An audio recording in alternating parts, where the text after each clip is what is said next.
I cannot believe we get to enter day 2 here of the PUBG Mobile Pro League North America Spring 2023 season finals with Dong and the Puppeteers performing ridiculous yesterday. If you guys missed out all the action happening yesterday, make sure you guys check that out because there's not a single match you're going to want to miss, especially match 1 with Execute. Well, I kind of just spoiled who wins it, but with Execute doing some sick things. But you know what? Speaking of sick things, we got to bring in our analyst here. As I'm your host, Jason Kaplan, but I cannot do this alone as I have tried. And, well, to be honest, I almost succeeded. But then I forgot I need a short sidekick. So I got 7-Worlds Gaming to join me on the show today.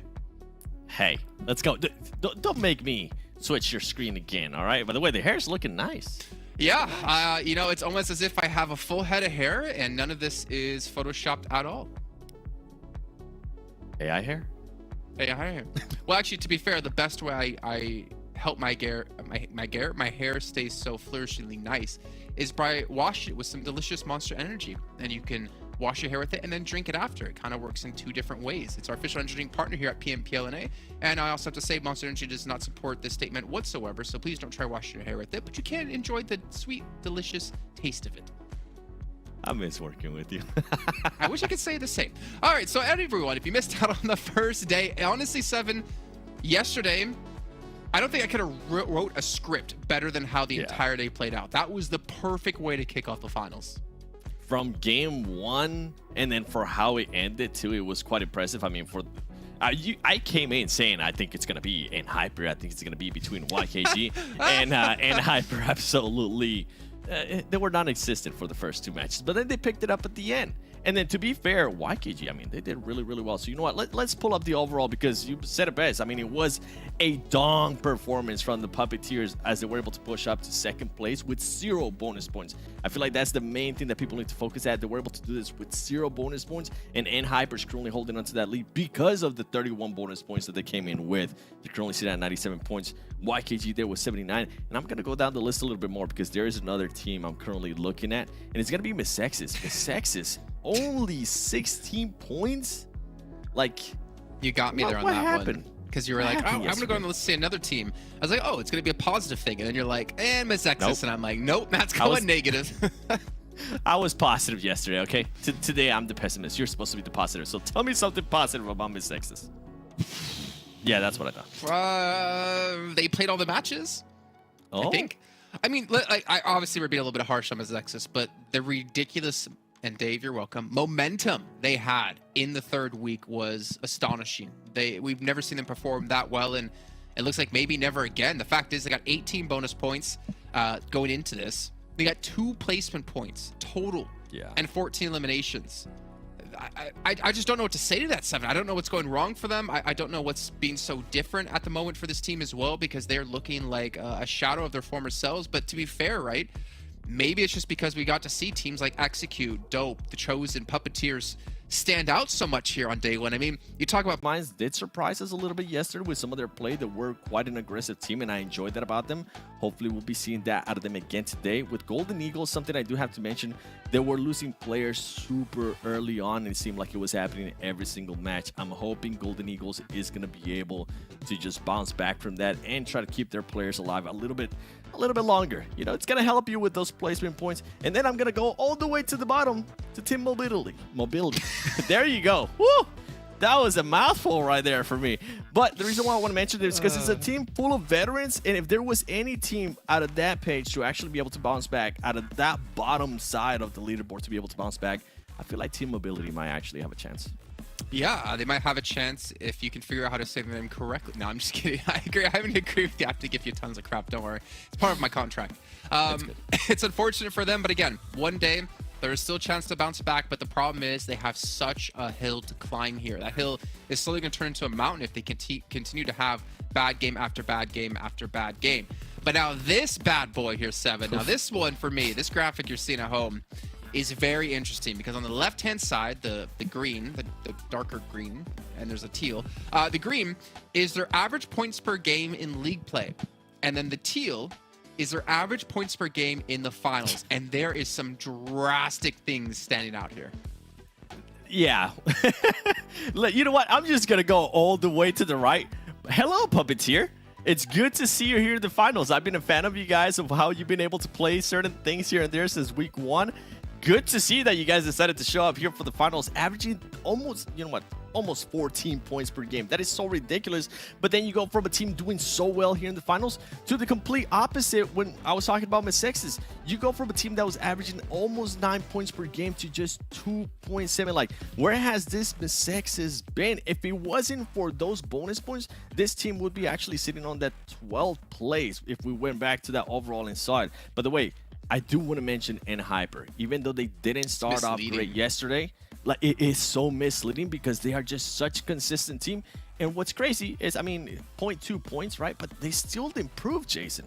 Yeah, I think for me, it's like you look back at the first 2 matches, I think they got like 3 or 4 points total. And we were like, where the heck is NHyper? Did 7 jinx them? But for them to still maintain that average points per game from league stage into finals right now, I think shows how good of a team they are. Whereas YKG, they had almost a 3-point per game fall off, as you saw there. Yeah. But Puppeteers, I mean, we got to dive into them a little bit more, right? We have to compare their league stage stats up against their final stats. And when it comes to averages, and the only thing I'm worried about here is we are talking Puppeteer up a lot right now, 7, is can they replicate it today? But to replicate the numbers they put up yesterday, I think it's hard for any team out there to do. I mean, NHyper, we saw be consistent with about, like 11 points per game. Puppeteer had 13.8, right? So for them to match that same level in day 2 is going to be difficult. But the pace they're on right now, they could pass NHyper really easily. Whoa. Okay, I'm a fan of Puppeteer here, but let's slow it down a little bit. Let's actually go for the positives here. I love the Illims. I've always knew that this team could definitely frag out. What I'm actually more impressed at is that average survival time. For this team to be able to get back-to-back chicken dinners yesterday, that was such a confidence booster for them that we actually saw it in the last match when they ended up with the 2nd place finish and 5 Illims. That was just so impressive for me. Now, can they continue on with this? Can they replicate that? I don't think they're going to be able to do it, if I'm being completely honest.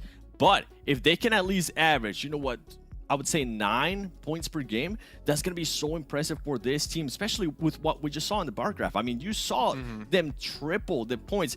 And one more before we go into the next team, I want to mention about Puppeteers. Most of their Illims came from Miramar. I think it was 34 out of their 52 eliminations came in Miramar, so that's something that we need to keep a close eye on, because if they don't perform in Miramar, I don't think they're going to be able to duplicate what they did yesterday. Yeah, and as a last note about them, I feel like 7...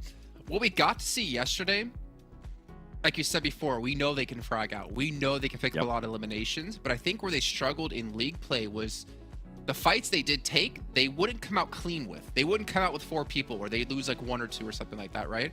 I feel like in yesterday's matches, we saw them come out of these fights so much cleaner, which allowed them to get later into the game to have the better placement points, to have the better survival times. So maybe the days off that they've had since league play till now was them focusing on their like close quarter combat skills and coming out of fights relatively cleanly. We saw them yesterday be very supportive to Dong, and I'm hoping that they continue on that kind of performance here today. Give Dong that warm place where he's just going to be thrive on, and I think they might be able to duplicate that performance. Yeah, just he's got to be careful, obviously, right? You can't get too excited when you're Dong, because you could just blow it for the entire team. But there's another team we got to talk about here, and it's going to be the Panthers, because they have been another very frag-heavy team, super similar to the Puppeteers, but they haven't quite had the same success so far in the finals. However, as we look at their stats just from the finals alone, I mean, Nate, Quan, even Zuko here are putting up some really good average damage per match. Yeah, they really are. But I mean, the main show has to be Nate for me. The numbers that he's currently being able to put up. And one thing that I do want to mention with Nate is that it's not just the Illims, it's also that average survival time. Because yesterday he was able to clutch up big time in the second Miramar. I mean, if we go back to it, the whole team, besides Nate, was eliminated. And then he was able to take from what could have possibly been a 10th place finish all the way down to a 4th place finish. So those extra placement points, which is a big question mark for the team, right? That's something that you were questioning yesterday at the beginning of the day. It's good to see that even with Nate just alive, he's able to at least secure those placement points. But that's just not going to be good enough, because I feel like some of the other teams that were performing good yesterday, like Execute, which was actually able to improve when we saw the bar graph, I feel like they're going to be coming in a little bit more confident today. And I feel like Puppeteer, even though we don't expect them to duplicate what we saw out of them yesterday, I feel like they're going to be playing very confident today too. So the Panthers, as much as they do like to frag out, especially with Nate, they need to be careful with those early engagements. Yeah, well, you know what? Speaking of early engagements, right, we're going to be having 2 Erangels, 2 Miramars, a Sanhok, and a Vikendi today. But I'm curious about when it comes to Erangel stats here. It's obviously our most played battleground when it comes to the entire history of PUBG Mobile. But I'm curious, like, who's performing the best here? And obviously, you have to keep in mind what's been happening within the finals. The interesting thing here is you point out with Puppeteers, right? A lot of their eliminations came from Miramar, and you see that reflected here in the fact that they only got 2.5 average limbs in their R2 Erangels that we've had. Yeah, and I think something to mention here is that they were able to actually average a great placement point. I mean, in the first match, it was 7th place with 0 elims, but then in the last match of the day, they ended up with the 2nd place finish and 5 elims. So if this team can continue on to improve on their Erangel today, that's going to be scary if they can maintain with what they've done when we go to Miramar. And then YKG, something that I wanted to mention out of this team as well is I want to see how they're going to be throughout the whole day. Because yesterday, it was a lot of inconsistency for me. You get 3 second place finishes in a row at the start of the day, but then you end up finishing the later half of the day with just averaging about 11th place. That's just not the consistency that we expect out of YKG. And then if we keep going up to the other teams, I know you were talking about Dope. Like, Dope is currently performing so well in Erangel, and that's a team that everybody else needs to keep an eye on alongside the Chosen. Yeah, I mean, they're putting up some really good eliminations. They're obviously seeing Dope yesterday close things out with a victory as well. It's going to be tough. I mean, the fact is we can't really depend on Puppeteers to potentially have a good match here on Erangel. But seeing Execute, Dope, and the Chosen be 3 teams that are being fairly successful on him. And to be fair, YKG being successful too. But the weird thing is with YKG in my head is they were losing fights they normally don't lose. Sorry, let me scratch that. Let me rephrase that. They're losing fights to teams they don't normally lose fights to. And that's the part that kind of worries me. And they're like kind of the opposite of the Puppeteers, that they weren't coming out of fights clean. They would lose like Joey out of nowhere, and then they had to fight with only 3 players alive, or maybe Joey be the last one alive. They're having a tough time doing exactly what Puppeteers is doing. Yeah, it's the finals. You said it base yesterday at the start of the day too. Like, there's no feeder teams right now. Like, everybody that's here definitely deserves to be here in the finals. Everybody's going to be stepping up their gameplay. You best believe that everybody's been watching the VOD review and seeing how YKG reacts whenever you push them a certain way. So they have been adjusting now. Can YKG adjust today? I'm intrigued to see what's going to be happening. And then for Execute, I feel like we didn't really get a chance to talk about them. So let's talk about them a little bit if we do have time. Is that this team played so good and so scary at the same time at times that I'm not sure how I feel about them. When things go great for them, they go great, but when they don't, like, their splits are too far apart. I mean, we can go back to the first match yesterday. We saw Fate being able to clutch it up and being able to save his team and get that chicken dinner. But the whole time we're looking at those splits like, oh man, this doesn't look good. This doesn't look good. And if it wasn't because of the circle keep blessing them, they wouldn't have won that match. And now I'm starting to go a little bit more into the future, and I'm starting to look, if Execute does make it to Americas against Brazilian teams that are going to be very aggressive, that kind of stuff is not going to fly. Let's be fair. I feel like maybe Hyper is the only team that I could say comfortably that they can somewhat keep up with the Brazilian teams. I'm not sure if YKG can necessarily, just because of obviously like it's just such a different kind of game. But having GK first in the roster and Hyper to me is kind of like he has experience playing against really aggressive teams like the CIS teams when they came into PMPL Western Europe last season. But you know what? That's still a little bit of ways away, right, Seven? We still have 2 days of finals before we can really start to look into that. So let's actually take a look at the schedule today for you guys at home to see which battlegrounds will be playing when. And it's going to be exactly like yesterday, and it's going to be the exact same tomorrow. Starting things off in Erangel and ending things off in Erangel. Yeah, and I'm intrigued to see when we get to third match to Sanhok, my favorite map of all, who's going to be using that map to actually start their day. Yesterday, it was Hyper's time after the horrible first Erangel and Miramar. I wonder if maybe it's going to be YKG or maybe some of the lower teams, right? WALLSTREETBETS. I would actually like to see something from WALLSTREETBETS. This team showed great promise, but so far they're falling just so short today. I mean, this finals. Yeah, I mean, to be fair, they've been kind of falling short for the last, I want to say, like, kind of weeks, unfortunately for them. But you know what? They still have the chance to bounce back. You know, Seven, I'm actually curious, because I know, was it Monica I was talking to about this? What would happen if in our format of this whole event, you know, it's 1 point for elimination. What if it was half a point if you get elimination with the DBS? because I feel like we've seen such an influx of DBS across the board here in every single battleground that it's a little too strong. It could potentially, okay, it's potentially too strong. I can't wait until it gets nerfed. All right, that's all I'm gonna say. I've been having nightmares. All I hear in my dreams is I'm like, come on, bro, come on. Yeah. Like they're trying to use it as sniper too. It's a little bit too much, but half a point, huh? It's crazy, man. There's just, I mean, the fact is, right, if it's one of the strongest weapons in the game, I'm not going to knock you for using it, but I'm curious how much things would change if there was a difference in eliminations. But let's be honest, it still probably would be the exact same usage of the weapon. But you guys at home, make sure you guys are tweeting to us. Make sure you follow all the channels here below down on the screen. And obviously, if you tweet or post on Instagram, make sure you use the hashtag PMPL NA so we could show one of your posts here on the show. And I believe we actually do have one. I'm a little scared because I don't know what it is. Oh, I kind of set it up perfectly then, I guess. I didn't even know this was coming. You did. I swear I did. I didn't know it was coming, but it makes perfect sense. DBS? You get a DBS? Everyone gets a DBS because that's exactly what it feels like. And like, I mean, you said it best too. Like, if it is going to be the strongest weapon in the game, like, you can't knock the players for using it. Like, that's not their fault. I would be using it too. Yeah, and I'm not going to really punish them either. And it obviously takes a different level of, or different kind of skill as well, right? To be able to hit those shots. We saw some crazy flicks with it yesterday. We saw like a couple of one taps as well that were just perfectly executed. But we'll see. I'm expecting to see a lot of DBS today. For you guys at home, by the way, we still have the special crate going on within the game at the moment, and that's going to last until the 30th of April, so you got about 14 days left, so make sure you guys pick this one up. And also, while you're watching here, make sure you guys fill out the survey. If I'm not mistaken, there's even a question in there about how tall do you want your analyst to be on the show? And 7, it's not looking good from the results I've seen. Please put 5'7". 5'7" on the Apple box, maybe. I'm 5'7" on a good day, bro. I don't know what you're talking about. We'll post a real picture one day. Don't worry. I'm not worried about this one. And then also we have tons of giveaways for you guys too. We've been giving away UC throughout the entire 3-4 weeks of the show. And you guys have a chance to win them whenever they do pop up on the screen. But I know you guys are staring directly into my eyes and nowhere else on the screen because you are just looking at this handsomeness, this beautifulness, and this full head of hair of a man that is Jason Gafflin as 7 completely disappears off the screen. To go enter the code down below if you haven't noticed it. Get yourself 600 UC if 7 hasn't stolen it yet. They get it so fast. How are they so fast, man?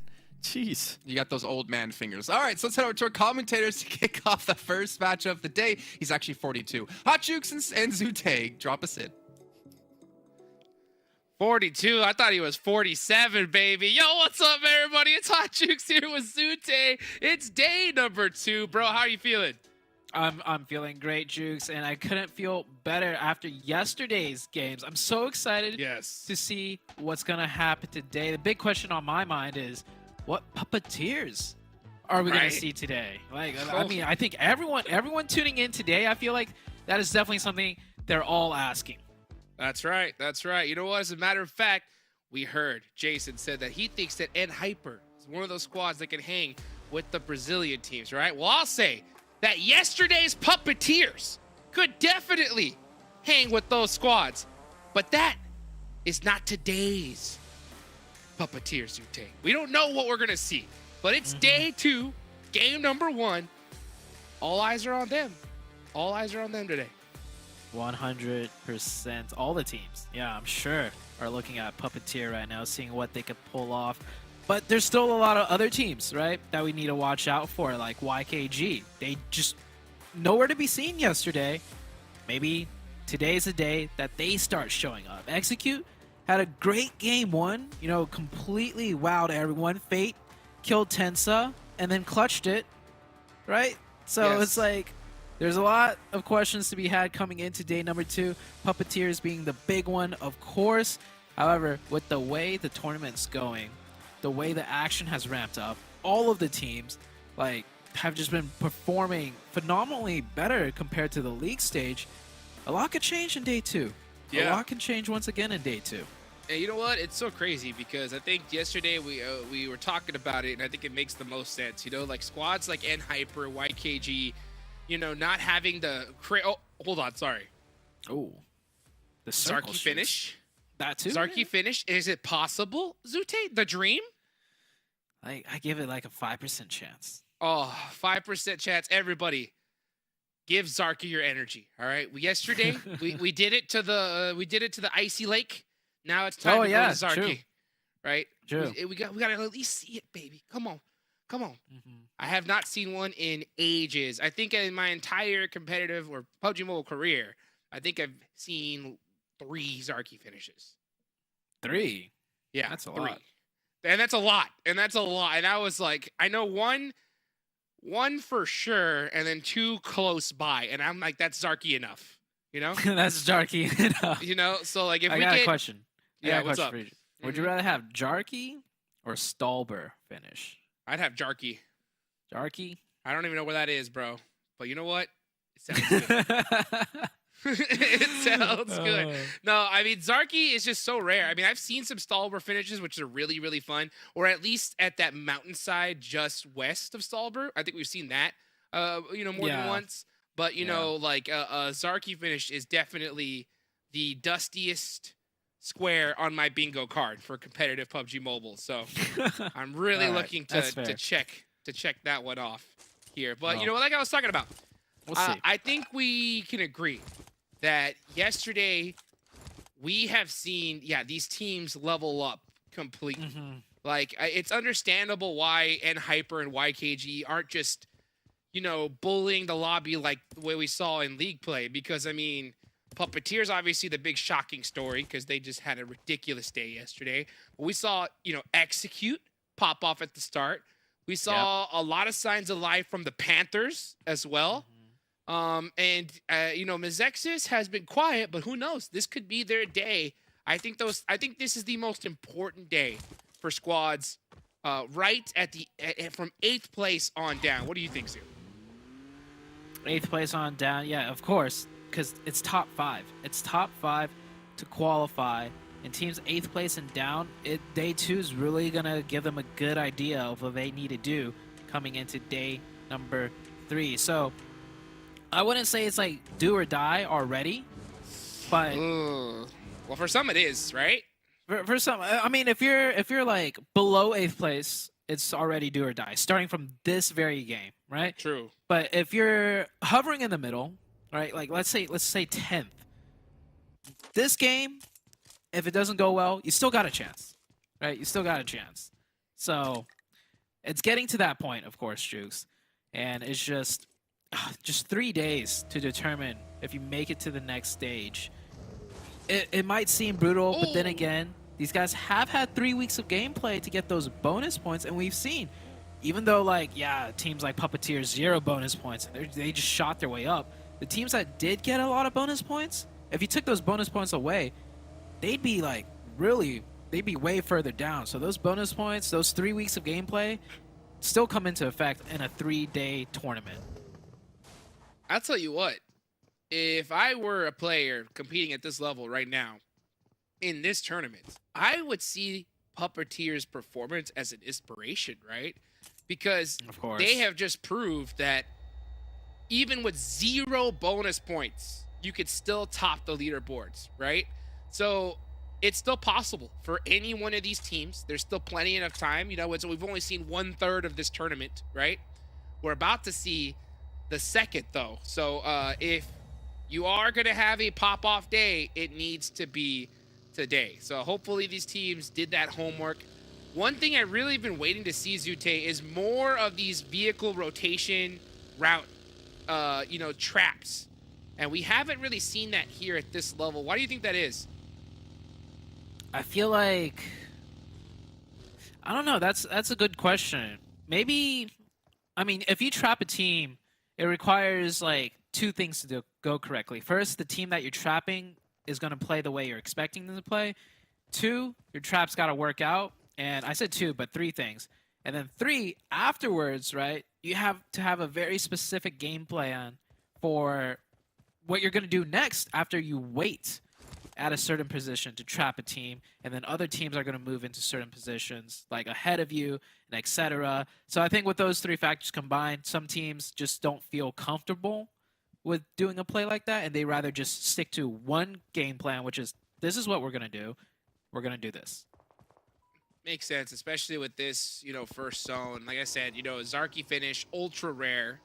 So anytime we see a zone this heavy northwest, it's definitely going to leave a couple question marks for these teams. The Chosen is trying to scooch on by. It looks like Subpig is going to be hitting that gas real hard. Trey trying to take some shots, doesn't hit the mark. So the Chosen going to squeak up past Team Mobility. Now, for one of those do-or-die teams that we were talking about, I think that's definitely Team Mobility. They had a really rough day one. They have to come out strong here today. Extremely strong, not just Team Mobility. A few other teams as well. This zone is a very difficult zone, too. It's a little bit one of those potential 50-50s. If we get that hard shift down south, ooh, that's going to spell trouble for a lot of the teams rotating up north. And with this cube compound in play, Golden Eagles, we see them here all the time. Of course, they have priority over this position due to where they drop off and loot. They've been playing this position okay, but not as dominant as I would like. Usually when we see another, top tier team have this position, they close games out. They get a lot of eliminations, especially when the circles close around here.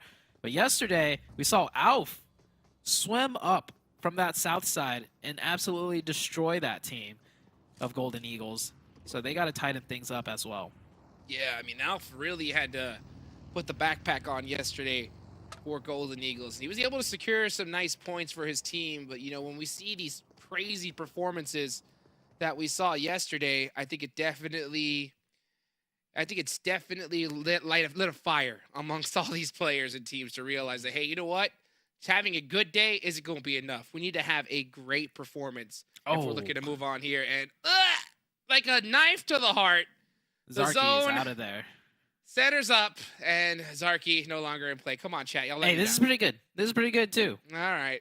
Yeah, Yeah, it's like 40-50, or did I say 40-60, right? A little bit more on the north side, but man, this area of the map, Jukes, never disappoints. The action is always fire. That's true. That is true. There's still plenty of hills, divots to play.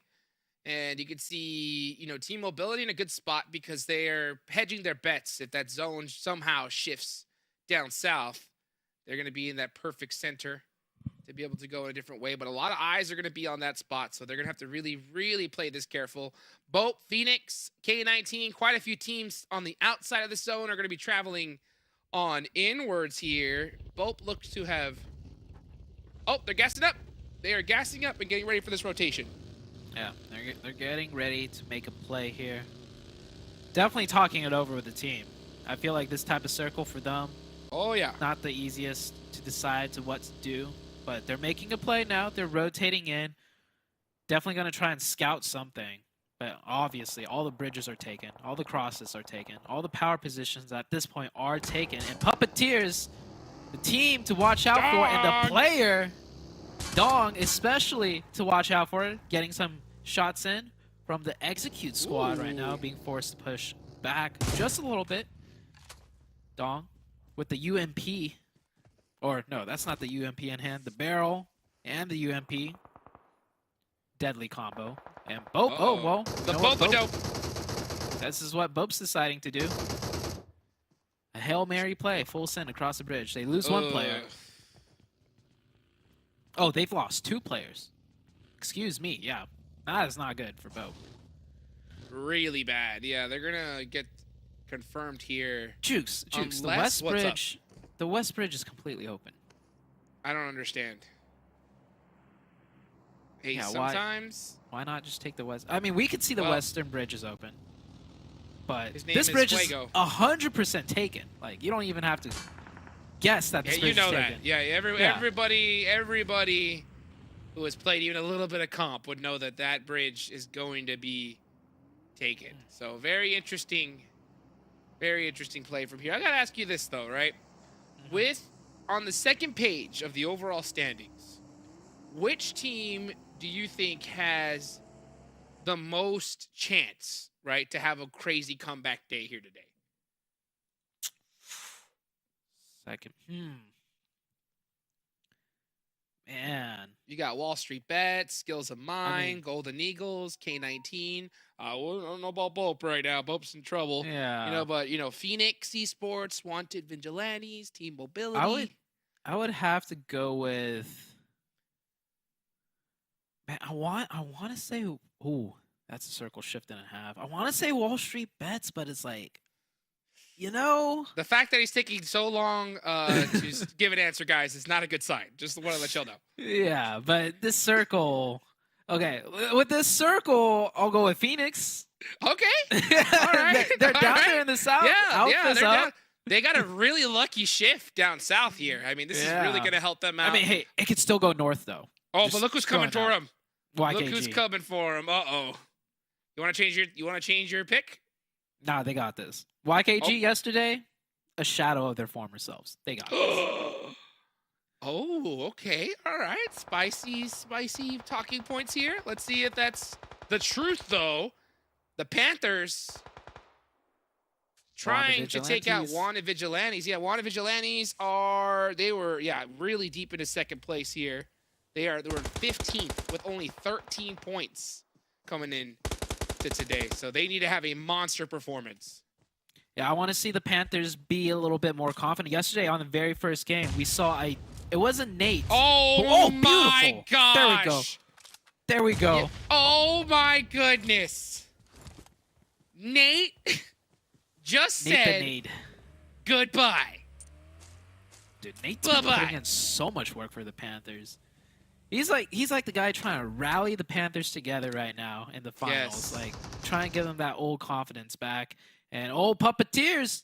Oh, we just tuned in and they won the fight. 2 eliminations, full team. Puppeteers of yesterday. We'll see. Looking pretty We'll see. good. Looking good though. I think your dog agrees too. Your dog's Oh, like, yes. let's go Puppeteers. Your Let's dog- go Puppeteers. So Yeah, so excited, so hyped. You know what though? You think he's looking to the sky because I think he sees a golden eagle right up here by the bridge. Now, they didn't really get the most favorable shift for them, but they are still in a good position if they can defend it and rotate through. But the problem is that every single time you take this bridge spot, if the zone hard shifts away from it, it is so difficult to cross it. Yeah, they're going to have to hope another team crashes into TC underneath the bridge, which we do see happen, right? And then they come in later and pick up the scraps if they have to go down south.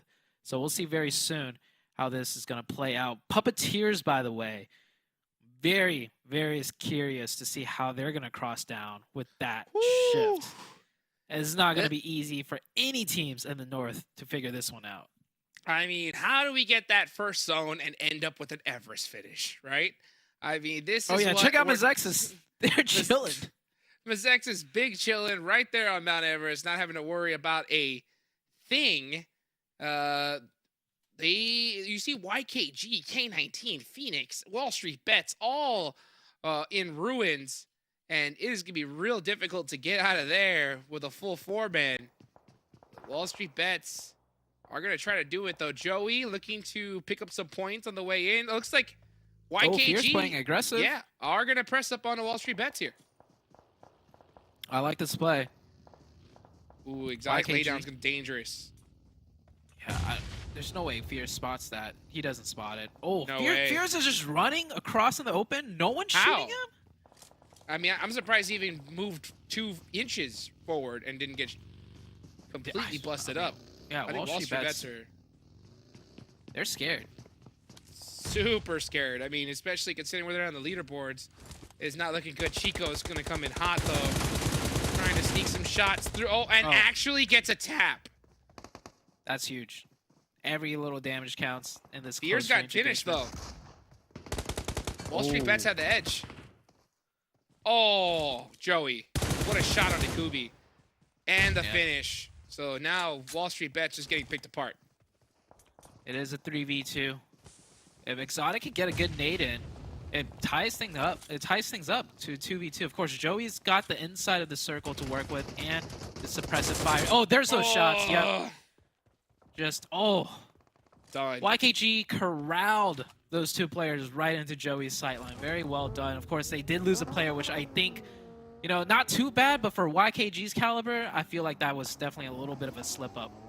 Yeah, it definitely happens. Sometimes you just lose one in those engagements, but you're right. With how they played that, I think they could have definitely done it without losing a single member. Nate forced to just drive right into the water. Zuko looking to do the same thing as Stellar's most likely going to start to get some shots. That smoke, though, completely eliminates his sightlines. Yeah, that's fine. He keeps them up for now, and I mean, the Panthers, I just want to say, are dead in the water pretty much. Once they crawl up over, no cover to work with. Puppeteers, still slow and steady, making their way closer and closer to the bridge. They have a 3-man team of BOPE they need to deal with, though. And Puppeteers, they're playing so patient. Look at 5 eliminations. Yeah, they've just been picking up whatever eliminations they can and not rushing anything. I would really like to see that. Nice nade there onto Fang. So BOPE having a rough start, but still holding alive. Wow, Fuego with the angles. How is he not hitting these? Oh my god. That was insane. That was actually Bray from Dope that ended up catching him. Puppeteers forced to push on in, completely blind. Looks like they're gonna hit up with this rock, but it's gonna be a hard place to hold.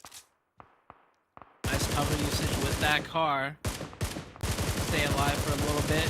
Faye eating just 1 shot, 2 shots, 3 shots. Gosh. And that's actually Hyper, I think, that took out the Puppeteers. So, I mean, is this Puppeteers of yesterday? It still could be. I mean, that circle shift, I don't think any like top tier team would have made it across cleanly. So they did well. Panthers swam over and are getting the drop on the Chosen. I said the Panthers are dead in the water. Excuse me. These guys are coming in hot. Zuko goes down, but Nate is unstoppable. 7 eliminations, making 8. This man is a one-man wrecking crew.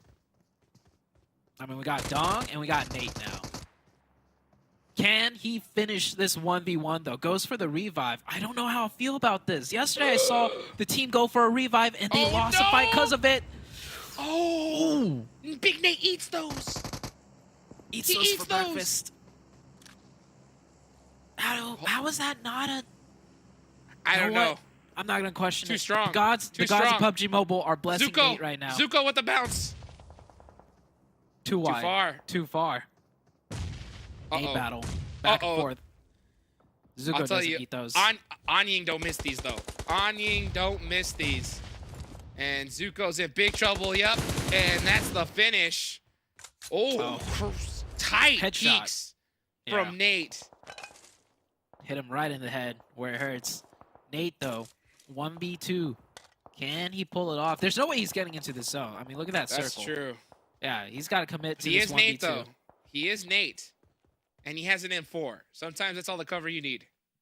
I want to see him push this. I don't want to see him try and sneak it in. I mean, there's no cover. I mean, he could maybe prone in the grass and no one sees him, but there's that watchtower right there with a couple players inside. YKG. That's right. YKG, still doing a really good job. Panthers with 10 eliminations, the most in this round. So that's going to really help them out on the leaderboard. Even if they go out now. If they go out now, Zute, it's a goose egg in points. That is ridiculous. 10 elims, yeah, but 8 of them are on Nate. Maybe more at this point. YKG doing Joey things. Chico getting the high ground. Oh, he spots him through the bush, and he stays alive. Gets tagged up. Ejects right out of there into cover. And Rushy! Oh no. And here comes the shots from Joey through the smoke. No way, he's going again? He's going again! He got him! He got knocked out, but the buggy came in too high, so Rushy goes down to fall damage. Absolutely brutal. And now we see MEZEXIS, right? MEZEXIS trying to have that comeback day. They got extremely blessed with this zone. Can they make something of it, though? That's going to be the big question. We'll see what happens. Oh, Nate made it in zone on the north. Okay. Insane. It's Nate. Nate doing Nate things. I told you, he's Nate. You're absolutely right about that. He is indeed Nate. Chico is getting revived, by the way, from YKG. Joey picking him up. So YKG with 2. Still in this. And I think Nate's position, you see right there on the map, is a little small divot. That's how he's staying safe. But that same divot is where YKG's headed towards right now. Well, you know what? MEZEXIS do have a great position, Zute. But look at that. Look at their elimination points. 0.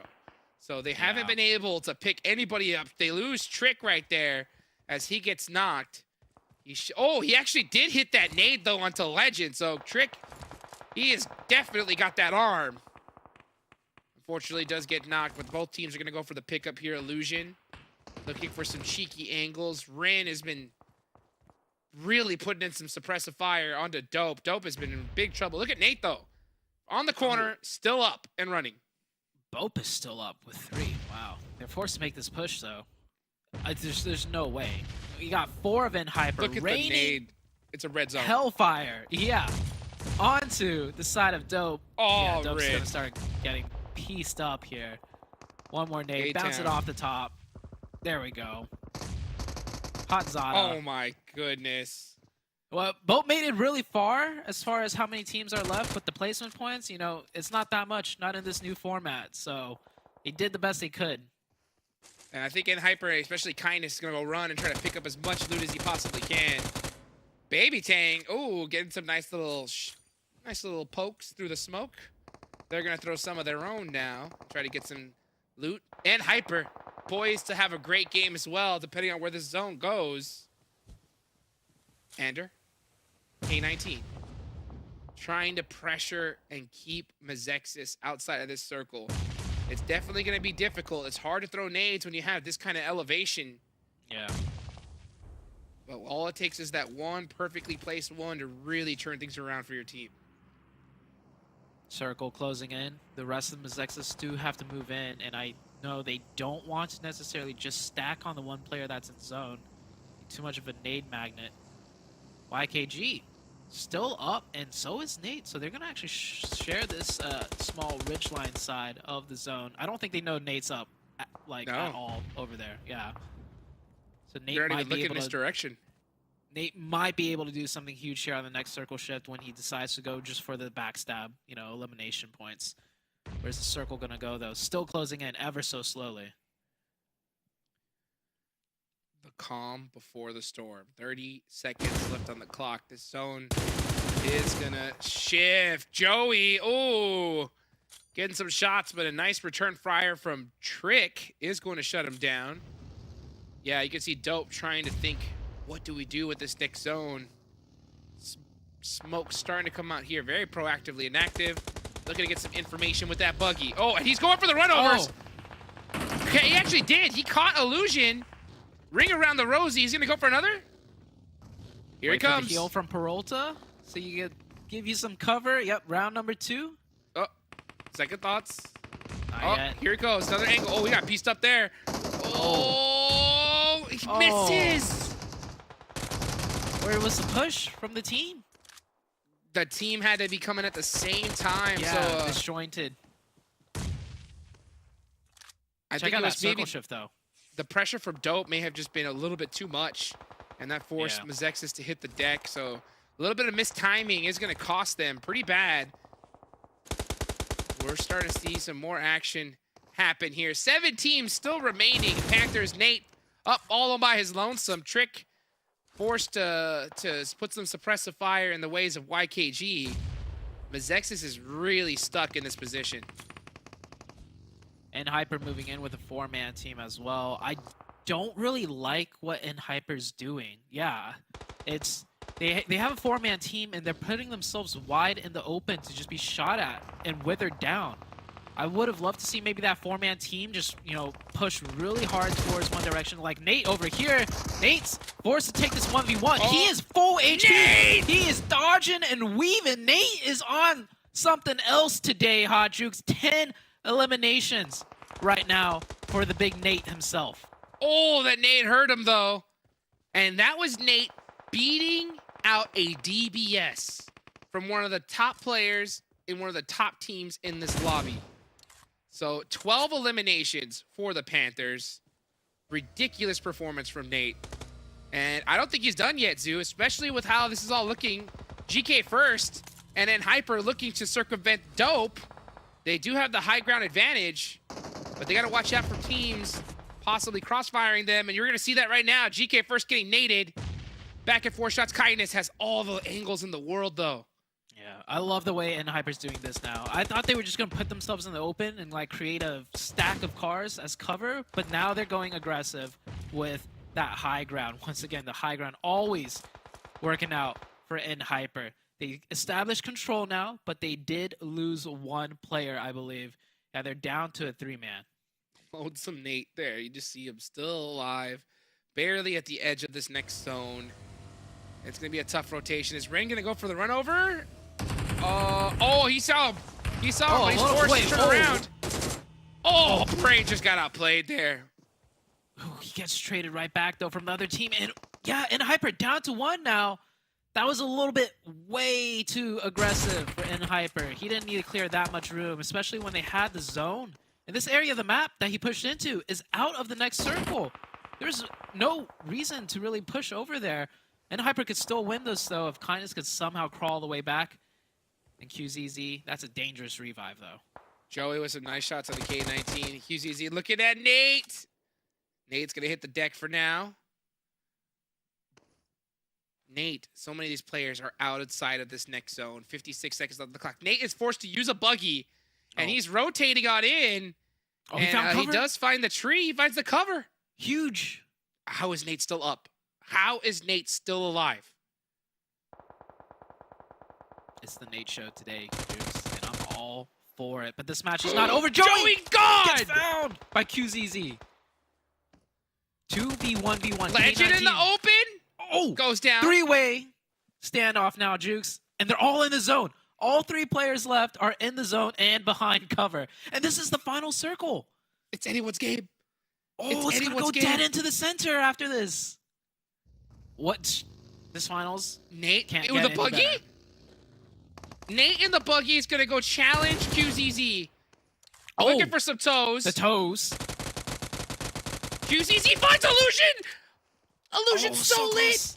So close. And I think I like Nate's position a lot better. QZZ does have a little bit of elevation. This Nate could be good. So close. That was scary. Nate has that laser focus, though. The laser eyes. Can he spot the QZZ snake in the grass? QZZ's going away from the rock. That could be a very smart play, but he gets caught! Nate! Not today. Eyes of an eagle. Eyes of an eagle. Pick that snake right out the grass. Illusion, though, knows exactly where Nate is. Nate? 14? 14 eliminations? Nate's got 12 in 1 game. This is the finals we're talking about. If Nate can get this one, the clutch, the win, and 13 eliminations, the 13 out of 15 for his team, and 10 more from the chicken, Nate's a god. Nate, just take a deep breath, brother. You are about to make the play of your PUBG Mobile career. Illusion's got the rock. Molly comes in, falls just a tad too short. Zone's pressing in. Nate's got to go up. He's going to lose this ridge line. Illusion's going to get the rock advantage. Call comes down to the pre-fire. The reactions. Who's better? Shots back and forth. No connections on either side. Nate pre-fires. Misses the shot. Switches to UMPs. Hits the wrong side. Illusion peeks out. Nate's winning this duel right now. Illusion. He's going for a heal. Go switch 15 again. shots. Oh no, 8 bullets. Is Where's that the enough? reload? Nate! Oh my goodness! The man! The myth! The legend! Nate, welcome to the highlight reel, baby. Give this man the watch, right? The check, the big check. That's what I want to see. Nate walking into a bank with a big check right now. Now, speaking of checks, I do believe we have like a moment from the entire tournament, right? Isn't that like an award or something? Oh it man, was, yeah. No, it goes to Nate for sure. Like, good luck beating that out. Good luck. That's all I'm gonna say. Like this picture, congrats to the Panthers, but that was all Nate. All Nate. That game 1, holy cow! What a clutch! What a clutch from Nate. The Baker's dozen. The Baker's dozen. 13 eliminations by himself. Zute didn't think he was going to even make it away from the water, right? Yeah, from the across that bridge. bridge. I mean, like 10 minutes earlier. not only does he make it away from there, right? He, by himself, right, is able to beat out EnHyper, YKG, MEZEXIS, K19. Absolute insanity. I can't wait to hear what the desk has to say about this. Same. And we'll see right after this break.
Someone get me this man's settings. Like, hook me up here, man, because I'm updating everything on my side. What the hell just happened, Nate?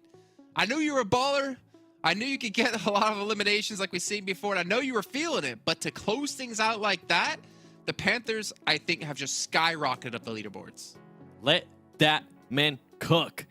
He lost everybody. We talked about this just now. He lost everybody in his team when he could possibly went out in 10th place. He had 8 elims at one point, and all of a sudden, he ends up with 13 eliminations. We'll get a chance to talk about him a little bit more, by the way, but wow. And I agree with Sute. If that does not end up getting highlight of the tournament, I don't know what will. But you can see the Panthers there, 25 points. EnHyper, a team that I thought was actually going to end up winning this match. Still, 19 points. Not a bad start for EnHyper, and not a bad start for YKG as well, Jason. You know the worst part about this, though, Seven, looking at this match ranking, is it does not do justice to the Panthers and Nate there. Like, 25 points, give him 50, man. Like, that was ridiculous. Oh, man. A fantastic start here by the Panthers. And, of course, EnHyper and YKG, to be fair, right? EnHyper were averaging about 11 points per game. YKG was a bit lower than that, but they were able to start things off extremely strong. Puppeteers, though, we got to point them out, man. 5 eliminations. That's all they really got in this match. MEZEXIS as well, only getting 3. You know, Puppeteers, if they want to keep challenging the top, well, it's just getting further and further away from them. They cannot afford to have matches like this. They really can. And to be fair, though, the Circle did an absolute shift on them that it was just going to be super hard for them to be able to get inside the Circle. But I was surprised how confident they were playing. Like, for them to be able to get those 5 elims, you can see them pushing teams. We saw them actually pushing onto Execute, and they were able to eliminate some of the players from Execute. And you can see Execute right now, we're only able to get just that 1 point. WALLSTREETBETS, the hopes I had for you, I mean, right now they're not being answered, as they were only able to get that just 1 point. Overall, though, what a match. So far in this finals, Jason, we have been blessed with the first match. Something crazy happens, and I cannot believe what Nate just did. I feel like we've had every single match so far. The finals has been really good in one way or another.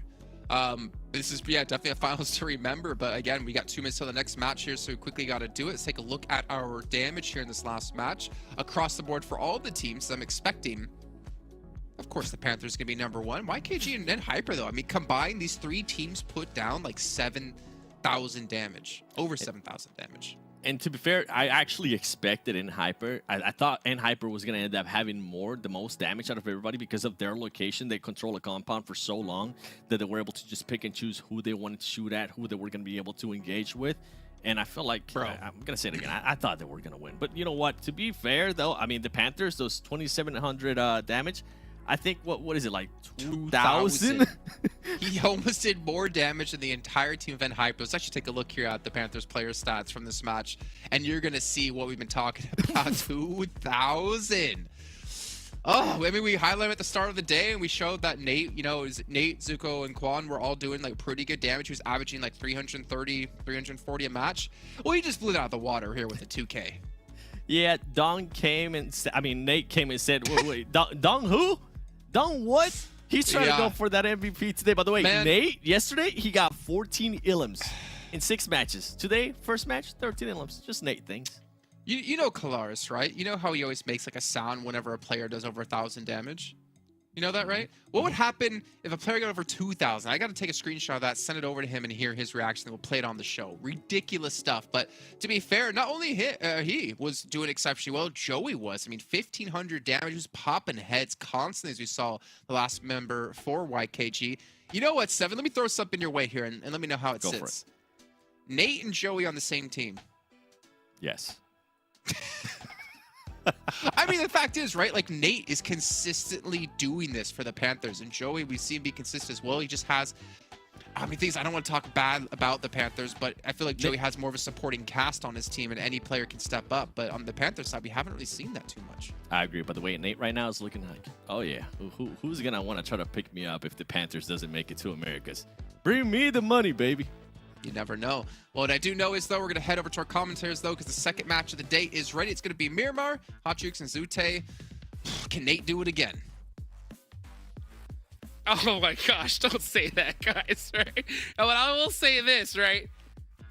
The Panthers, you really want to do good right now, right? Because if you don't, it's gonna be real shocking if Nate's mailbox ain't gonna be full as heck after a play like that. But we're about to go into Miramar Zoo. I mean, I would like to say it's all downhill from here, right?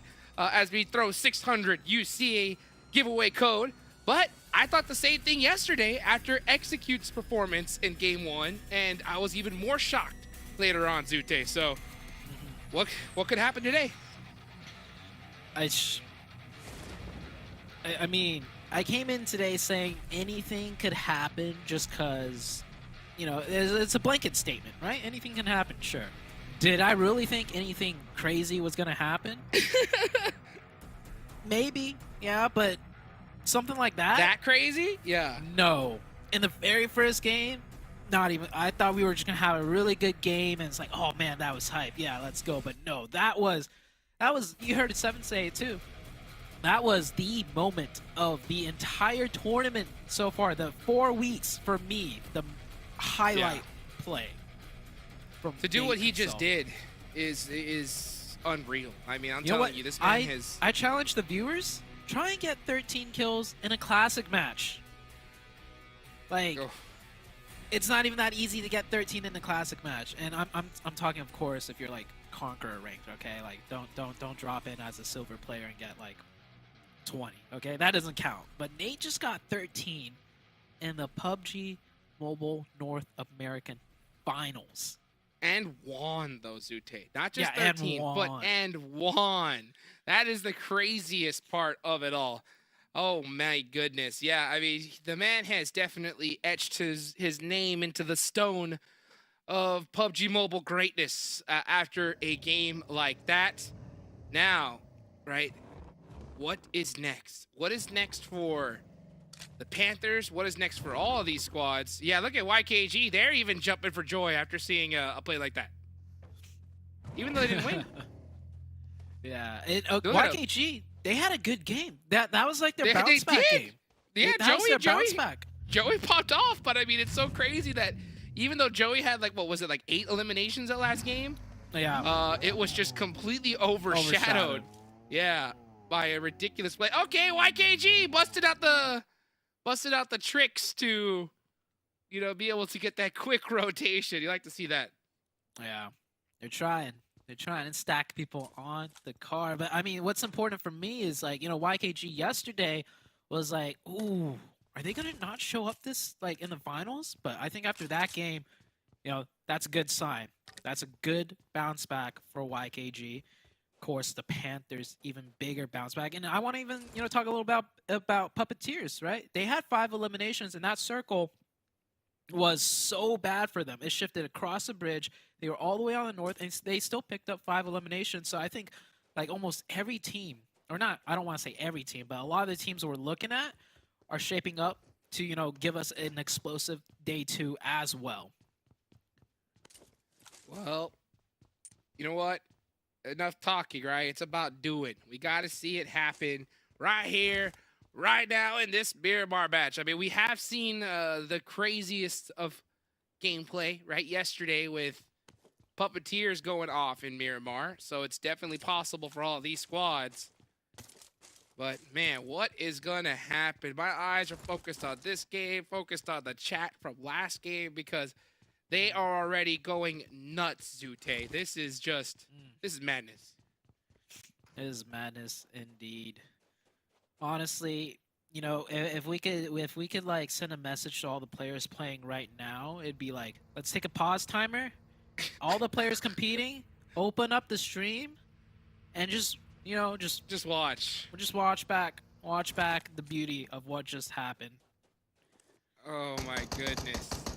Absolute craziness. Let's see what Phoenix just popping some shots. This is all the way down in Valle del Mar. So this is not even close to the zone. Water Vigilantes able to make it out of there. It's crazy how far away this is, and we're still seeing shots happen. Yeah, man. Teams are fired up. I'm definitely fired up after that first game. Oh my god. Sheesh. I love how I just saw a comment that said, Nate forgot it's not a classic. Absolute craziness. Okay, let's get back and focus, though, here on this game and going forward, okay? So the leaderboards have definitely been moving around a little bit, right? This is, again, a very important day for some of those teams to bounce back. One team, though, that really kind of sticks out to me, Zute, after that last match is MEZEXIS. Okay. And the reason why is because, I mean, they got blessed with Everest and a crazy hard shift, and they weren't able to soak up eliminations or really make anything happen here from a really good spot. Puppeteers, though, getting caught. Puppeteers, not good. FaZe down, and I think he's all alone right now. Yeah, FaZe not going to get picked up, that's for sure. Will the Puppeteers come in and try and trap BOPE in, though? Faye gets confirmed, and I think that's it. Yeah, Puppeteers down to 3. Dong is still up, at least for the team. I mean, sometimes that's all you need, right? That's all you need. I mean, all Panthers needed was Nate. That's true. To be up towards the late game. So, who knows, man? But, man, Puppeteers losing players early, that's not a good sign.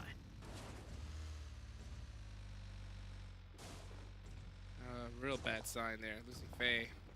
I mean, that's kind of like always been the demise of so many of these players and teams. It's just, you know, having a player scout, look for some info, get caught, and just losing that player earlier on. So, man, hopefully we can see them tighten things up. But the Panthers, I mean, how do you think this team is feeling after that last game? I mean, if nothing would, you know, be like just drinking a Monster Energy, right? And unleashing the beast, right? It's gotta be this right here. Oh, you know, Monster Energy is in Nate's DMs right now. Just like, yo, let us sponsor you right now. We'll send you all the Monster Energy you ever need in your life. If you pull off plays. Oh no, Dong is down. Oh no. Oh. Dong being down is gonna hurt big time here. Let's see what Poppy Sour can do. Throwing some shots down range. Trying to get a knock. Is he going to be able to do so? He's going to go ahead and take off in this position. Trick! Oh, Poppy Sour ain't making it. Oh, So K19 suffering another tragedy. Yeah, I like the aggressiveness out of MEZEXIS this time around. They realized that last game was their game to like get a lot of points, but they didn't manage to do that. So now they're just gonna play aggressive early game to try and rack up those points, make up for the previous game, and they're up to 2, which is great. I do think I just saw Dong confirmed also TC with 2 elimination points, TC and Puppeteers fighting. There's fights all around the map right now. Everyone's getting a little bit heated after that performance from game number 1. Let's see it, baby. Let's see it. Now's the time to ride. Okay, let's look at the live finals rankings. The Panthers have moved up to 4th place. Okay, 76 total points on the board. And all they need is a little bit more. I mean, one good game here, and we could see them easily jumping up into that top 3 scenario. But the Hyper are doing a great job of just playing keep away. They have a nice little point buffer, but they are not letting it slip here, Zoo. Yeah, Hyper's so consistent. We didn't even talk about Hyper in game number 1, but they got a lot of points, and they were already first place. So Hyper is just doing doing their game. That's the definition of a team just sticking to their playbook and just, you know, keeping that lead. But GK first, can he stick it to the team mobility? Blinky, I mean, all 4 on GK first. He needs support right now. Trey, what can Trey get done? He's forced to double back here. Versa in a really tough spot. And this is the thing, is that Team Mobility are not really in a great position to support each other. But Hyper, I think, are going to have second thoughts. And yeah, they're going to just leave GK first out to dry. Yeah, GK first already knocked. Just, wow, Team Mobility really putting mobility to the test right there. Getting to this position before the rest of Hyper can even help out. That's so unlike Hyper. I mean, Hyper, we see them do splits all throughout the entire tournament. How often do you see them actually lose a player in a split? Not very often, so that was definitely a big slip up for them. Hyper, yeah, losing one early isn't something we see very often, Zute. When's the last time that you saw Hyper lose a player like that and not full commit the entire team to save him? Maybe like the very first day, but Joey right here putting a number on Execute. Execute right now, I think they just dropped out of the top 5, so they are feeling the pressure, and Joey's feeling the pressure right now, but can he hit it? Joey backing up once again. He almost pulled off. He did. The 1v2. Oh no, Chico! Chico said, hey, what are you doing to my best friend? As he gets those knocks. Unfortunately, though, Joey does get finished. Nice return fire, though, from YKG, supporting their brother in arms. Yeah, I mean, Joey did more than enough work there, stalling for that long and putting in that much damage. Yeah, that follow-up by YKG was definitely just textbook. They do lose a player, that in the form of Joey, one of their best players, you know, without a doubt. But 3 points, that's not too bad. They still got 3 up. YKG, a very competent team, can make things happen with 3. And Joey, you know, he could provide a lot of good comms in the background since he's not in the match anymore. That is a possibility, but I mean, I definitely know that this team would much rather have him on the battlefield. Let's see if YKG can still make things happen. I mean, we've seen them be able to pull it off with a 3-man plenty of times in the past. I mean, heck, we just saw Solo do some magic before. So at this point, Zute, there's no excuses. There's no excuses for any of these teams. Oh, City finish though. Hacienda del Patron, maybe even a San Martin finish. That'll make things interesting. Look at everybody just centering up right off the rip. They're starting to commit into that City. Ooh, we haven't had a City ending yet in this finals. So, but we've had like almost everything else imaginable. So this is gonna be a good one. Skills of Mine, a team super desperate in need of points with a really large 2-2 split here, Zute. What do you think about that? Oh, man. I mean, if you're that desperate for points, you go for the risk. It is a rough split. If one side gets crashed, especially this side, you know, from the back, no supporting sight lines. Like if this was N Hyper, Dino! oh, here comes that's here that comes thing's got AAA. four-wheel drive too. Oh yeah, AAA coming right there. Yeah, His AAA. teammate giving him a nice little bumper car. Oh, hopefully they get both of those trucks stuck. Oh, That'd be- Chosen. Hold on, Chosen and N Hyper, and Hyper just going right straight into the middle. The Chosen with a huge split. Not sure about that one, man.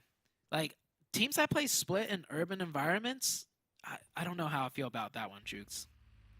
Yeah, I mean, these kind of splits are always going to be a big question mark for me because it's really tough to support your squads. Now, this is a 3-1.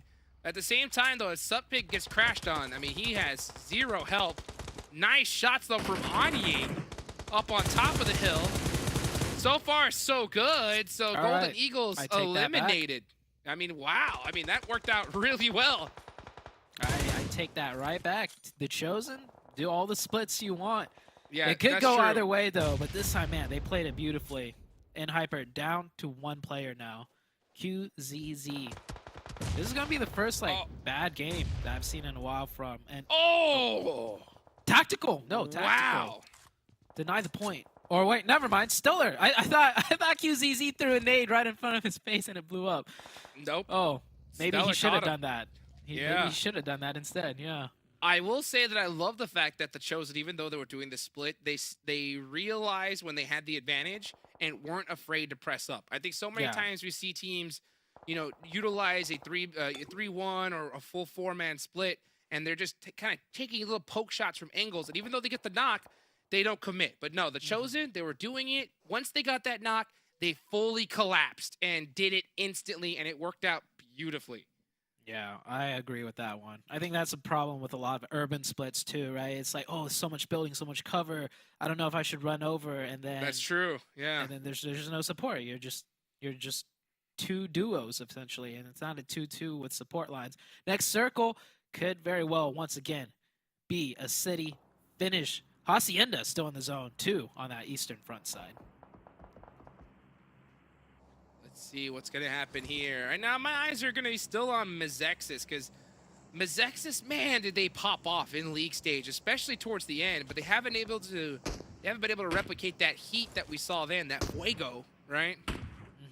Here just yet. They are on the edge of the zone of San Martin, so they're going to have to get aggressive. So this could be their big chance to have a nice little comeback play. We see Pew from Team Mobility with that SKS 8X looking to get some shots. Oh, the field. We're seeing Skills of Mind get into it big time with YKG, and YKG down 2 players. Skills of Mind still full up. Yeah, wasted catching a player from YKG, crossing Nice. over to the north side. Yeah, YKG really split up now. That's Of all I course, do rotating. left. Yeah. Yeah, rotating into this urban zone could get very hectic, forcing players to just split up as they're rotating in. I think everyone is pretty much situated now in this zone. Everyone's just seeing where the next circle goes before Yep. making the next big play. This is once again like the calm before the storm. The planning phase, 100%.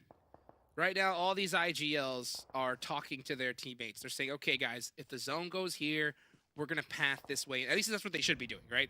They should be going and talking to each other, saying, hey, if the zone goes this way, we're going to path this way. We're going to push this team. And if the zone stays, obviously, we just stand still and just shoot anything that moves. Like Remix just did against Pew. Now, that is a knock. Are we going to see a full send from MEZEXIS? Versa has that nade locked and Yeah. loaded. There it Yep. comes. Here they go. Let's see how well Inactive. MEZEXIS can execute this. Oh, Trey goes Oh. down to the 1v1, and they are just slamming it on in here. MEZEXIS, they're playing like a totally different team Well, right now. I will say this, that split was very rough, right? The timing could have been very bad, but their ability to win 1v1s really works out. They're really lucky that Blinky Hold didn't on. thirst Peralta there. Oh, okay, never mind. Yeah, they're really lucky that he didn't thirst Peralta. This is what I was talking about. Like, I like how MEZEXIS were able to win that. And they did that purely just with 1v1 gun skill. But, you know, if they had pushed a little bit tighter, it should have been way easier. And I think that was still a little risky, at least from where I'm sitting. Yeah, I think things could always be cleaner. right there in that type of situation. But they pulled the trigger. You know they needed the points. They got the opening. They know the next circle's probably not going to go on to them. So good decision making regardless. Execution could always be done a little bit better. But hey, they keep all 4 up. So kudos to them. Just as the next circle is about to shift out too. Jukes, you want Hacienda or San Martin? Which one? Oh, give me Hacienda, baby. Give it to me, because I want to see a party in Hacienda del Patron. It looks like we're gonna get a more San San Martin Martin finish, though. Yeah. It could go to the east of that new circle, though. But And I think in, like, in the Hacienda's open- out. Barely out. Yeah, but I'm just saying it might not even be a city ending. Oh, man. That would be I brutal. want a city ending. Oh, okay. Nice Now this collab. is See, when this is what we're talking about. yeah, when you play Yep. the split in urban environments. Yeah, Yep. that's what could go wrong. And this is what we were talking about earlier, guys. So we're not being haters. It's just that is what it is. When you make these splits, it's so risky. If a team just full sends one of your teammates, they're gonna go down 100%. So now, the Chosen, you know, that mid-game split working perfectly, but here towards end game, man, it's already. I mean, they're gonna lose a pretty big player for them. Yeah. You're going to want 4, too, in these urban fights. So many times it comes down to, 4v4 and then 1 person up and you have 3 teammates knocked. Now, you don't have that chance of having 1 person up with 3 knocked teammates. They're down to 3 to start off with now. Yeah, yes, indeed. And the Chosen could have just decided, all right, let's group up after that fight. But sticking with that split, Zuko does get knocked by Diamonds, but with that amount of real estate in between buildings, I doubt we're going to see a push from them. Yeah, so right now, you're going to see the Panthers, big chillin' as a full squad, and I think this is going to be another long wait, at least for a minute and 30 seconds until this next zone. We'll start seeing some action. Yeah, the Panthers pull off something huge again, Jukes. They have 4 up. They're in the zone. Not like dead center, but close enough. And if the zone shifts, more center, they just have a 3-man with the Chosen in front of them to run through now.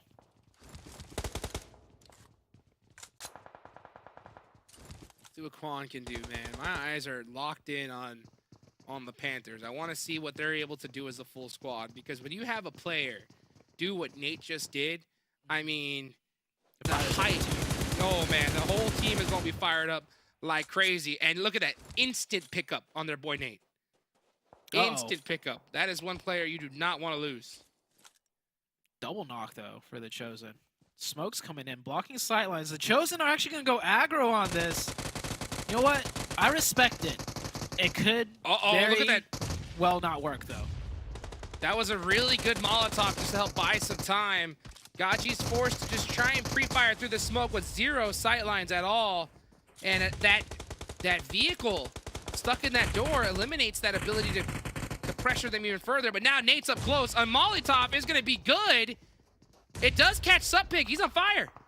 Oh, Nate goes down to the nade. 3v3 situation. Nate's not going to get picked Where's the up. team? Oh, Nate goes down. Zuko catches a trade. 2v3. TC are still pressing in. They line up. That's not a good one. I think Chronix just pushes right out through the open door and take out the Chosen. Chronix stepping up in that fight. That chaos right there. And the Chosen go down. Nate is gone and out of this match, however. But man, what a push from the Chosen. Like I said, they had zone priority, they had everything, but they got a double knock. I respect it. Third party, though. Here comes Phoenix. Diamonds full sending it onto the Panthers now. They're going to have to mount another defense, but now without Nate. Perfect shots from Quan to open up things here.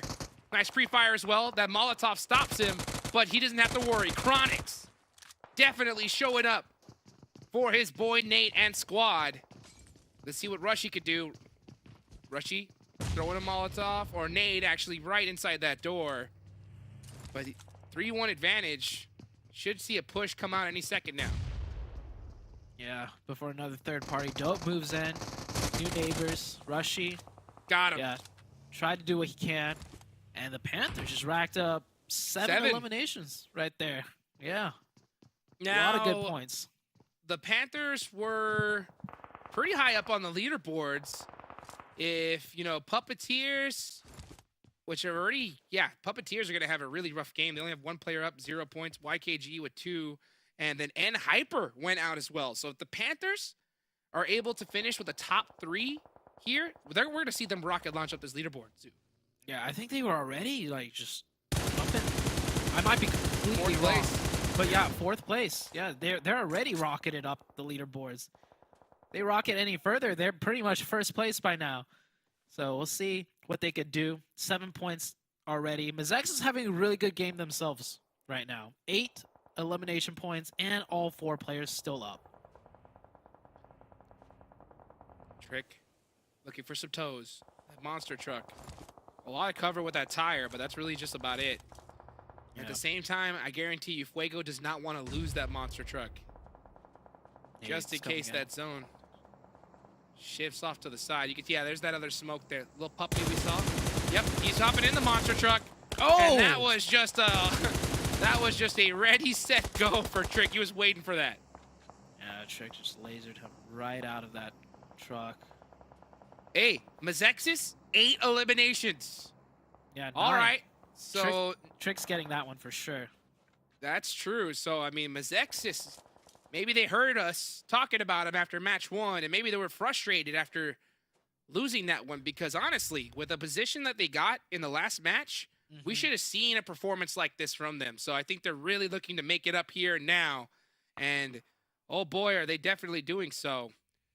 Zoned looking like we're definitely going to see that San Martin finish. Come on, baby. Nice little zone shift over to the west side, and we're going to see it. Just waiting for that circle shift. MEZEXIS is still at 4 up. They're going to have to decide to full send one of these compounds if all of the outside areas are Look out at the of live next rankings, zone. dude. Look at the live I'm rankings. taking it now. Yeah, ooh. Dang. Dope Slayers, nice. Nice, of course. Ooh, circle shift. Oh, MEZEXIS still has some of the outside to work with. Execute, YKG, Puppeteers losing the zone. Same with BOPE. Skills of Mine still with that 2-2 are up, but 2 of the players on the south side will have to cross now. This is a pretty solid zone for the Panthers, though. And honestly, it is their time to shine. Now that Nate is gone, it is their opportunity to show the world that, hey, you know what?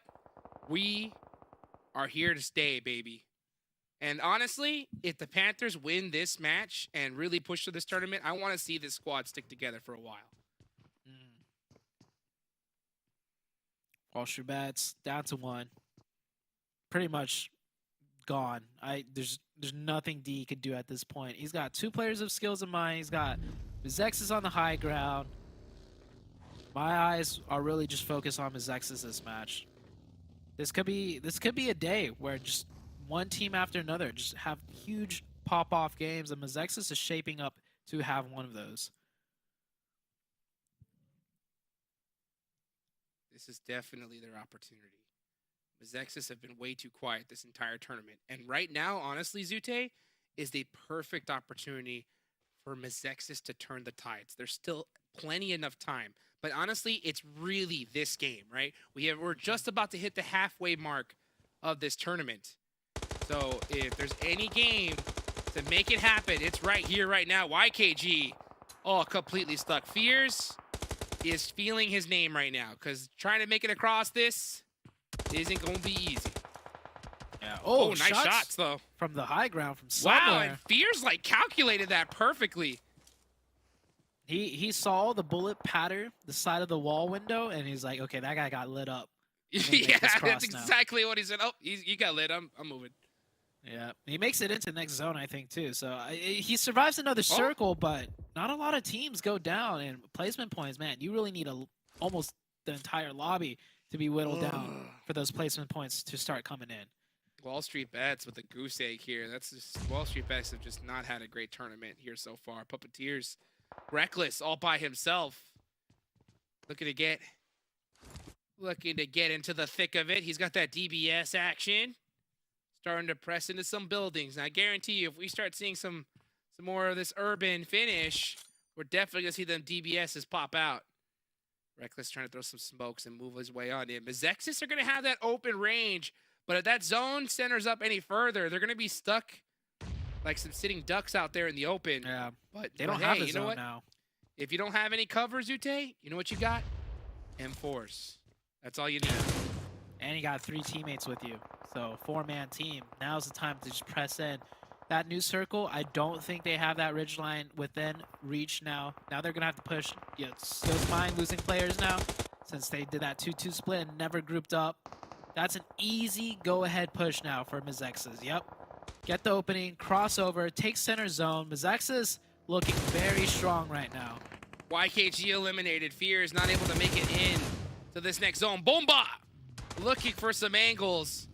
And MEZEXIS is starting to make a great push here. Trixie Boy does go down. 12 eliminations. It's going to be a baker's dozen right now. And they're not done yet. Zute, we could see a 20 elimination finish from MEZEXIS. You think so? It's possible. It's gonna be hard. We'll see. They're at 13 already. They're definitely picking up this 14 one. right here. Hopefully they don't lose anybody here. Bomba, he's gonna try and take at least 1 point. Oh, with goodbye, them. Bomba. Oh, that spread it. Oh, he's Bomba baking. burn. Oh, Baker's dozen. Bomba. Oh, Baking another one. Bomba. This is it. This is the final circle. We're at stage 9, Jukes. Here we go. It's Here coming in. we go. The Panthers still up with 3. Stuck in a pretty tough spot, but they're throwing a whole lot of smokes. Wasted. The final player up from Skills of Mind has the angle. Does he see through the smoke? He is predicting it, but Zuko's already out of there and into the next building. He's going to lead the way from it. Quan is going to have to make that final rotation, and he's going to have to do it quick because those smokes are going to start dissipating any second now. Ooh, can't get knocked now. This is a crucial moment where they all need all 4 players up gunning. Because Dope's pushing in, Panther's pushing in, everybody's pushing in. This blue zone is crunching. Everybody over. dead into the sightlines of MEZEXIS. Yeah, that nade should spell doom. There we go. That's 17 now. They picked up 3 more, I believe, right there. And now there's a 3-player of the Panthers coming in. Wanted, getting cut down. Skills of Mind wasted, still up. Chronix taking down Steve-O. Oh, Remix on fire for his squad. Remix already with 6 eliminations. Gets the knock on Zuko. Full push coming. Quan has to win this shot. Catches Peralta. Peralta. That is super huge. Oh, where's the rest of the team? MEZEXIS is trying to hold a 2-fronted Oh, push. no. Chronix, Support the free your fire here boys. is going to be too good. Yeah, Oh, MEZEXIS split up. A devastating decision, but it looks like Trick was able to come right on time, and that eliminates the Panthers. oh, Soulfly clutches that up. MEZEXIS versus the 1 player now of Wanted Vigilantes. Trick and Inactive. This should be GG easy. This could be 20. Oh, Steve-O goes down. So now it's just Soulfly up. So 18 eliminations, make it 19. Unless Soulfly decides to go out to denied. Papa Blue. Yeah, he's going to Denied. deny the point. Smart play there, but hey, MEZEXIS, 18. it's about time. 18 elimination. Jukes, the record was 20. That's right. And it was, I think we had 1 game of 20 eliminations in the league stage. And then it happened again after, so many days of no one hitting anywhere close to 20 on the very first day of finals yesterday. And now this game, we almost hit 20 again. Ridiculous. And you know what? I can't say better late than never, right? Because honestly, this is not late. This is right on time, okay? Like, if there's any moment that you're going to have a pop-off performance and start that train to victory, it's right here, right now, and I don't think you could have asked for a better finish than 18 elimination chicken dinner. Could have been more, just throwing it out there. But hey, 18's good. Hey, all right, well, hey, shout out to everybody watching out there, everybody viewer partying as well. Power Bang, I see you, Big Papa. All right, guys, we'll be right back after this break.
promoter is here. Oh, thank you, thank you.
Okay.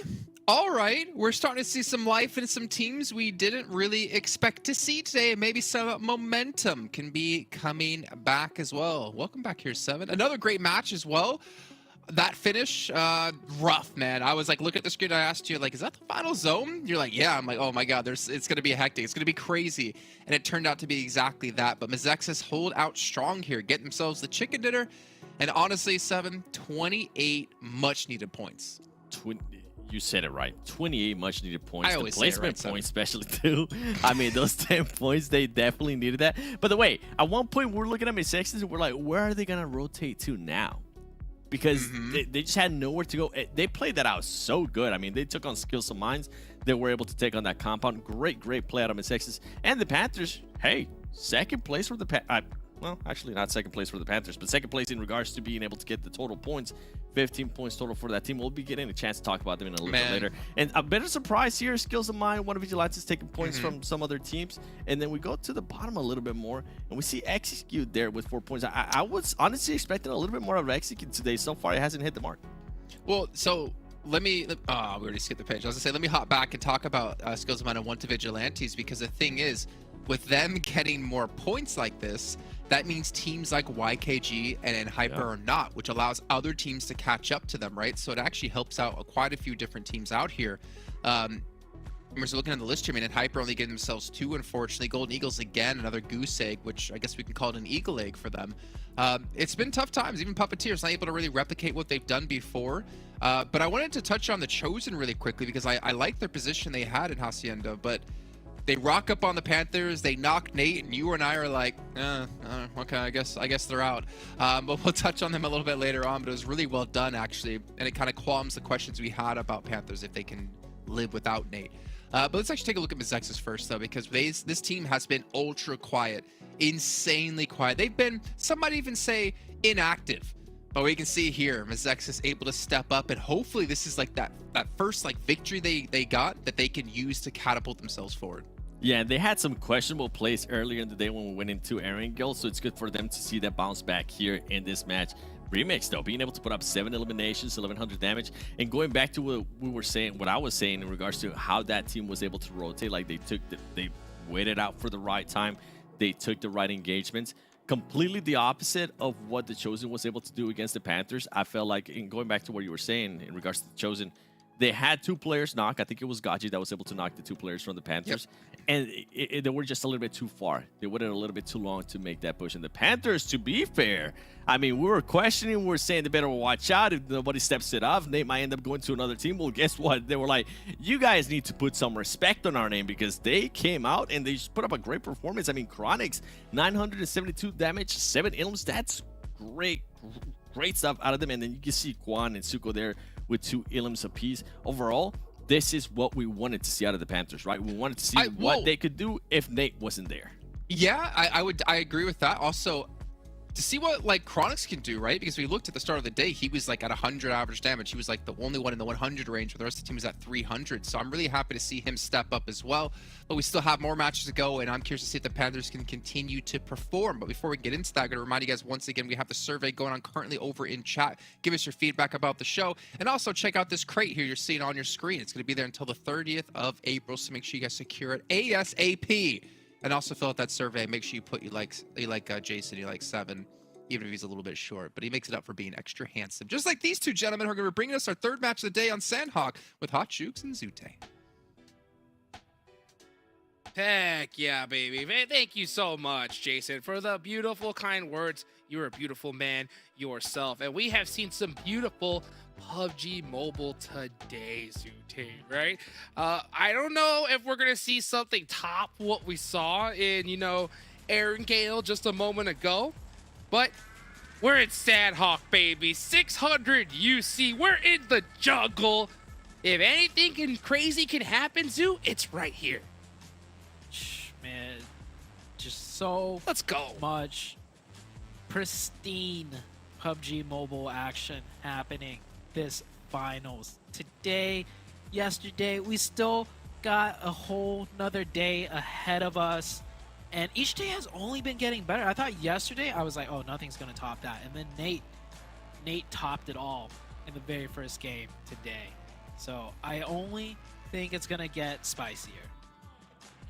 Yes, indeed. Congrats to whoever got that 600 UC. Hey, show us some love in the surveys as well on Twitter. Make sure you use that hashtag PMPL NA as well so we can see that. And hopefully we can actually see one of your comments on the show as well. We got one more day left, Zute. Top players, headshots. Nate is in the lead with 5. I am not surprised. And they are going to be landing in Paradise Resort, their tried and true location.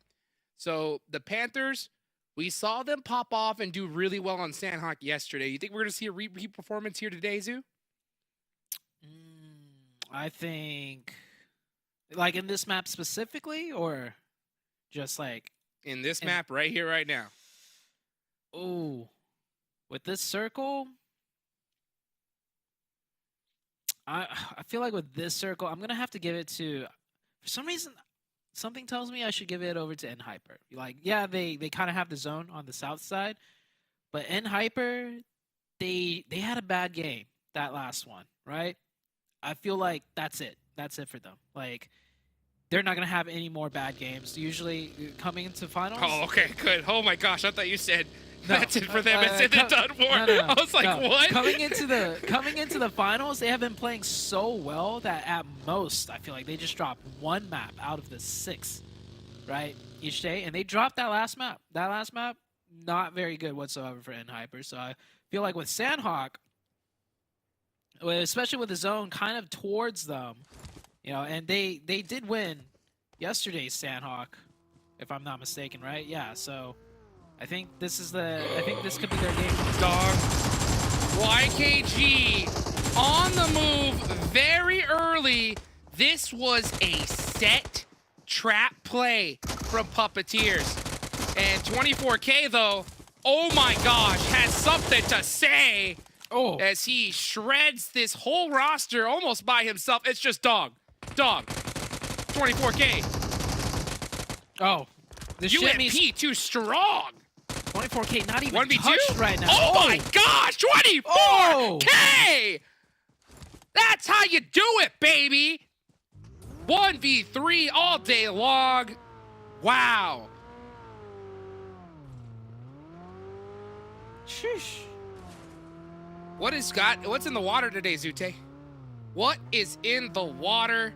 I have just been mesmerized today. I mean, this is ridiculous here. I mean, solo play after solo play. I think that everybody, after seeing what Nate did, everybody thinks it's possible now. Everyone's like, you know what? Yeah, I can squad wipe a team too. No problem. Man, that was a set trap too, like you said, by Puppeteers. And YKG, they just improvised. They just turned it on right there. And oh my god, 24K. We talk about Joe, we talk about Chico, we talk about everyone on team. 24K getting the spotlight now. That was that. And oh man, Puppeteers. I don't think we're seeing the Puppeteers of yesterday, unfortunately. Oh man, after that one though, that I mean, talk about like a demoralizing play, right? That's got to be it right there. I mean, your whole squad just getting soloed by a player, that's going to do a lot of harm to your overall mental state in this tournament. So hopefully Puppeteers can turn things around. I mean, I think we still saw them turn things around yesterday because they didn't have the best start, but True. oh boy, did they have the best finish. So we can definitely, I think it's definitely possible for them. But, you know, definitely so far aren't seeing the Puppeteers we saw yesterday. No, sir. MEZEXIS picks one up onto Wall Street Bets. MEZEXIS looking to keep that. Oh, what a shot from Remix there from the low ground. Wall Street Bets getting pieced up here. Already lost one, and another down in the form of G-Woon. Wall Street Bets down to 2 players now. MEZEXIS, they had a hot game on the previous Miramar match. They're looking to keep that momentum going. Phoenix, though, catching inactive from across away. So multiple teams starting to get involved on this hilltop position now. Yeah, Remix has definitely been that standout player, at least for me when it comes to watching MEZEXIS. He is that player that gets those critical knocks that just make his team snowball on some of these other squads. So, like, look, Inactive gets knocked there. Remix going to get a quick revive onto him. But I guarantee you, if you want any player up in the front lines, I would put Remix up there with anybody. I mean, look at this. He's running wide out in the open with 1 HP trying to make a play. He's feeling it. MEZEXIS down to 2 now, though, however. Yeah, Phoenix is just peppering them from across ways. They're getting shot and lit up from the hill on the south side next to Painan. That giant hilltop, that's where they're that's what's getting them slowed down and slowed down enough. They're slowed down to 2 members. They had 4 up, looking good in a 4v2 situation. Wow. But the long range third party, just too strong from Phoenix. Yeah, I mean, MEZEXIS loses 2 players. That's got to hurt big time. Wall Street Bets down 2 as well. I wonder if MEZEXIS realizes that Wall Street Bets is down 2 members as well. Because if they do, I mean, I think they could definitely feel like they have a chance on taking this fight. But, you know, this is Sanhok. Taking early fights is so risky. Because every single time you do, that third party comes so fast. Like, you have to finish that fight in record time. Yeah. Especially, like you mentioned, Sanhok. BOPE right here on the northeastern edge. Looking to scout some things out right now. The center of the map already getting very congested and filled up. Everybody's already pretty much almost moved in towards central. Dope is here. YKG staying in boot camp, which I'm not too surprised, right? They're down to 2 members. They don't have much fighting power left to come out. The next circle, where's it gonna go, Jukes? Oh boy! All right. Okay, that changes a lot. That changes everything. All right. Execute is looking to the sky saying, thank you, PUBG Mobile, because this is the most favorable zone that they could have got. Wanted Vigilantes going up against the Panthers here. This is a big fight. Wanted Vigilantes desperately need these points, but the Panthers are hunting for first place. And Zuko, this is ridiculously long, but it ends up being a bad finish for Wanted Vigilantes. That's 3 for the side of Chronix. Chronix is on fire. Man, Panthers looking good. Not just Nate, now Chronix stepping up a little bit. YKG! Car rotating somewhere. Oh, no. Oh, they're gone. They're done. They're done. Drive There's off no the way. cliff into the water. Oh, they made it to the buildings. Wow. I am shocked here. Oh, maybe Wait, it was Dope. Dope. Yeah. Dope's chasing them in. While Phoenix on the high ground, pushing down. Oh my gosh. Hey, paranoia is at an all-time high when it comes to Sanhok. You got to make sure everything is covered. You can see Kubi throwing some smokes up there. I like that smoke. It's very offensive, and it could possibly make, you know, these players of Phoenix think that there's a player in that direction. But oh, maybe there wasn't a smoke. I don't know. I'm not seeing anything bloom here. Oh, there it is. Okay, Exotic. Yeah, these are like bait smokes. Yeah, distractionary smokes right there. Yeah, 100%. Because usually when you see a smoke there, you'll see players utilize a lot of utility in that area. So real smart for Wall Street Bets not to throw it directly on them. They're still getting pieced up, though. There's that first smoke that you were talking about. They threw it a little uphill, though, so it does block the sight line and will keep them in safe cover. Dope in the kill feed.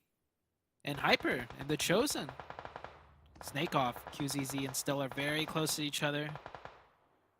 Won't engage in the fight just yet. A little bit of a standoff over here. Both of these two teams playing somewhat split. Ooh, Gaji? No, GK first pulls right back. Might have gotten the info for the rest of the team, however. Does seem that way as QZZ is mounting a push that direction. He's got the nade in hand. They know Gaji's here, but they don't know where Stellar or the rest of the other team is. Everybody collapsing into the zone here. QZZ, yeah, they definitely know something's up. So I would be surprised if we see all in Hyper crash. Gaji in this moment. Oh, Stellar from that off angle. So clutch. Yeah, gets the so confirm quiet. too. Oh, that hurt. That hurt in Hyper. Man, and Hyper got baited into that so bad. Stellar just not making any noise, and Hyper finally scouting out one player. Is like, okay, I guess there's just one over here. And they mobilize, and Stellar pops up. And Hyper's going to give up that fight immediately now and try and just find a position in the zone to play Turtle up. They will go towards into Ruins, and the next circle, once again, we're already about to hit another shift. Where's it going to go? Is it going to center up? Go off to the side, pace it possibly. It's going to be a split zone on the north side. So a three-way split between all of these islands. That's going to give a lot of breathing room for Hyper Golden Eagles to at least get a little bit more time into this circle. Execute as well are going to have it. But, man, if this keeps on centering up, Zute, it's going to be anybody's game. I would like to be the Chosen. That's for sure, though. 4 players up, dead center. Man, they're in a great spot. Everyone else is going to get very difficult. YKG, they have to turtle up hard right now. Hope no one crashes into them, but it is Sanhok, so it's kind of hard to get crashed on. Those vehicle rotations always so tricky to pull off. Let's see what YKG could do with 2 players up. 24K had that crazy play early on, and now it's a party in a boot camp. So, BOPE.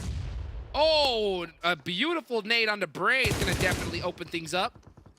Sonic starting that push. Hayuya forced to be on the heel here. The rest of the team, I believe, is across the way and on the water. So Dope, we talked about these splits, Zute, right? Yeah, sometimes they just not beneficial at all. That Dope split, I think they thought maybe boot camp was still clear because they were here earlier. But by the time they got back, BOPE already pressed up really close. BOPE will take over boot camp. Dope should just look to gatekeep them now because BOPE is on the edge of the zone in boot camp. We'll see what Hayuya could do in a little bit. Here's that split we were talking about. Splitting, like grouping up and then splitting back, you always have to be wary of another team that just moved on in that split-second timing. Yeah, I mean, we've seen those splits devastate players so often. Versa getting knocked here for Phoenix. It's going to be some big points on the side of Phoenix. Phoenix already have 5. That's going to be 6 right there. It's going to be a good bounce back game for them as well. Panthers have 4. Trey stuck out in the blue zone. This is only circle number 3, so he could definitely eat a little bit of this blue zone here. But he's going to have to make a move quite soon. You can see him just slowly starting to travel, wrap around, and find a way in. But, I mean, this may be the last circle we're going to see him get into here because with a zone like this, it can go anywhere. Edge. That's MEZEXIS gone. Oh, wow, yeah. MEZEXIS taken out. I think they were on that hillside just clinging on for dear life, but they are taken out. Golden Eagles, this is on the southwest. You see right there. Oh, and Hyper's there as well still. Next circle Center up. about to come out. Center up. Why not? Let's get the party started, Oh. baby. Here we go. That's so good for Execute. Huge for Execute and the Panthers, too. Yeah, I'm thinking the circle will end up in the northwest, but hey, who knows? If it does, I mean, Execute's going to be feeling real good here. And I would be, I mean, the best case scenario for both those teams is to find themselves in a position to gatekeep the rest of the squads. Kindness, yeah, especially after seeing where this next zone's going, the clock is ticking. They got to run immediately. Yeah, and Hyper's making some plays now. Golden Eagles doing what they can, but man, they're just getting taken down one after another. Kindness does finally go down, but no confirmation. You'll probably get revived too, yeah. And Hyper only had 3, but they're still making light work of a lot of these other teams. Panthers doing a great job of slowing down Execute. Execute had that opportunity, and they pushed it. This is what I'm talking about. Certain teams, I think, need to realize that, you know what? There's certain positions where you got to realize that that squad is more your friend than your enemy for the time being. Because if that zone goes north, they could have easily taken that hill on the left and both squads just gatekeeping everybody and then fight each other towards the end. But, you know, Execute, biting off more they can chew. Yeah, Fate's forced to just go to the back line and just try to survive.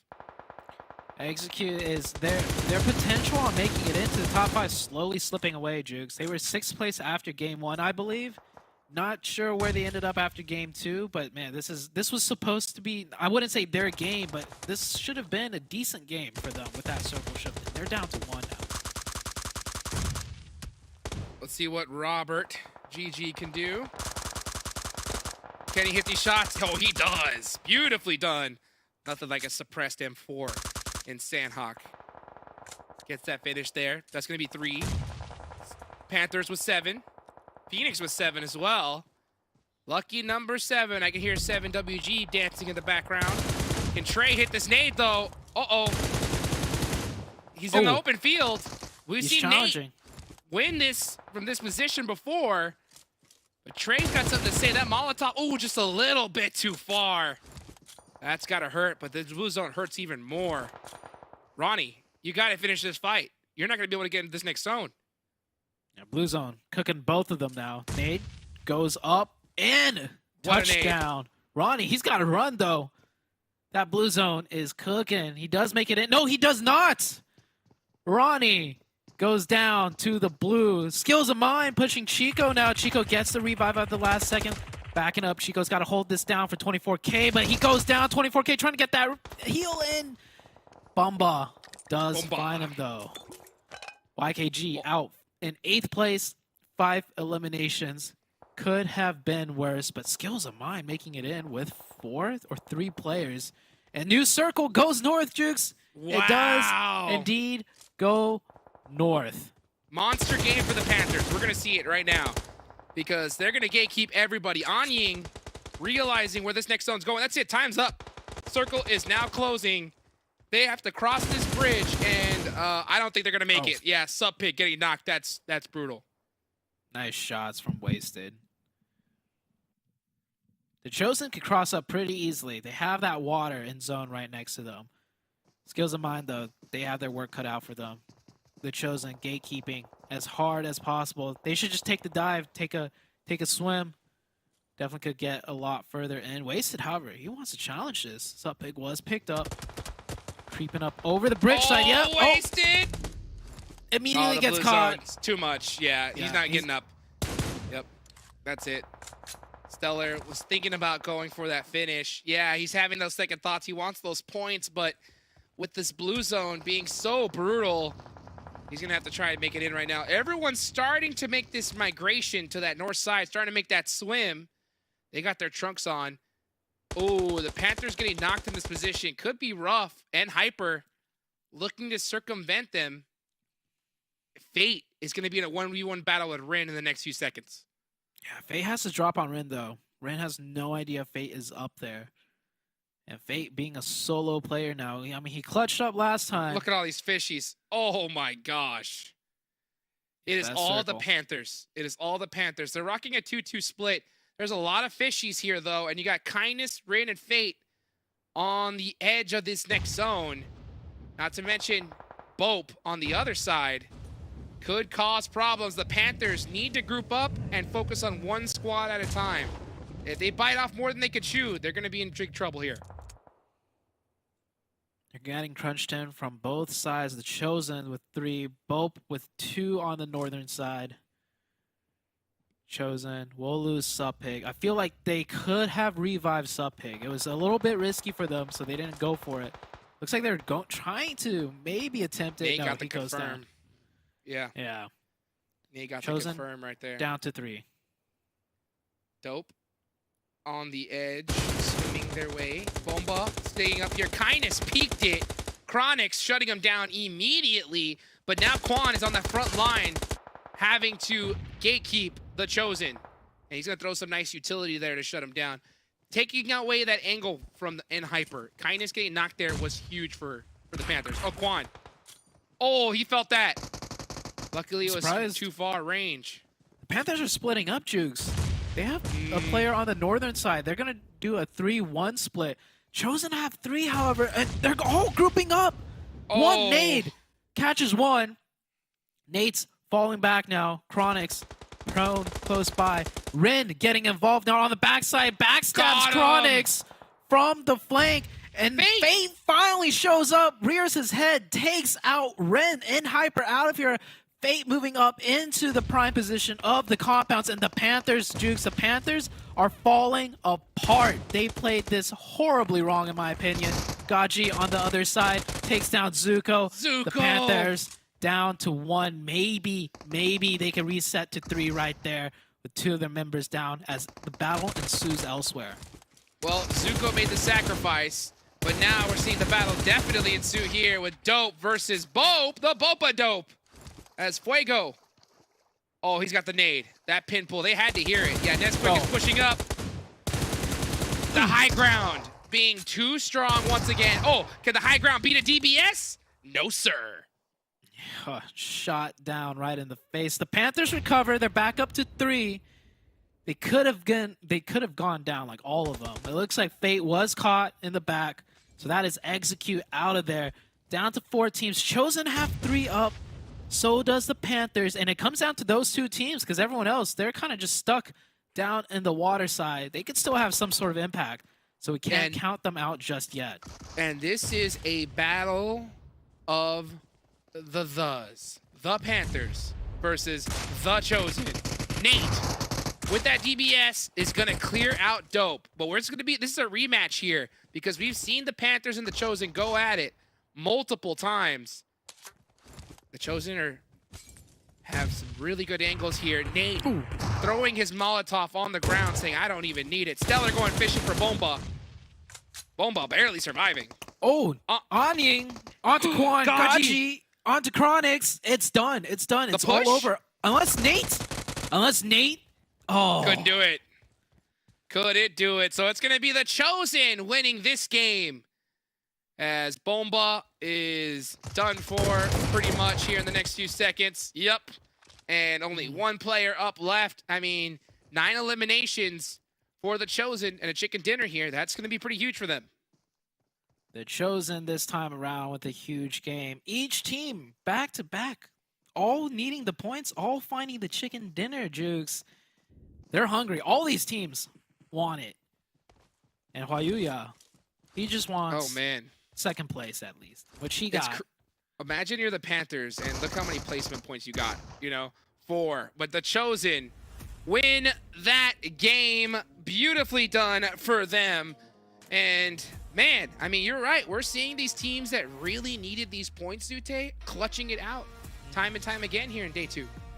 Yeah, it's day 2 is the day where the teams, I feel like, that really need the points, they get a little boost in power because they really have something to fight for. They know today is the day that they need to do well, and they pull out all the stops, and we're seeing it here. The Chosen with 10 eliminations, 1st place finish.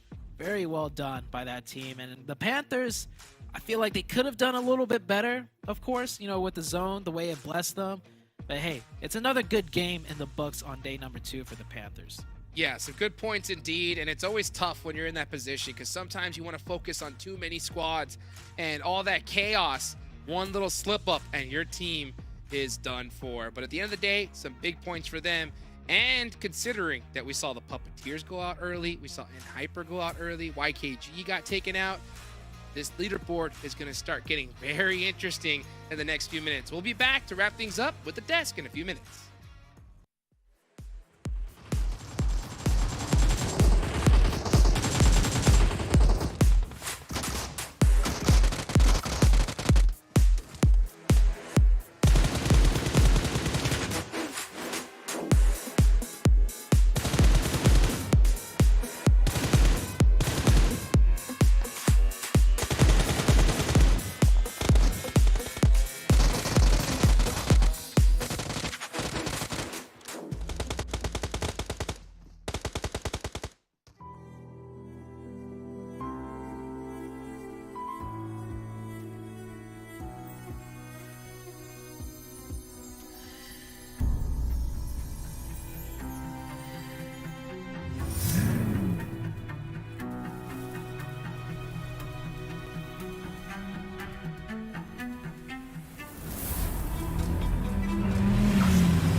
Monster Energy, our official energy drink partner here at PMPL NA, making things happen for these teams and getting the chosen a victory here on the board, getting some much needed 19 points. 7, honestly, I feel like there's honestly so much to break down in this match because of how the zones played out, especially with Execute, basically by themselves on the Northwest Island, and the Panthers eventually came in.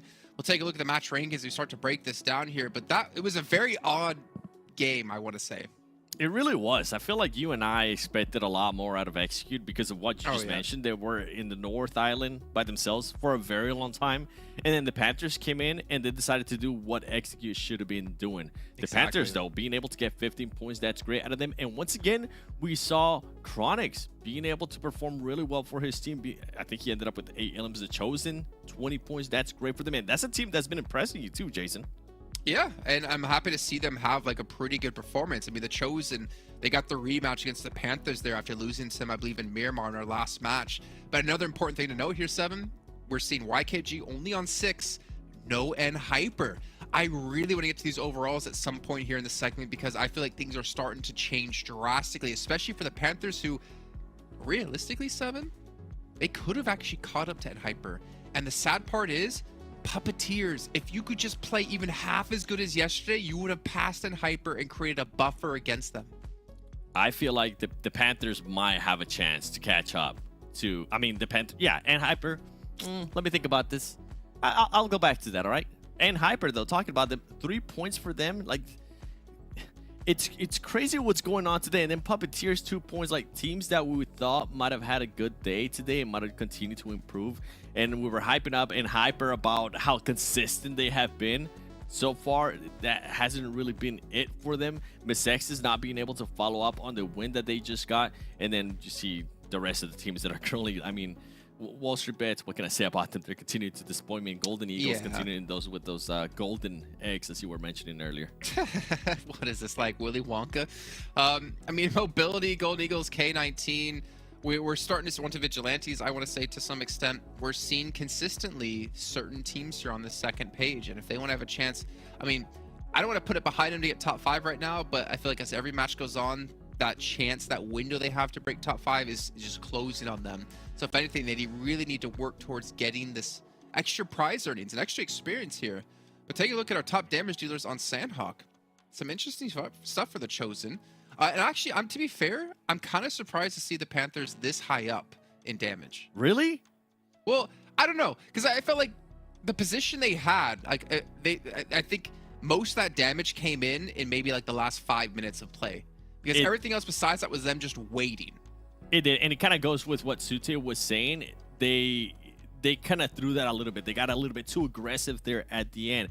One thing I am surprised about here is there's no execute. And I feel like this is what you and I were talking about. They were just so passive that whole game, and I feel like they should have done a lot more stuff. They were just deciding to wait back, relax, but they had so much room to work with that they decided not to, and I feel like it ended up hurting them because the Panthers did exactly what Execute needed to do. Yeah, and I kind of wonder like what would happen if Execute got there in time, or if Execute saw the Panthers, because we're not sure if they saw them rotating in or not through that bridge and getting down to that compound. But you know what, Seven? We need to take a look at our overalls, right? We're getting really excited to see who is currently in first place, and it still technically is Hyper. But look at this jump up today out of the Panthers. What the hell? Talk about a jump up. The Panthers now taking over YKG. Puppeteers, I mean, no surprise there with Puppeteers because of the way they've been performing today. But in Hyper, I mean, they're continuing to, they're actually starting to build somewhat of a gap here, even though they really haven't had the best day here. They're still being able to collect some points here. And yeah. YKG, I'm not sold on it. I don't know what's going on here in the finals with them. I will tell you one thing, though. I do like seeing the Chosen here within the top 6. Yeah, so right now we need to focus on a couple things, right? We need to focus at the very top to see who potentially is going to be taking home the title of Best in NA. But then we also need to look at top 5, because 5 is the cutoff for getting into regionals, and right now there's just a 2-point difference. However, you know, it starts to drop off past that with the Chosen to Execute and then MEZEXIS, so it's starting to get tough here for these teams. Yeah, and this is one we're going to be looking even more closely, right, at Execute and MEZEXIS. Those teams need to start being consistent. They can't just have a good match and then fall off, kind of like what happened with MEZEXIS there. A team that has been slowly starting to creep up, and I'm going to be starting to see a lot more in the first page, has been Skills of Mine. It would be interesting to see what would happen if this team can secure a win and backed it up with a lot of ilims so they can close on that big gap that they currently have to the other teams, and they can maybe actually make a push because they have been consistent. Do you feel that, Seven? What? A little like brush of cold air. You know what that means? What?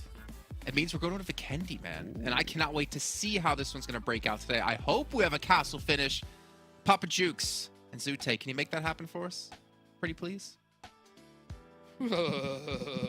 Castle, come on, baby, one time. Let's see that castle finish, guys. Put it in the chat. We begged to see a skating rink finish, right? And we almost got it. Yeah, we saw it. We saw it. That was good enough for me. So hopefully we could see that miracle castle finish once again. But here we go. It is Vikendi. I hope all you guys are as excited as I am, because this leaderboard is shaking up, and we're shaking and rolling down some 600 UC to you guys right there at the bottom. PUBGmobile.com/redeem. You know where to go. This is where it's at. We've given away so much UC, and for, like, if you guys have been tuning in since day one up until now, if you don't have like over 10,000 UC by now, you guys are not putting in the code fast enough. That's true. That's all I gotta say, man. We've given so much UC away. And this game, Jukes, last game, all 3 games today so far, man, the teams that are hungry are really showing it. So far, every team that's taken that chicken dinner really needed it, and they are shooting up the rankings. And the Panthers, Jukes, the Panthers with like the comeback of comebacks, in my opinion. Oh my gosh. I mean, a ridiculous comeback. And I got to talk to some of the players of the Panthers right before this tournament started, and I'm not going to lie, they were looking bleak. You told me they were like not confident at all. At all. Like they were feeling like, man, we're gonna get last place, and if we get last place, we're gonna probably break up. I mean, they were not feeling too good, you know? But all it takes is a good couple of games, right? All it good takes couple is of games. Yeah, and one player to just say, I'm gonna pop off. And we have seen this fire lit under this squad. They are now in second place. Unfortunately, the Castle, you guys in chat, didn't do your job, because Castle is not in this first zone. Bomba is going to get a nice 2-piece here, though. Yeah. Bomba gets a 1v2 for himself to start off this one. A little clutch play right there. Looks like Skills of Mine did lose one of their players to the other side of K19. A little bit of a split hot drop action.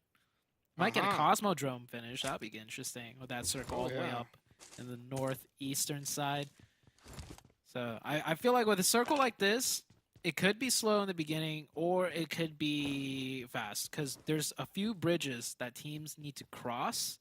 So maybe we'll see some fights at these bridges with teams setting up. Maybe we'll see teams just like loop all the way down south. we haven't really seen a Vikendi circle like this one, all the way in that northeastern side. So, Sure, Zute. yeah. Right, you are. But you know what?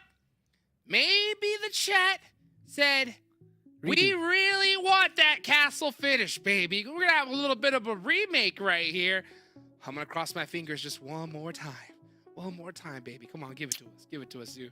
Well, you know, like you were mentioning a little bit earlier, right? We're seeing these teams that we didn't expect to really have a crazy performance here pop off, right? Now, with that 1v2 we saw earlier, and Skills of Mind in general, I think Skills of Mind are starting to feel themselves a little bit. What do you think? Yeah, I would say so. That last game, they had a good, somewhat of a good start. I think they got third-partied, right? I mean, it is Sanhok after all, but Skills of Mind, I would not be too surprised if in the next game, Skills of Mind is the team that like takes the chicken dinner. If not the chicken dinner, they get a lot of points, right? It seems like it's been a reoccurring pattern here today. And in Hyper, they're the team that's in first. They're still in first, but they're starting to slip, Jukes, just a little bit. You're all right. Well, you know what? Speaking of a team that really wants to jump back up on the leaderboards, I got the chance to talk to Joey from YKG a little bit earlier. Let's go ahead and take it to a quick interview with him, and we'll be right back.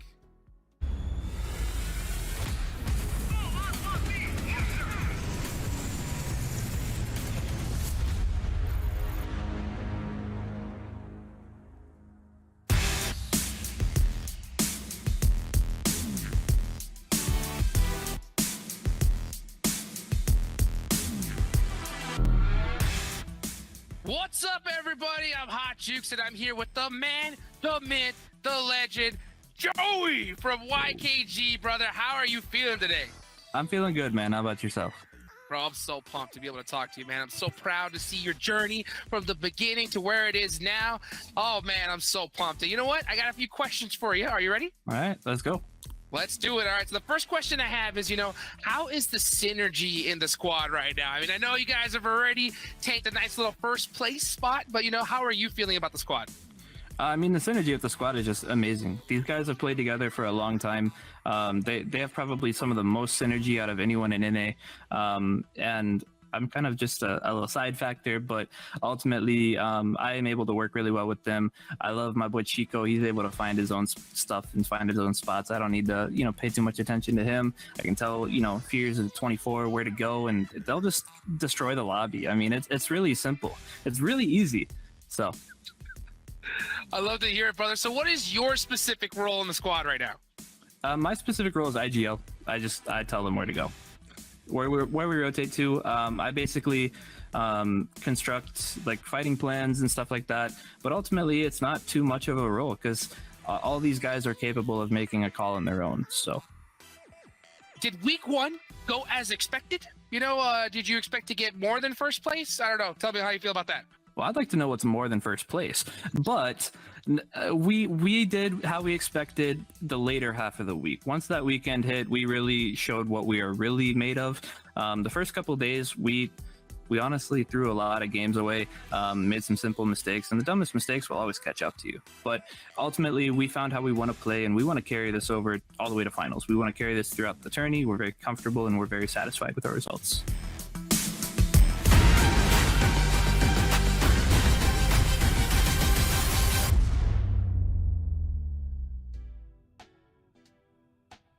Always great to talk to one of the legends here of this battleground here. And by the way, I want to do preface that I did have this conversation with them. This was right after week one of league play. So they had a great start then.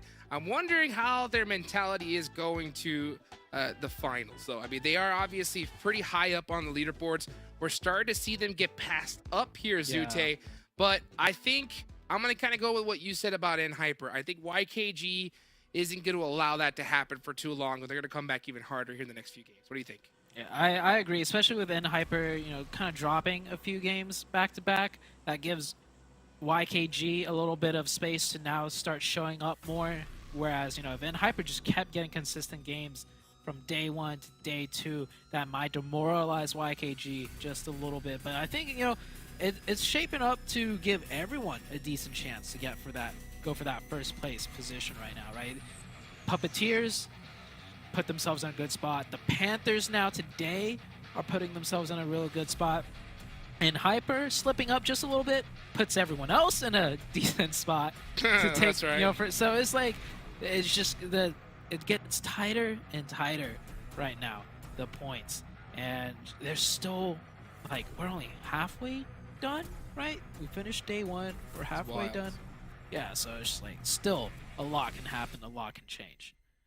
Yeah, anything can happen here at this point. It's getting so intense, and I wonder if we're gonna get that castle circle that we were talking about earlier. We can see the live finals ranking right there, and Hyper still have a good lead though. So even though they've had a couple rough games, they still have put themselves in enough comfortable of a lead. And to be honest with you, Zute, a lot of this lead is because of those bonus points.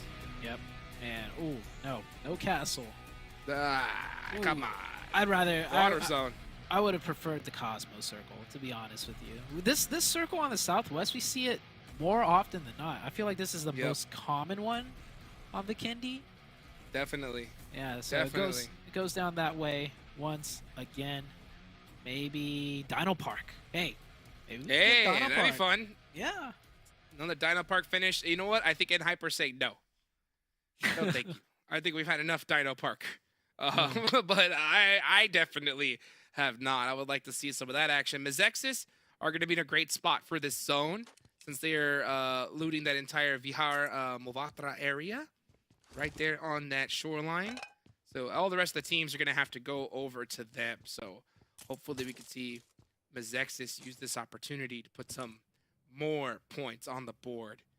Nice little comeback game for them. But MEZEXIS, they still have a lot of work to do if they want to catch up to these squads, especially a team like Hyper, who's done a great job of, even when they have a bad game, they still put some points on the board. Look at their average eliminations here in Vikendi. Yeah, it's pretty good. There's a lot of high ground on Vikendi. That's why they thrive so much. Puppeteers here. Oh man, if you're the Puppeteers, right? What do you think they're thinking right now? Like day 1, they absolutely crushed it. What are they doing different today? What are they doing wrong? What should they change? Like what should they change to try to imitate what they did in day 1, in your opinion? Yeah, you know what? One thing they need to change is obviously how they start the game. You know, I think that the biggest kryptonite for Puppeteers is them spreading out a little too thin, scouting, and losing a player early on. When that happens, it really, I think, cuts into what this team is capable of. We see them playing pretty tight right here. Wasted is going to club up into this compound. No. He tried to make a escape, and he just might do it. Can Reckless hit this one shot? No. Oh, yeah. Wasted. I mean, this is what happens when you blind rotate. It's stuff like that that can really cost your team. Wasted got wasted. That's for sure right there. And he wasn't even rotating. He was just spreading out to get some more loot. Unfortunately, running into the Puppeteers, bringing them the loot instead. Now, if I was the Puppeteers, right, what I think they need to... I mean, it's kind of difficult in this circle, but something I noticed yesterday was that they were really good at just taking 4v4 engagements. You know, coming in from the edge, a lot of isolated fights. That Miramar game that they absolutely dominated, right? They came in from the north side, 4v4 YKG. YKG ran away with 2 left. Then they 4v4 the next team on the hill, and then the next one, and then the next one, and then the next one, and then the next one. And it eventually ended with 20 eliminations, right? Yeah. And the chicken. So they're really good at fighting. We know that. They always get these eliminations constantly. But I think it's when they struggle when there's like more than one team in front of them.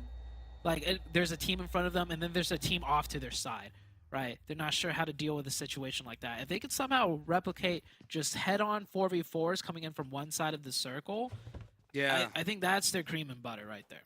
I agree.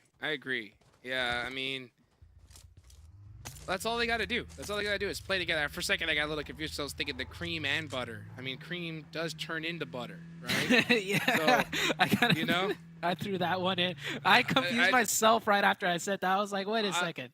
Cream and butter? I like it. Cream and butter, baby. Hey, you know what? One and the same. And I think if they play together like that, right?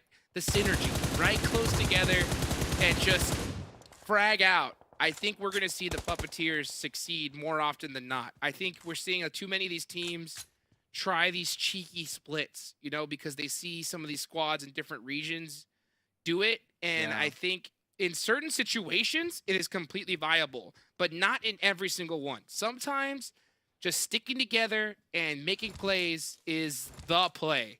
And I think the Chosen learned that lesson after Miramar. At some point, you got to regroup, right? At some point, you do have to regroup. Unless if you just have like 4 Terminators on your squad. But at that point, you can do whatever you want. That's true. It doesn't even matter if you have 4 like Nates in prime game 1 Erangel on your team. Yeah. Right? Execute here. Man, oh, we need to talk about Execute too. Yeah, Execute needs a talking to for sure. It's slipping. It is slipping. They were in good reach of that top 5. And it's just no. What did you see? You just said it's slipping, and I just see Fate just solo off to the side. Oh. You know, with the team driving right next to him. Oh, so hopefully. I think he's fine. But continue what we were saying. I'm sorry about that. Yep. If anything, they're gonna catch Beowulf there alone, all the way in that southeast, in that dark, in that blue area. Yep.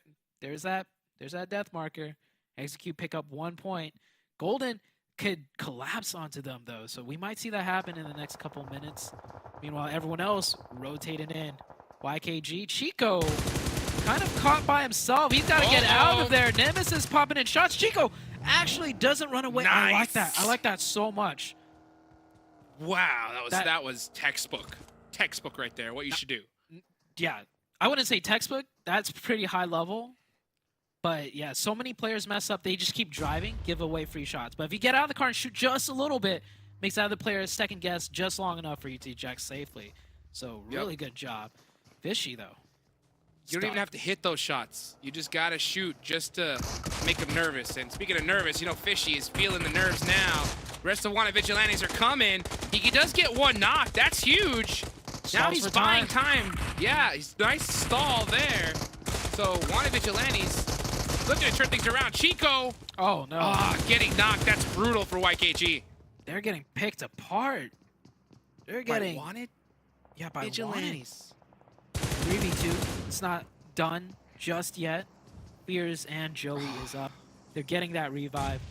I feel like YKG should have played way more aggressive. Like, in that moment, just seconds ago, if they were able to play a little bit more aggressive, put some more pressure, but they're letting YKG get somewhat of a reset.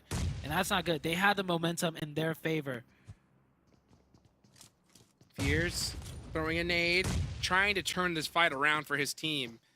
Surprised YKG 24K even got picked up in this scenario. Soulfly trying to throw some nades. This could be bad for Wanted Vigilantes. I think they took way too much time here. They're playing it way too defensive. Sometimes you have to full send it when you start seeing that team bleed just a little too much. So what you just said YKG should have done, I think Wanted Vigilantes should have done the same thing, because if you allow them to set up, it's going to be really bad. I mean, I think YKG just, on paper, have the advantage because they're just better, right? Oh, no, Fierce getting tagged up heavy. He goes down. Is Wanted able to pick up on that information, though? They heard the shots pitter-patter on the rooftop, and a player gets knocked. I think they could put the 2 and 2 together. That's why they're getting aggressive here. Nade's coming in. They're pressing up. Phoenix! Wow, he caught him! He caught him, but Phoenix coming in, too, right now. Oh, no. Oh, it's all out brawl. They're coming in on the backside. It's just Joey up. 3 of Phoenix here. Wanted might have heard that card coming in. That's why Wanted's being a much more passive now. I think they could be taken off. I think they're looking to get this finish and then leave. Regardless, though, this is what I was talking about. They should have done this fight way earlier, because the longer you take, the more of a chance you have of getting third-partied. Yeah, Phoenix actually stole that one away. Phoenix got the confirmation right there. Brutal. Onto that player. So Wanted will not be picking up that point. Now there's just 3 teams here. Joey and Fears, the dynamic duo. They probably got DBSs too. That is 1 second floor you do not want to push without using nades first. Next zone about to pop as well. You can see that there in the top right corner, everybody. Where is it going to go? Most likely centers up. That's what Vikendi does. If we see a hard shift, it's very rare. It is a little shift, but it's right back on land, so nothing different when it comes to the zone. But everything different for YKG. The bank, is it open? Oh, it is. Oh, Ronnie actually got an angle from distance onto that second floor. Here comes Phoenix with the push. Yeah, here they go. Wanted is actually going to eject out of there. He missed! Joey missed that shot! Oh, that is so brutal. That was a beautiful angle that Joey had, but just missed the mark by just an inch. That allows Phoenix to take them out. So YKG, that is a 1-point game for them. And I guarantee you, a lot of squads, especially a team like the Panthers, saw that in the feed. Definitely. Very uncharacteristic of Joey to miss that shot. But hey, it happens to the best of us. That's true. It happens to the best of us. Trick on the rooftop. Trying to pull out some tricks in his bag right now. Ooh, raining that nade. Can he get it down into that angle? Tosses it. Knock? No. Bounces off onto the fence railing. MEZEXIS, they're backing off just a little bit. Now, both of these teams don't have to engage in this. This is a difficult fight. Not really, you know, in the center of zone. So it should be more of a stalemate here. But WALLSTREETBETS, they're making a move. They're trying to push in further. That's going to be a big mistake. What? Kubi goes down from Trick. And I thought Remix had a huge angle and saw one of their players, but isn't able to get that second knock. MEZEXIS all on the roof here. That could be a great nade. Oh, it's a beautifully placed one. And another shot there. Exotic does get one on an inactive, but Trick has to finish this player. He's going to go for it. Trick in a great spot right now. Applying so much pressure from up there. He has no more nades. Oh, the Bizone. I don't... Like, they didn't have to try and cross over to get into the building. They were safe. But they made the risk. And now they just kind of crossed into a coffin. MEZEXIS pushing in together. Remix with DBS. Trick finds another angle just through the window. Too easy for MEZEXIS right now. WALLSTREETBETS, man. WALLSTREETBETS not having the tournament that they wanted. That nade being held for just way too long. And they're going to go down. Oh, WALLSTREETBETS. I mean, what is it going to take for them to bounce back at this point? Because we have now passed the halfway mark of this tournament, Zute. Yeah. For a team like them, with how far they're down the leaderboards, they have to have the comeback of a century. I don't think there's no more bouncing back for WALLSTREETBETS. Nail in the coffin already? I don't know, just the way things are playing out for them, I don't think it's possible. Like, technically, yeah, but just you start off the finals doing so bad when you were running that hot, right? You have all the momentum coming into the finals, and this is the worst, almost the worst I've seen WALLSTREETBETS play. It's the pressure. I don't think they got what it takes. It's gonna take 50 points. That's what it's gonna take to even touch top 5, and that's if these top 5 teams don't get a single point. So it's not looking good at all. A 30-point chicken dinner is definitely gonna need to be in the works for them. Let's see what Phoenix can do, though. They have 3 players up. They're pushing onto the Panthers here. Panthers putting some consistent points, but it's only Chronix left. Chronix, can you hand the phone over to Nate? I'm kidding. Chronix, you got this. He can make something happen here. He's pushing out, going aggressive, DBS in hand. Gets one, full HP still, that's huge. Gets 2, no, he doesn't! Missing the shots! The pan blocking some! Oh, 1 HP. Gets the point confirmation. Oh, he moved! That was, I mean, yeah, I could see why he went for that angle. He was, I think if he would have stayed, I don't know if that DBS did it run out of ammo? If he had the steals of nerves, right, he stays there. Yeah. Right? He knows he can't run back for free there. But I will say the clutch was the second knock and the point confirmation. He already did more than enough, in my opinion. That's 3. I mean, so that's going to be some points, but yeah, YKG got 1, so that could have been their huge opportunity to try to catch them up. Dong? I like it. With the heat-seeking missile right there onto Ronnie. Yeah, and they pushed out of the zone because they heard this commotion. So this is PUPPETEERs. They got They got their brains on right now, going for the third parties, not just sitting still, playing aggro. And I think they're in a great position right now. They're on the edge. They have 4 up. If they need to fight their way in, that's what they're best at. So, hey, this could be a huge Puppeteer game. They got 4, like you said. Could be a lot more in the next coming minutes. Dude, that nade busted right in his face. That was ridiculous. Dong with the bounce shot. I mean, who knows? That could have been that one play that just turned things around for the Puppeteers.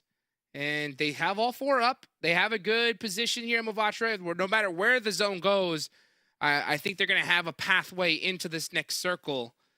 Let's see if it decides to go onto them or push onto Dino Park. It goes right onto them. Okay. So now it's time to stand up, start making some plays. Yeah, I don't know if I like that circle shift for them. Like, I mean, by all means, that's a great shift. But for Puppeteers in particular, I like it when they play aggressive. I like it when they don't get the zone and they have to work their way in together as a team. This type of zone right now, I don't think they're going to find any elimination points in this circle, right? Everybody's going to crash in and congest on the east and south. And even if all those teams go out, they're still not in a good spot for placement points because it's nerfed so badly. I will say, Zute, that I would say that you are right, but I am going to slightly disagree with you. And it only because it's Vikendi. Because remember last time we saw Dong on the roof, and they were able to hold that pretty well. Right. Yeah, so that was only in Vikendi, though. But I think you're totally right. When it comes to other matches and other zones in particular, I think Puppeteers is much stronger pushing in rather than defending. That's fair. They actually won a 3v4 against Hyper that match. And that was the match that started it all, right? Yesterday.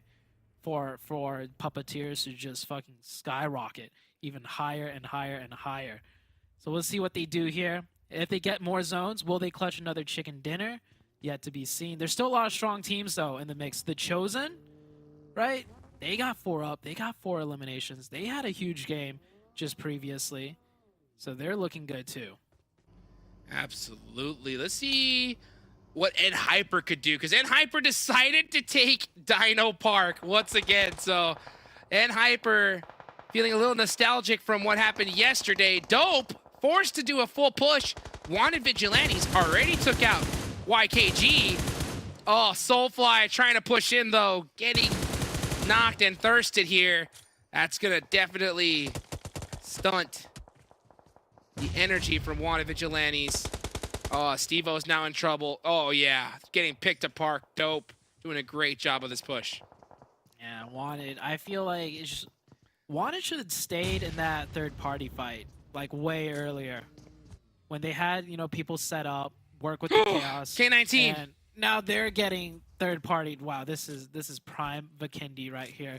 And, ooh, Puppeteers actually fade. You see on that mini-map, he's peeking over. And next circle shifts over to TC. 3-way party here, though, Jukes. K19, Dope, and Wanted Vigilantes. No one has been confirmed yet, and no one has a zone here now. This is brutal. Dope needs to get on the defensive. Or are they going to smoke out and try to get out? Oh, their vehicle is starting to get taken out. Is going to definitely hurt them with K19 pushing this. 1 minute left on the clock. This fight needs to get finished sooner rather than later. K19 knows it, and that's why we definitely see them push this very, very hard. Oh, man. I don't think they realize it's like almost everybody is still alive here, yeah. Steve-O! Pushing into the smoke by himself. Steve-O will catch 1. K19 down to 3. This is going to get so messy here. Nobody's going to come out on top here. That's true. Jukes. Who's going to get the most eliminations? That's going to be the question mark, because Papa Blue is going to clean up whoever's left. Let's see what K19 can do. They have no intel, so they don't realize that Wanted Vigilantes is only a duo. Nemesis holding the stairs. That pre-fire is going to give away his position. Poppy Sour. Oh, coming up with a DBS. Oh, 1-2. Got Double one. peeks. Poppy Sour, DBS, best entry weapon 360. Here. Ooh. All right, Hit him with Poppy the spin. Sour. Spin move. On the other Legend. side. Oh Dope. my gosh. He's hiding back there. Dodged a lot of bullets, but K19 versus Wanted Vigilantes now. I think like what 7 players just went down here That's in a good matter of eliminations. seconds. That was good eliminations for K19. K19 has really needed a good performance. Now 5 is probably, they could pick up 6 here with Nemesis. Yep, easy one. Yep, that is a Christmas gift for them. And I believe they do have a Tesla, so they're gonna full send it on into this next zone. 6 eliminations for K19. On the other side of the map, BOPE has engaged with Skills of Mine. Skills of Mine here holding with 3. BOPE getting tagged up just a little bit. He'll reach into the safety of that cover. Skills of Mine, DBS in hand. Dose. It's going to get tricky here. We just saw how much damage that DBS did just prior. Execute eliminated. 5 eliminations only.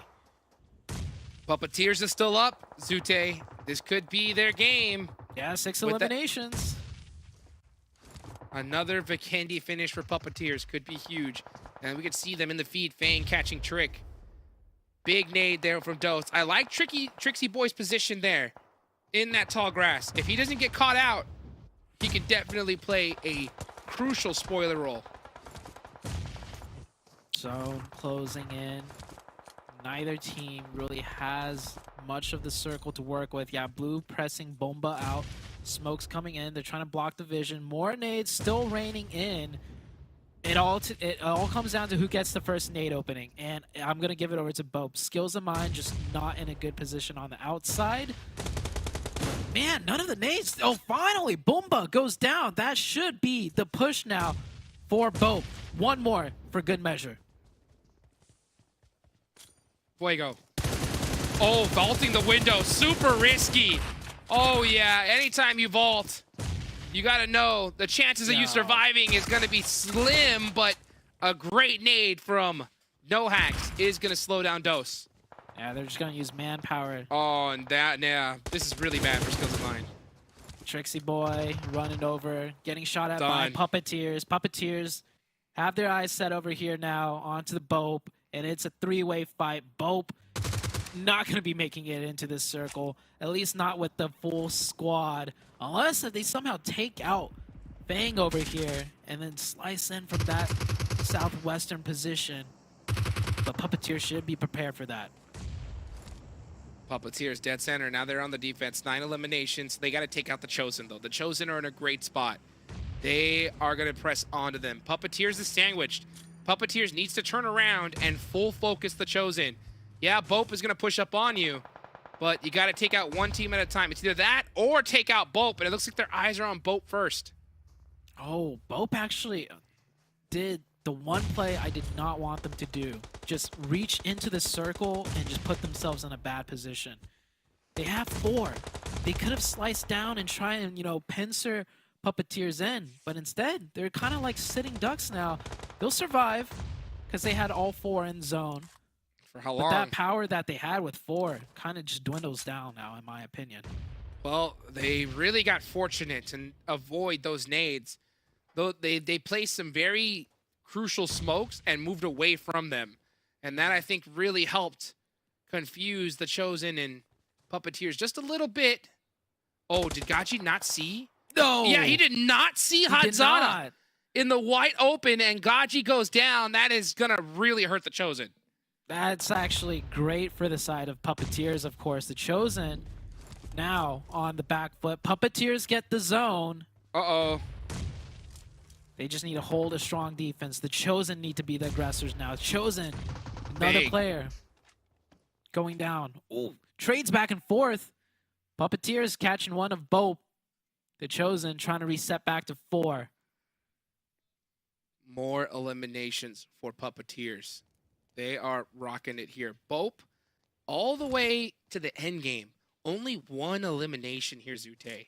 Oh, you're right. Yeah. Wow. Very, very shocking that they've made it this far. I wonder what their damage is looking like. And, I mean, they're playing this very, very passive, so it's not shocking in this scenario. The Chosen does pick up Gaji, so that's going to be really huge for them. Next zone pops. Puppeteers are in it. Chosen, going to have to push on in. BOPE could time this with the Chosen, though, and that would be very, very bad for Puppeteers. Yeah, they're right now doing a 3-1 split, focusing more on the Chosen side.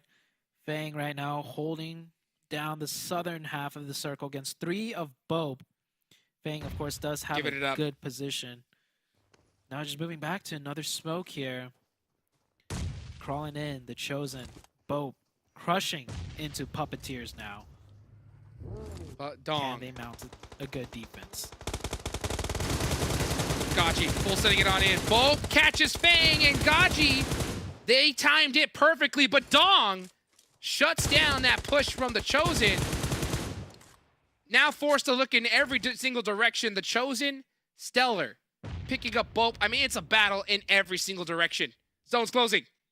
Dong needs bullets. Dong was down to 3 M4 bullets, so hopefully he's getting some from Faye. And he purling in through the grass. Reckless also sights onto the Chosen.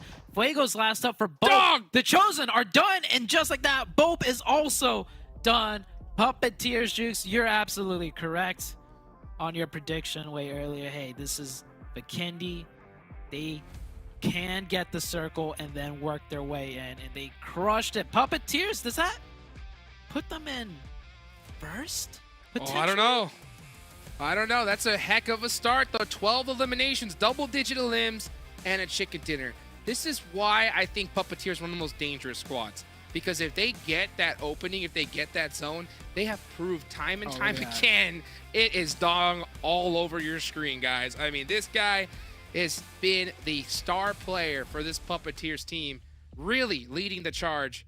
And I'll tell you what, when it comes to Vikendi, they have proven that they can mount that defense. I still think that you are right, though. When it comes to these other maps, they're still yet to prove that. Yeah, they need to play a little bit more aggressive in the other maps, but man, Dong, once again, he's back, baby. Woo! And maybe you'll catch some more in these highlights of Dong. So don't go anywhere. We'll be right back, guys.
Well, you know, there was questions, to be honest, Seven, of Puppeteer and Dong in particular, because they have been extremely quiet, but it seems like Dong just performs better when it's cold, because that's the second Vikendi in a row now that they've won.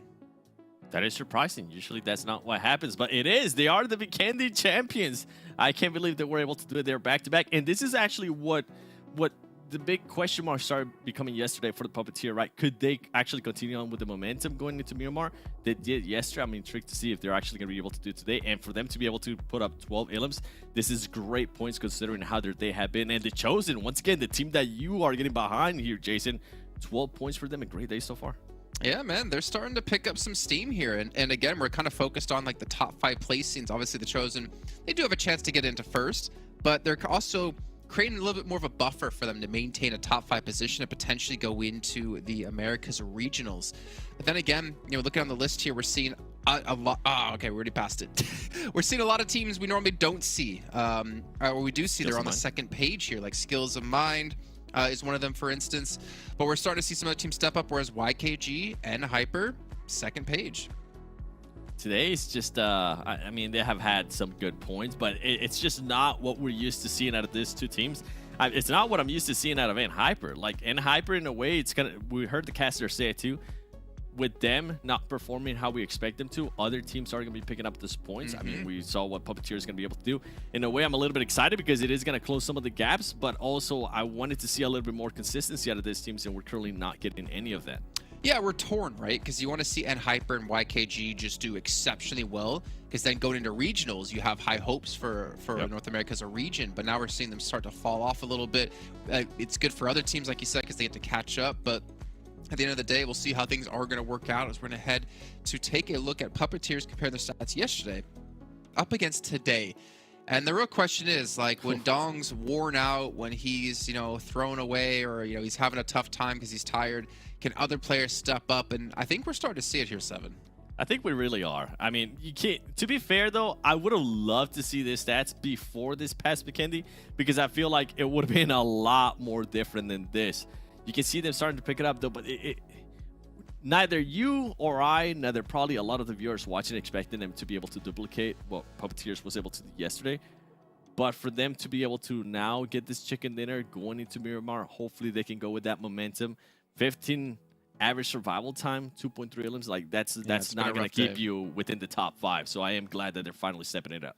Yeah, I mean, at least, well, yesterday they won Vikendi, then they won Miramar right after, so they won match 4 and 5, and well, we're going to be going to Miramar next year, so we'll have to see if they can do it yet again and start to pick up some steam, just like the Chosen. As we'll take a look at their stats yesterday and today as well to kind of compare the two and get an idea of, are they maintaining their performance, are they improving their performance, or are they getting worse? And I would say, with quick maths, that they're actually playing better today than they were yesterday. Yeah, they are. I mean, we saw what they were able to do earlier in Miramar too. Their average survival time is a little bit lower, but I mean, it doesn't really matter because it's pretty much identical. Look at their average elements though, 6.75 from 4 yesterday, and then almost doubling their average damage. This is what we want to see out of the Chosen. And with the Chosen and Puppeteer, I feel like these two teams can be so similar, right? It's teams that they can definitely have that fragging power if they put themselves in a position where they're able to frag out towards the end.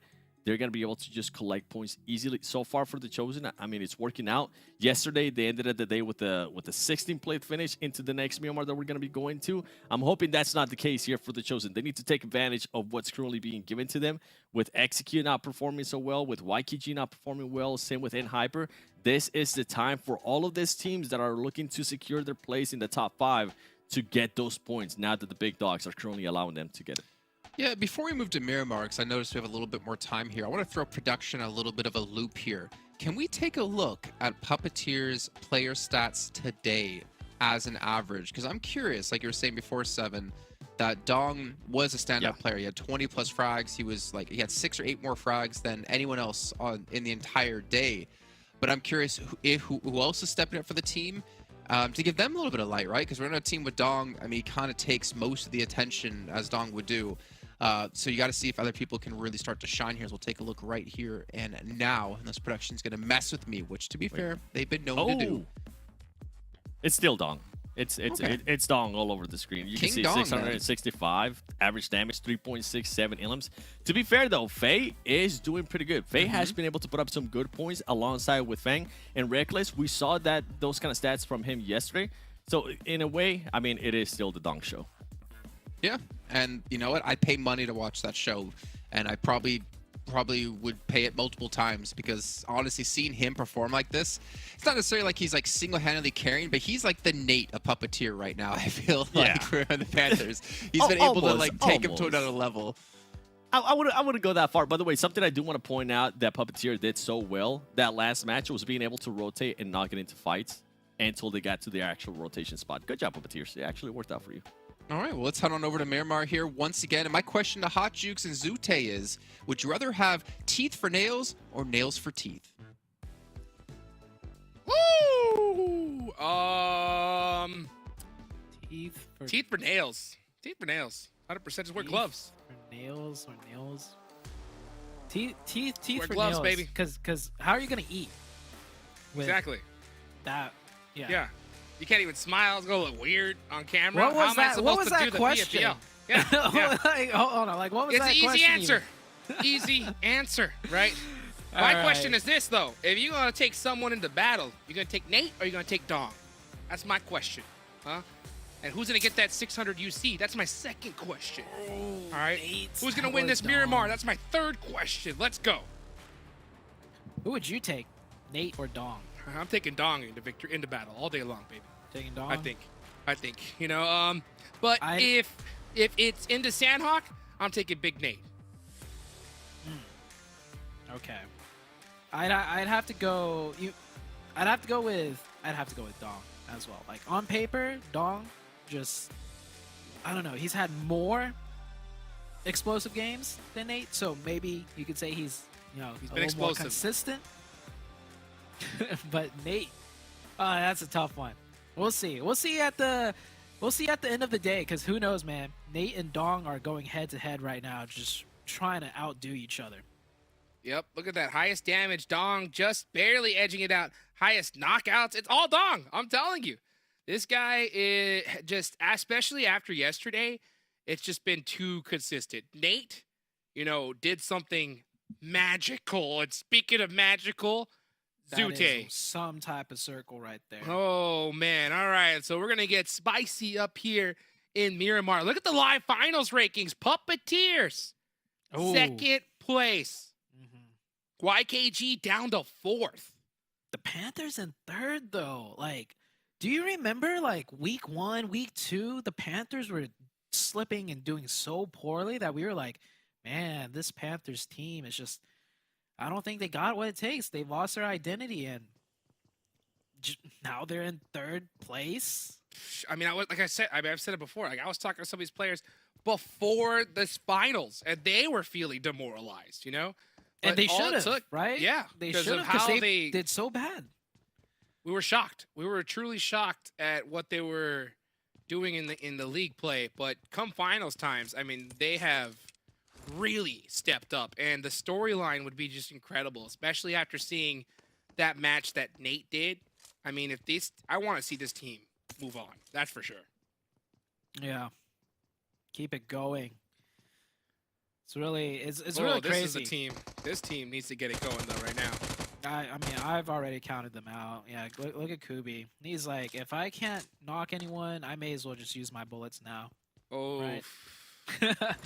But it's always surprising, like, what can happen in the finals. And it could be a little bit of luck. It could be a whole slew of factors. But I think some teams, players, IGLs, whatever you want to call it, come finals, it's just like, all right, we need to do this, and we're going to do it. And, like, I'll be honest with you, Jukes. Like, speaking from experience, personally, for me, just to throw it out there, I never really thought I could get too far in COM. Like, going to the next stage, I'm like, oh, man. All these other teams, on paper, yeah, they're better. Like, we're going to qualify to the next round? Highly doubt it. But it happens.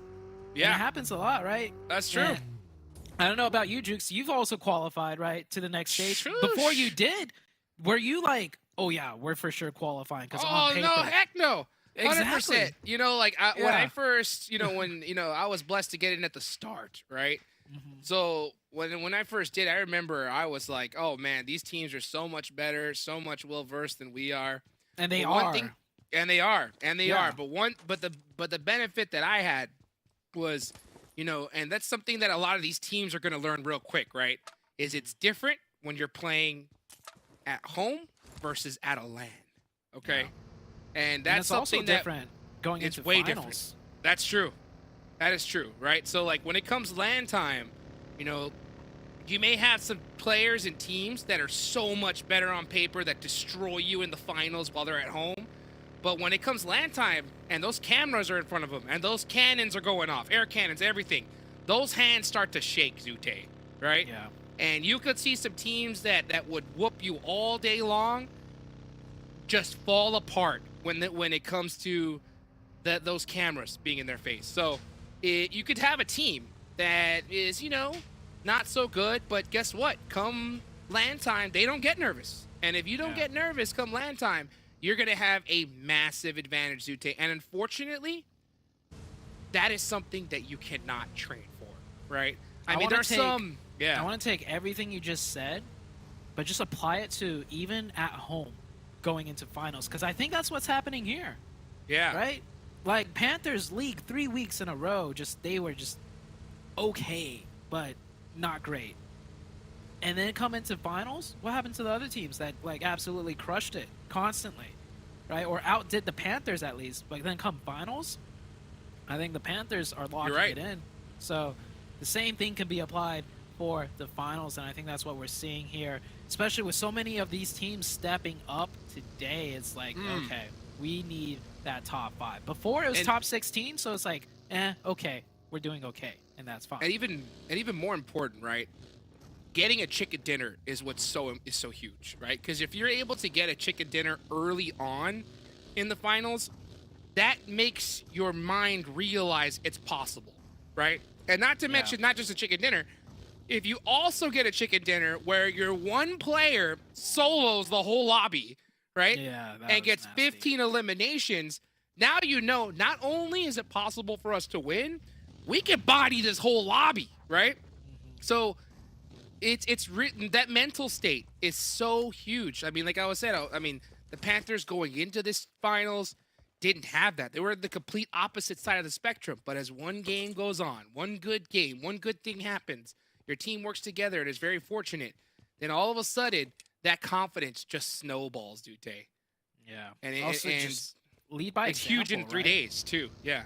Yeah, for Nate to do that, lead by example, he doesn't even have to say a thing. All 3 teammates are like, all right, man, we got to step it up. We owe it to Nate to get us into the next stage, because he worked his butt off that match to make it happen.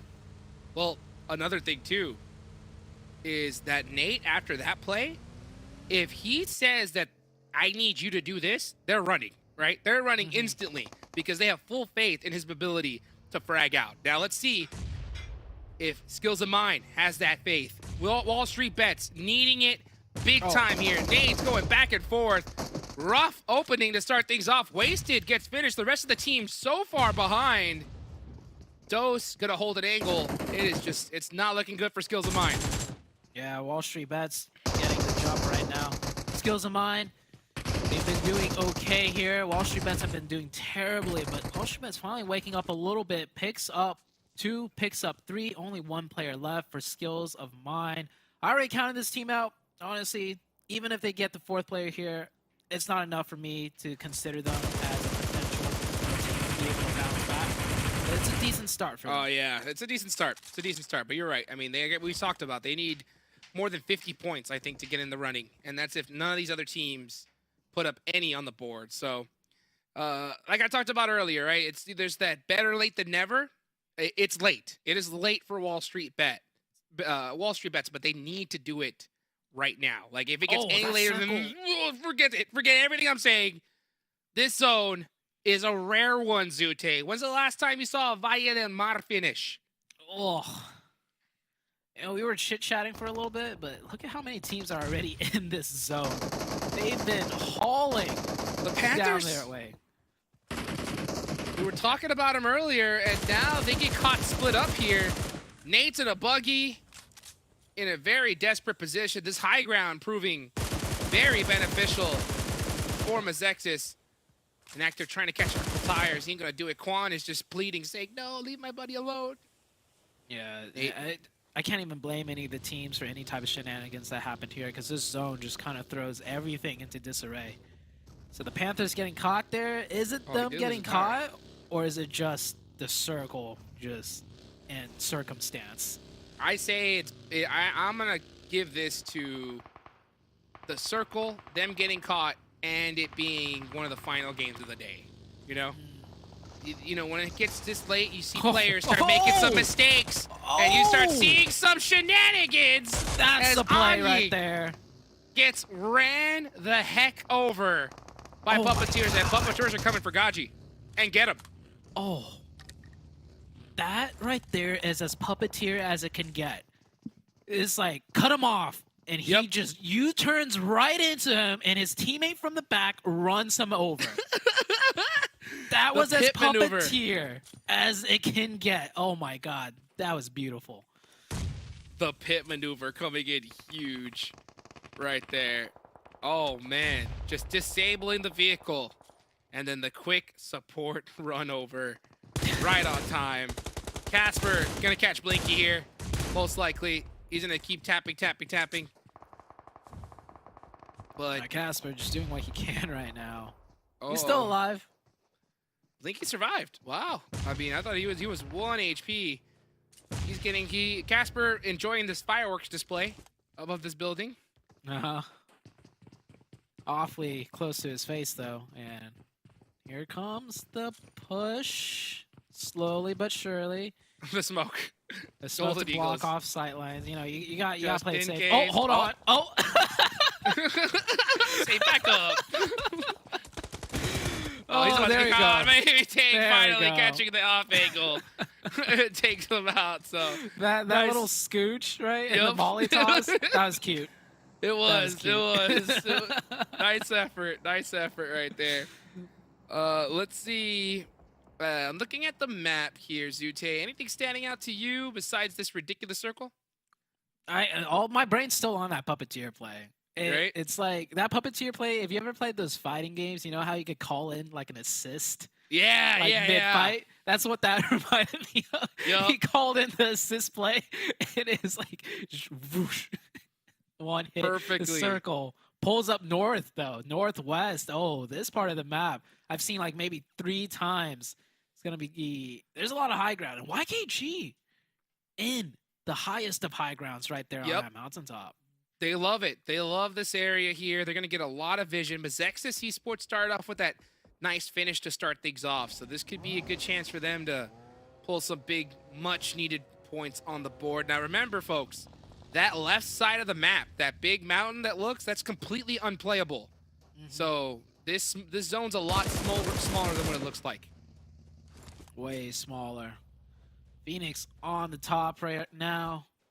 Puppeteers trying to push up into the high ground. Puppeteers in a good spot in the zone, but it looks like they Ouch. want to get more involved. Bang eating that nade, but he doesn't go down, and this is Puppeteers doing Puppeteer things. They gotta be wary of third-party angles. So Oh! Faye goes down a little bit too aggressive there. That's gonna cut Puppeteers down to 3. Can Reckless get the Reckless? trade? He misses too many shots. No. Though. He's getting busted up by YKG, too. And actually, that's going to be Rushy from Phoenix on that off angle. So now Puppeteers in a very, very tough spot. Phoenix poised to take him out completely. Let's see what Fang can do on the defense. Yeah, Dong's still here, but I don't think Dong could press much further because of YKG. Bang is all by himself now. Can he make a miracle play? A 1v3. Alpha's on the high ground too, so it's actually more like a 1v4. It's not looking good. MEZEXIS and then Hyper battling it out. One of these players, one of these squads is going out completely. They're both losing players. Inactive catching Kindness and finishing him. That's a huge fight going back and forth. We're Yeah, gonna this keep an eye Puppeteer on. fight is over. Yeah, it's done and dusted. It looks like, yeah, Phoenix is definitely in the last lap there. Faye caught 3 eliminations, but Dong is still up. Circle. About to close into the next shift. I think first. everybody already made it to where they needed to go. Taking a MEZEXIS look at out. the zone. Yeah, and Hyper did end up winning that one. And Hyper, though, how much did they lose? They lost only 1 player. They'll get that reset back up to 3, it looks like. Where is this next zone gonna go? YKG is dead center. Phoenix Esports with 4 eliminations. WALLSTREETBETS need to make a ridiculous game here. They need like 20 eliminations and a chicken dinner to start getting in contention. And they got to do it right here, right now. We got to also remember, Puppeteers, Dong is still up, Zute. All he really needs is just a couple more elimination points, and I think it'd be a decent game for them. I mean, they already picked up some, which is great to see. Let's see if they could do any more. Can Dong be the Nate for Puppeteers in this game? Because Nate, in game 1, he was a solo at a similar, time in the game, pretty early on, and he got a chicken dinner. This one, however, it's a bit harder, I have to say, for Dong to make some magic happen. Yeah. Really hard indeed. I mean, this is a tough position to be in. Chico and YKG on that high ground with a full squad up. And we see a full push from WALLSTREETBETS. Jason, jump shot is good. Kubi. Full HP still. Kubi, you got to hit these. Kubi. You gotta get it done, Kubi. Does. Right at the last second. That's executed out. 12th place, 1 elimination point. Phoenix on the top side. There's a lot of commotion going on there. It's actually YKG pushing on to Phoenix now. YKG, they're doing a 3-1 split. They just sent Chico to go like sick him. Chico's up here by himself, but he's got the 3 cover fire of his players in the backside. Man, YKG, I love it when they do things like this. Of course, there is some bit of risk involved, but they're being very proactive, something that they're always good at. Yeah, they realize that, hey man, I got your sight lines, and the trust from Chico to just make this push out so wide in the open does end up paying off. So for now, you can see Hyper got something to say. 3 players up are looking to continue their lead and create a big enough point gap to secure first place. They're gonna make this press on the Wall Street Bets in a 3v3 situation. And Hyper going aggressive. Wall Street Bets, they've been doing well this game. Can they take down? Wall Street Bets is done for if they don't move. Wall Street Bets is done for. This is a terrible house to hold, because Hyper's gonna have all the angles in the world to just throw nades like crazy. Yeah, here it comes. Nade doesn't fly in through the window, and Hyper getting closer. I like to see Wall Street Bets with at least 1 player on the outside, you know, to make that quick peek out play if needed. But having all 3 in the building is just, you know, you're just praying not to get naded. Nice little pre-fire nade there. Dong up on top. Just watching this fight below happen. Not looking to get involved just yet. QZZ is making that push. He does have that Groza. That's a great gun to have in the CQC. But GK first, he's got those nades locked and loaded. Oh, he's gonna get the bounce. Yep. The bank is open. The bank is open. That's what I was talking about. These buildings are very tough to hold, but Kubi, in a 1v2 scenario, really applies a ton of pressure with a knock on a GK first Rin with the pre-fire. Gets shut down. So Wall Street Bets, hey, proving me wrong and getting a beautiful defense against Hyper. They do lose a player in the process, but that's 7 eliminations for them. Yeah, that pre-fire after he knocked the first one was crucial. It stopped the push, allowed him to, you know, reposition himself. There was a lot of third partying from Phoenix, by the way, on that Hyper push. They were raining down bullets, so that actually tagged up Hyper quite a bit too. YKG, they are still holding this high top mountain. They're getting pressed, but I think they're fine. K19 definitely in a terrible position. YKG looking to clean this one out. They get the reset, but the long range knock from Fierce should be all over for K19. Oh, the hip fire coming out. 24K getting the last laugh there as Chico proceeds to the other side to get a very huge off angle, and he does. He sees Poppy Sour with the shimmies. Nice movement back and forth, but for how long? Hey, that's how long right there. Chico shutting that down real quick. 6 eliminations for YKG, and they have all 4 players up here, Zoo. Yeah, this is their game to finally stamp and get that chicken in. That's gonna help them a lot on the leaderboards. And Hyper, they're still in the mix of... Oh, no, wait. Hyper got taken out. They got a couple of points, so that's another, like, not very great standout performance for Hyper. YKG could shoot up in the rankings a lot and catch up to Hyper now. Golden Eagles still alive here. 1 player up. Well, I'm sorry, 1 elimination point. All players up right here. Looking to get into the action. This is still quite a large circle here. Miramar, so broad. This is zone number 5, but tons of real estate. So we're definitely going to see a little lull in the action for now. But now all eyes are on Dong Zute. Still up in this scenario. Refusing to go down. He's got something to say. Imagine if the circle just kept shifting right on top of Dong. He could stay in those divots, like, the whole game. And as a solo, circle is about to shift, though. We're about to enter our next phase of action. Everyone's already situated. Teams have already moved in. They're just waiting and seeing where this new circle could go. Look at that. Look at where BOPE is. On the high ground. Talk about high ground. Oh, man. Not to They mention, lost he's their got the buggies, though. M24. They're actually getting hit by Chico, I think. I think Chico's been Chico. taking out their vehicles from all the way up there. That's man. smart. YKG will shoot at anything that moves. Uh-oh. And look how quick he peeked back just to make sure that he didn't get headshot. Chico refusing to make any risks. He knows in this position, if he gets knocked, he's most likely not getting picked back up. Next zone. Where is it going to go? Where is it going to go? Zute, what do you think? Center? Onto BOPE? High ground? Phoenix, maybe? Onto Dong. Right onto Dong. Hard shift down southeast. Oh, boy. Give it. Oh, boy. Oh. Oh. Dead center. But Dong is right on that edge there. But he may have to watch out for WALLSTREETBETS here around the corner. Maybe even YKG, if YKG decides to clear out like the south side. Looks like YKG is going to maneuver and clear out the north side. Dong should be okay. I don't know. If Phoenix hears too much commotion, though, Phoenix might peer over and clear out their side of the zone, which they absolutely should decide to do with a circle like this. Let's see what YKG can do. They're doing a 3-1 split, spreading out. Looking to apply more pressure. Chico almost in a kind of tough spot here.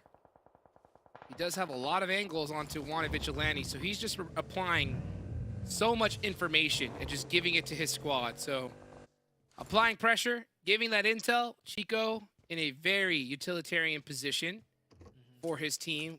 Wanted Vigilantes are just trying to figure out how the heck do we get into this next zone. Yeah, YKG is just setting up a barricade right in front of them. Look at this And split. notice how Chico isn't taking shots to go for a knock. He knows Wanted needs to push into them, and if he gets a knock when they're pushing, that's much more important than getting a knock now, letting Wanted reset and then pushing. And plus, Chico could get knocked himself if he peeks. That's right. If he peeks too much, peeks. and that's one thing you got to think about too, is like when a team is so desperate, you never know if that one player has that bolt action, especially in Miramar. You peek your head out and get knocked. Oh, man, that's just going to allow Wanted Vigilante to push. Here come the smokes. So they are going to have to make that rotation. Uh-oh, I do hear a bus. That could be a very bad idea. As Joey just say, don't even think about it. Gets the knocks on the Nemesis. Oh, now full push is coming. I like this push. I like this push. I think they're just getting closer to apply even more pressure. It's working out perfectly. Yep. Take out this team. Don't worry about them. Better to take them out sooner rather than later. No need to push right into them, into the blue zone. Risking a player getting knocked is never good.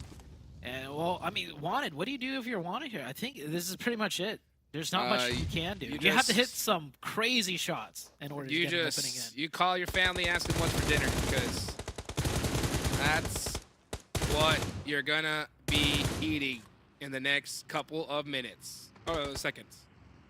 It's done. Dinner's ready. Well done for YKG.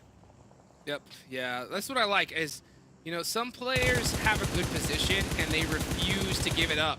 But in a certain situation, it's better to just push out, take that team out quick, and then return back to your spot. Yeah. Now you can deal with things like this. Boom. Just dashing right in. And they are getting cut down too. 24K. Oh, 24K goes down. He's going to get confirmed as well. And the trade just a second too late, so YKG will not be able to save all four. No hacks up here. Try and make something happen. It's all down to no hacks. He gets Chico though. 1v1. HP So different close. control. Too much. And dope. Third party. Perfectly timed. Joey. Perfectly timed third party. Joey mounting enough defense to get a reset. Dope needs to just keep pushing. Dope had 3. Too scared. It's Joey. 3. It's Joey. Too scared. Oh. Nice quick saying. Too scared. It's Joey. Yeah. And Brady's that was a crawl huge... down. Crawl all the way down. And they're going to lose Bray. Oh, rough. Oh, Puppeteer's gone. Wow. YKG, 11 eliminations, reset, and they're going to come with a vengeance to win this game. Yeah, 3 YKG members on the high ground when the lobby is this like hurt and dwindled down. I think YKG, this is their game to win, and I see Golden Lobby Eagles, this right? hurt.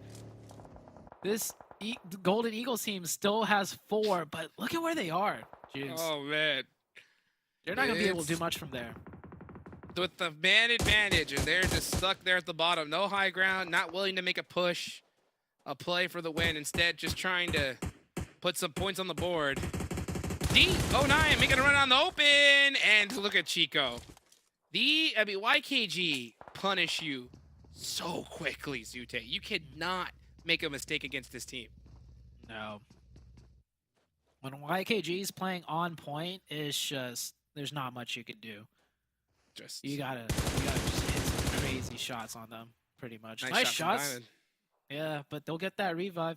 Next circle, right?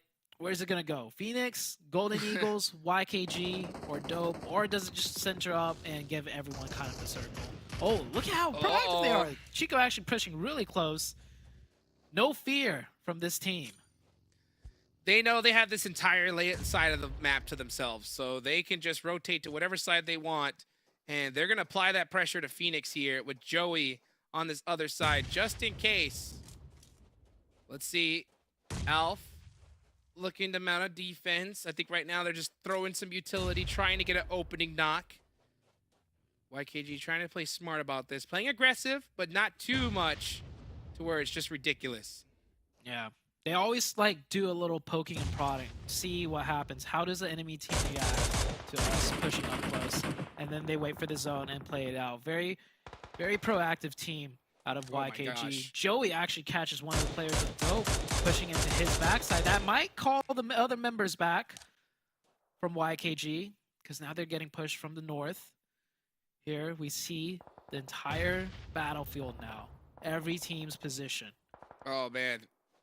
Yeah, Golden Eagles position, they're about to caw their way to the lobby in the next few seconds if they don't get moving, because this zone is now beginning to close. Rise and Baby Tang able to make it up into this area as Golden Eagles are going for a res onto Stranger, I believe. Play zone's going to knock Beowulf, and yeah, going to confirm both of those players pretty much, so... Sometimes that blue zone is just too brutal. You got to make this end. And Golden Eagles with 4 doing pretty much nothing. Ugh, there. Giving YKG always doing something. Chico in particular, close range. Groza, oh, that's gonna hurt. That nade. Not as much as that nade. Wow. Though. Huge nade. Double nade. And it's just all down to Joey. Too far. Too far. I mean... I don't think they could have seen that double nade coming. It was perfectly placed from Diamond. So now it is really Phoenix's game to win here. They got to watch out for Dope, though. Dope is going to mount up a defense on the sidelines. Golden Eagles, I'll tell you what, if there's one player that can get it done, it's Baby Tang. Golden Eagles should really, or not Golden Eagles, Phoenix should really just focus on the side that YKG is at. They know they took down 2. At most, there's 2 more. Wow. Joey's out. This is the last zone, by the way. It's just closing dead center. This is Phoenix's game. They have full control of the high ground. There's not much anything that the other teams could do. We're going to have to see a miracle play come out from one of these players. Rise is rising up to this mountainside, looking to make something happen with that UMP. He's going to go ahead and catch Diamonds here. The Groza not strong enough. With that finish, now Phoenix just lost their man advantage. Yeah, that was...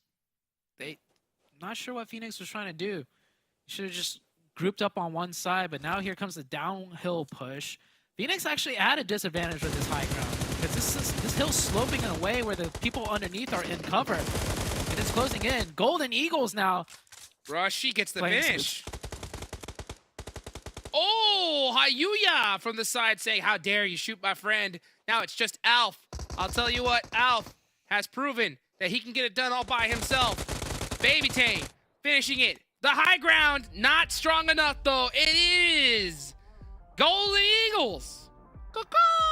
clawing their way to a chicken dinner with just 2 players, Zute. Yeah, just 2 players just hold up in that compound the whole way through, and it works out for them. Crazy. Just I guess slow and patient wins a race. So they got the. But how many elimination points did they get? Let's take 4. a look. Only 4. That's 14 points total. Definitely not bad. They might have maybe got more, but honestly, 10 placement points and that type of circle is a pretty good finish. You know what? I think I was wrong. Tremendously wrong. Look, you see a lot of Joey there on the board with 5 eliminations. And the reason why I say I was wrong is because I think Golden Eagles did what we saw Fate do, right, in game 1 of this tournament. And, you know, we saw Fate sacrifice Tensa, right, to win the game. So I think that we saw Baby Tank say, you know what, we got to sacrifice you guys. Don't worry about it. We got this. We're going to win the game. So, hey, actually a very high IQ play from Golden Eagles there. All right, Jigs. High IQ or maybe they got lucky, but they got the win. And we got one more game, guys, so don't go anywhere. We'll be right back after a quick break.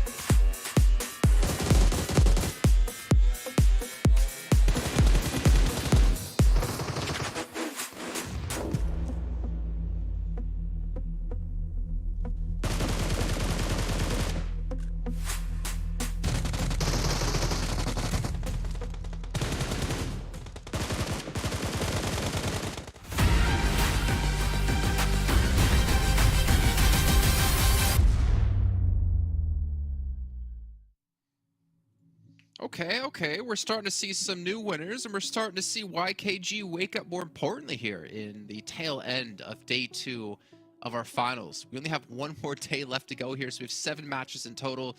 So for some teams, it's do or die time trying to catch up here, and I think that's why we're starting to see some big moves happen, as we're going to be taking a look at our standings in just a second. But you know what, Seven? What? Do the thing.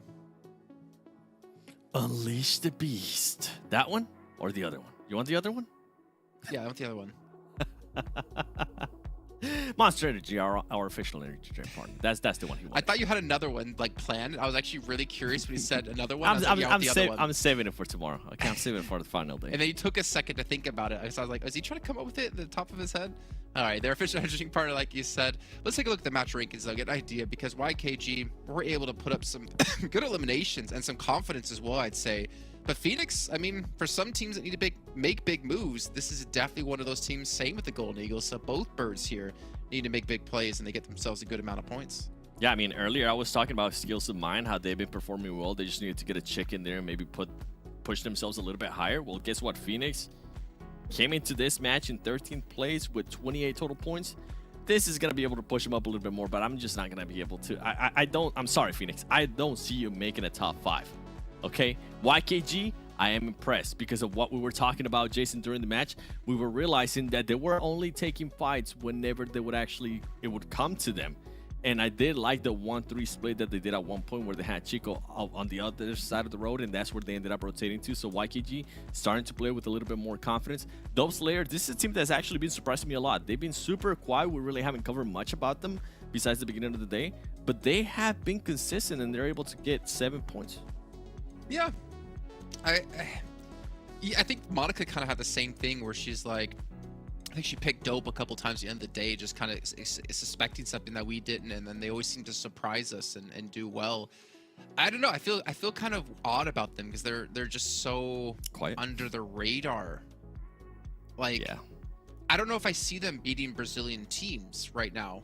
I feel like they still have a lot of room to grow and improve, but they're consistently like towards the top parts of our leaderboard. So I'm like really kind of confused about them as a team. And I'm also confused about Execute, man. Like this team, I thought with Tensa coming back, seeing them yesterday, seeing their like on-point rotations and the great communication teamwork they were pulling off in that very first match of the day, I had higher hopes for them, but today has been, I don't even think Ruff covers it properly. Yeah, you have higher hopes, and it kind of goes back to what I was saying earlier in the day too and yesterday. With Execute, it either goes really well or it goes really bad. It's very rare to see like an in-between for Execute. And so far, I guess it is that really bad. And I hope they find something here because, as you said, it is only 7 matches left. We are going to be, in 7 matches, we're going to be finding out who's going to be representing us in Americas. And right now, Execute is starting to let us slip. Yeah, and they could have been the kings of NA, but let's see if they can bounce back here to take a look at Dope Slayer's stats from yesterday compared to today. Ooh. So they've fallen off a bit, but their survival time has gone up by quite a lot, actually. Interesting to see, actually, because they've I guess been doing less fights, but just staying alive longer, so they kind of changed up their play style a bit. They have it. I mean, you know what? I'm going to be looking at the damage here. It is a bit of a drop-off, but they're just not being able to confirm as much as they were able to yesterday. I do enjoy, as you mentioned, the average survival time, and it kind of goes back. This team is just being so quiet, and this is probably why we really haven't seen much of them, because they just haven't showed us that they can get those type of eliminations, right? This is why we kind of, when we were watching the match, I kept saying, well, I'm still holding hope for Execute tomorrow, because that's a team I know that they have proven before they can get a lot of eliminations. They could get that chicken dinner. They could get that massive game that could push them out the leaderboard. Right now, Dope Slayers is just doing the right amount of points that they need to be within the top 5. But I would like to start seeing that wow factor. I would like to start seeing, okay, you know what? You could possibly take on to some Brazilian teams. Yeah, I actually agree with that star power, because they're good enough to get into the regionals, but they're not really good enough right now to get past that. Yeah. And that's, I mean, it's a good sign if that's like kind of where you're expecting the team to go. But if you want to be playing at PMGC, if you want to play at PMWI, you know, you got to be able to have more oomph than what we're currently seeing out of them. Kind of like YKG, to be fair. Let's see YKG's here stats in this last match, I believe, is we're starting to see them wake up. And I think, as you were saying, we're kind of discussing off air, is that they changed up their style a bit. They're letting fights come to them. It seems like they've almost lost confidence in the finals for some reason, and I could be completely wrong, and I won't doubt that I have been wrong in the past, but they're not playing with that same finesse and same confidence that we've seen in league stage. I mean, you could be wrong, but I kind of agree with you. We haven't seen them go for fights like how we used to. We had them see them be that aggressive team. I mean, we saw them perfectly here in this Miramar. They decided to be that passive team, wait for teams to push on them. So maybe they're just trying to find something different that's that aggressive style. Might have not been playing here in finals. I mean, everybody does step up their gameplay here in finals. So far, what they did there in Miramar, it worked out. Maybe they'll be able to duplicate that here coming up in Erangel. Yeah, we'll find out here. This is going to be our last match of day 2, which means we have 1 day left to go. Let's send it back over to Zute and Hotchooks to close out the day. You said it, brother. The final match here for today. I want to see some spiciness. I want to see that heat. I want to end today off with a bang. Zute, are we going to see it? I'm right there with you. And surprisingly enough, Erangel was the spiciest game of today, the very first one. And we're going to close it out with Erangel. So maybe we'll get to see some Nate magic once again. But before we see some Nate magic, as always, there's that 600 UC giveaway code. Make sure you guys hit those letters in, redeem that code. We're giving them out all day, every day, guys. So get on it. Get it quick, folks, because these UC codes are going real fast right here. Get them while they're hot. The final match here of the day. Now, Zute, yesterday we saw the final match, right?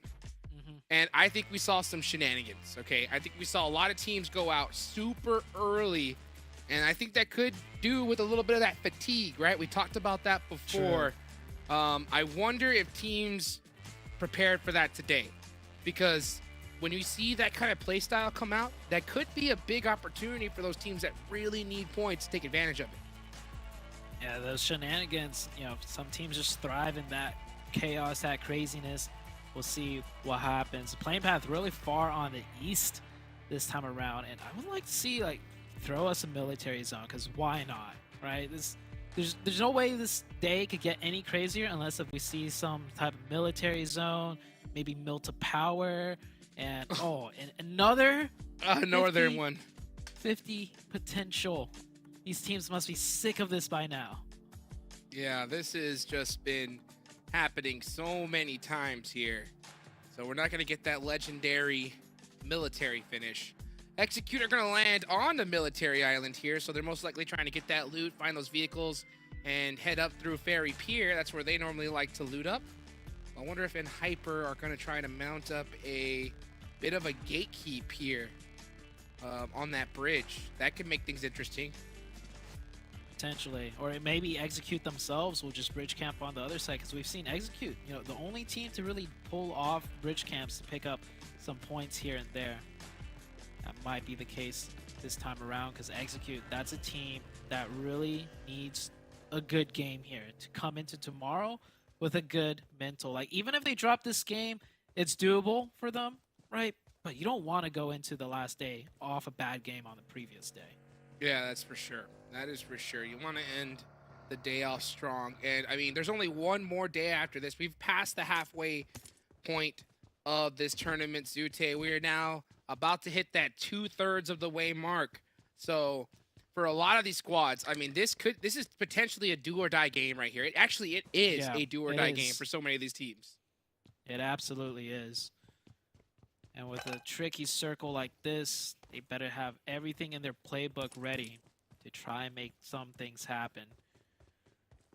Jukes, what's up? Last game of the day. This tournament series has been absolutely wild. The league stage does show, you know, a little bit of what to expect coming into the finals, but man, Jukes, I did not expect like 80% of what I've seen in the finals coming into the finals. I am right here with you, brother. I mean, I am tremendously impressed with so many of these squads. You know, I think there are some teams that definitely, you know, leave a lot that was expected of them. But, you know, regardless, I think the entire skills cap of North America has been raised here, Zoo.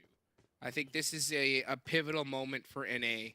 The support that these teams are getting, both on the inside and out. We've seen new, you know, NA-specific series come out, like the Titan series that have helped out quite a bit. And now, I mean, we're seeing the level of play rise, and that's only going to make these teams better and better as time goes on. 100% agree with that one. We've had a lot of, you know, roster shuffles as well, some big talent leaving.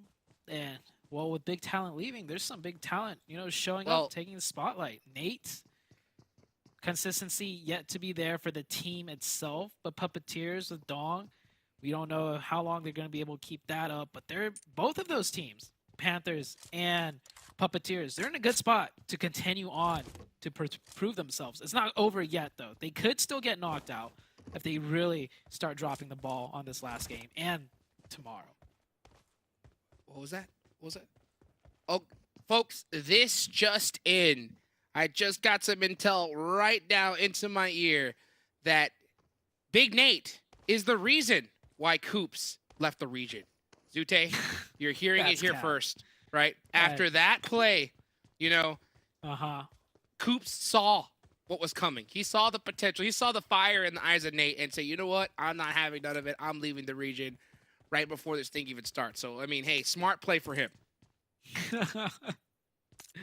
All right. Hopefully we'll get to see both of those players, you know, further down the line in the future face off. You know, one of NA's greatest, the GOATs, Coops, with a rising star, the soon-to-be. And also there's still Joey in the conversation. That's team true, of YKG, absolutely. They just had a really good game. They bounced back quite a bit with that last game. Could have been a little bit better, but hey, when a nade comes sailing your way and gets a double knock, not much you could do about that. But YKG, that's also a team with a lot of big players looking to, you know, take the spotlight. So we got a lot of star players, star power, star teams, and a lot of teams on the rise up here. And this Erangel game, last one of the day, will really set the scene for tomorrow on what may happen. You know, I want to see, you know, regardless of how this whole turns out, I want to see some of these squads stick together for future seasons, right? I mean, I want to see the Panthers put in that work together in that off time. You know, with how they're performing right here, we're most likely going to see them move on to that next stage. YKG, I think especially, needs to stick together as a team because a lot of the times, that's really what it takes. You know, it's just getting that experience, going, doing your homework in between seasons, and putting in that off time work. And when you're able to do that, you're able to just grow as a squad. But if we just keep seeing this roster swapping madness, I think it's going to be pretty tough for NA to catch up to some of these other regions. 100% agree with that. I think every time I went to... Oh, hold that thought. Just straight aggression. Beowulf getting pushed by Pew. That's a game 6 push if I've ever seen it, Yute. Oh, yeah. This is that fatigue you're talking about. Just like, okay, we're low on points. Just take the first fight you see. Go at it. No real planning. It could work out, though, for team mobility. Oh, maybe not. Getting pieced up from the... Oh, he just jumps across and takes it. All right, fight or flight. Fight is definitely the choice. It's not done yet, though. DBS in hand. Versa. Run. Trying to support his teammate there, but Stranger, he's within the wall covers, and Blinky got a DBS coming his way. And Hyper coming in now. Looking to third party everything. The 1v1. Ooh. Blinky just getting bopped. Close. Right in the face, though. But it was close. It was close. Versa now just watch this whole team go down. Is he going to lay down, or is he going to decide, hey, it's game 6, let's push? That was a game 6 push. You couldn't have said it any better. Look at how many people are out. We thought it was just one fight going on. No, there's multiple going on everywhere else. It's that fatigue settling in, and it's also the point desperation as well, Jukes. True. That's a big factor as well, because there's some teams that just say, you know what, we know, like, we're looking at ourselves in the leaderboards. Like, you look at WALLSTREETBETS, 45 points. Phoenix Esports, 46. Skills of Mine, 57. The Chosen's in 5th place with 96. So, like, you know that there's 6 games tomorrow, including this one. We have to just full push everybody right now and hope for that, 10, 20-point chicken dinner, because if they're able to get something like that, that'll leave tomorrow open up for debate, right, for them. Yeah. But if they don't do it here now, it's over. 100% agree with that one. New circle. We are going north. The Great Migration is happening. Everyone's going to try and find a spot up here. So many good positions, but so much different terrain elevations to consider. These teams will have their work cut out for them. Puppeteers right now looking like they found a strong home to take place. And is it actually the home of the Chosen? Gaji is here. Where's the rest? Oh, it's a scramble. They're all going to come here at the same time. It's a fight. Both teams want this position badly. Faye just getting caught trying to do this cheeky laydown, but you got Dope as well on the top side, applying more pressure. Team mobility already eliminated. We're seeing tons of teams go down. Game 6 pushes all over the place. Now goes Skills of Mine. Okay.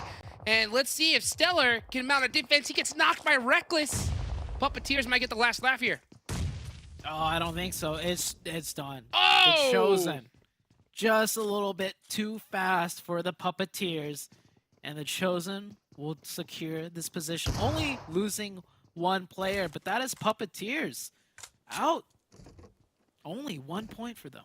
Wild push for the Puppeteers, especially considering where they're at on the leaderboard. So they must be really confident going into tomorrow. We'll have to see how that turns out for them. The Panthers with 3 eliminations, looking really good. Mighty fine if I say so myself. But you know what? One team, Zute, that we talked about a lot at the start of yesterday and haven't talked about since. You know who I'm talking about. Who? It's Execute. Oh. Execute are in a very dangerous spot. They do run over Kindness. All right, so Tensa and Jason getting the finish. That's a nice elimination for them. I mean, if they're able to finish out and Hyper, that's going to be pretty good for this lobby. Yeah. Surprising to see and Hyper just losing one player. You don't really see that. We even mentioned that. Something very rare to see from that team, but yeah, looks like one of the players did get caught. Here comes the rest of the Execute to try and just find a place to play the zone. One of them gets knocked. Oh, is that the player that... Yep, that's the Execute player that got knocked. Trying to scout the bunker. It is occupied, so Execute will also lose one player. Next zone shift coming out, and boy, oh boy, this zone's looking really empty, Jukes. I wonder why. Yeah, it's looking real empty because it is game 6, and we've seen just crazy pushes happen here. One thing as well that we got to talk about, Zoo, is Nate, right? We saw Big Nate pop off and do that crazy play. But since then, we've been waiting to see a little bit more from him because I think since game 1, he's only had 3 eliminations so far. So I mean, I think that's fine because the Panthers, after that first game, have been doing better than they have on the first day. that's So, true. The Nate effect is still there. He just might not be getting all the eliminations. Maybe it's because he's inspired his team so much for them to soak up some elimination. So he's sharing the wealth. That could definitely be What a good the guy. play. Yeah, what a nice guy, Nate. I'll tell you what, 10 out of 10, folks. Let's see. And Nate, as soon as we talk about him, look, in the feed, catching no hacks. Yep, he hears us talking about him. He's like, I'll show you guys. I could get the eliminations whenever I want. That's Sharing right. the wealth. Sharing the wealth. That's right. And Hyper, in a really good spot. If they know how to play this position, this is a very precarious spot. Dead center they do. on the high hill. A lot of angles to watch out for. They're okay for now, but if it keeps closing up here, it's going to be a lot of angles that they have to worry about. But they're chilling. And Hyper are veterans of Potato Hill, so I think this is a spot that that's going to feel all too familiar. Now, they are going to have to worry about where that next zone is going to go. We could even see a crazy hard shift onto Severny. That's still in play. Shooting range would be a wild finish as well. But right now, these teams are going to stick in the spot. I doubt we're going to see a push. I mean, what do you think? You think in Hyper? No, yeah. They're just going to go ahead and just look for a better position. Yeah, and Hyper's just waiting for the circle right now, pretty much. Oh, the Panthers out in the blue zone. This is far out in the east side. Just taking shots at everybody, stopping anyone from trying to come in. That's BOPE getting pieced up. Chronic should be able to get revived as well. Sonic, he's going to go down blue. Yep. And Wait, oh, 3, he's bandaging. 2, 1. Wait, huh? What is happening? Nate's Quan said, what are y'all guys doing over here? All right, I told you guys to go down. All right, thank you. Okay. I think that was like a pickup that was supposed to be a revive, and then there was just confusion, and then said, you know what, let's go home. Yeah, I'm confused as well, Jukes. But the Panthers, they're not. They got the points. That's all they care about. 6 points, still 4 up on the edge of zone, however. This is going to be a tough circle for them to go further west in. As you can see right now, you're going to want that circle shift to the east, hopefully. And they get it! They get that circle shift on the eastern side, and they're on the high ground. I don't know if they have enough cover, though, to be out of the sightlines of the Chosen up there, but it's a good shift for them. They don't have a lot of cover, but they got those M4s, baby, and that's all you need sometimes. And I think a lot of players underestimate the power of it. Sometimes it's better to just run up as 4 and use that gun skill to make something happen, but it does look like they're in a little bit of trouble. As I think that's Quan got knocked. Uh-oh, and Hyper, Wall Street Bets, going at it. Oh. Wall Street Bets, finishing him out. Wall Street Bets? That must have been a third party, I think. Either way, and Hyper is out early. It's going to be good for all the teams looking to take that first place position. The Chosen just popping off shots long range here with only 3 players. Actually, Chosen have 3, but they're doing a 2-1 split. Man, this Chosen team just loves their splits. No fear. No fear indeed. Now we're starting to see some, players just drop like flies so early on. We'll normally see like 3 players finished early in, but now we're just seeing teams get eliminated like crazy. It's a fighting fiesta here for the final game of the day. MEZEXIS Remix looking to get into it as he presses on the Golden Eagles. Did you see Jason? Yeah, I saw Jason there in shooting range. He's trying to blend in with the other cars. Nice. Yeah. Just park it right next to him. Yeah, just trying to blend in. Like, this car is all. See, look at that. No one's looking his way. That is a mighty fine salvage vehicle if I've seen it myself. Oh, the nades coming out, and Jason, this isn't where I park my car. Just hanging out in a brand new Bugatti next to some other vehicles, and Look at that. No one's paying him any attention. Next level. Next level. Wow. Oh, that's a good one. I mean, Ronnie could see it. Ronnie can see it and is not even looking at the Bugatti that is It's sitting just right another there. car. It's just another car. It's just like another all- car. It's just Oh another. my goodness. No. Ronnie. Yeah.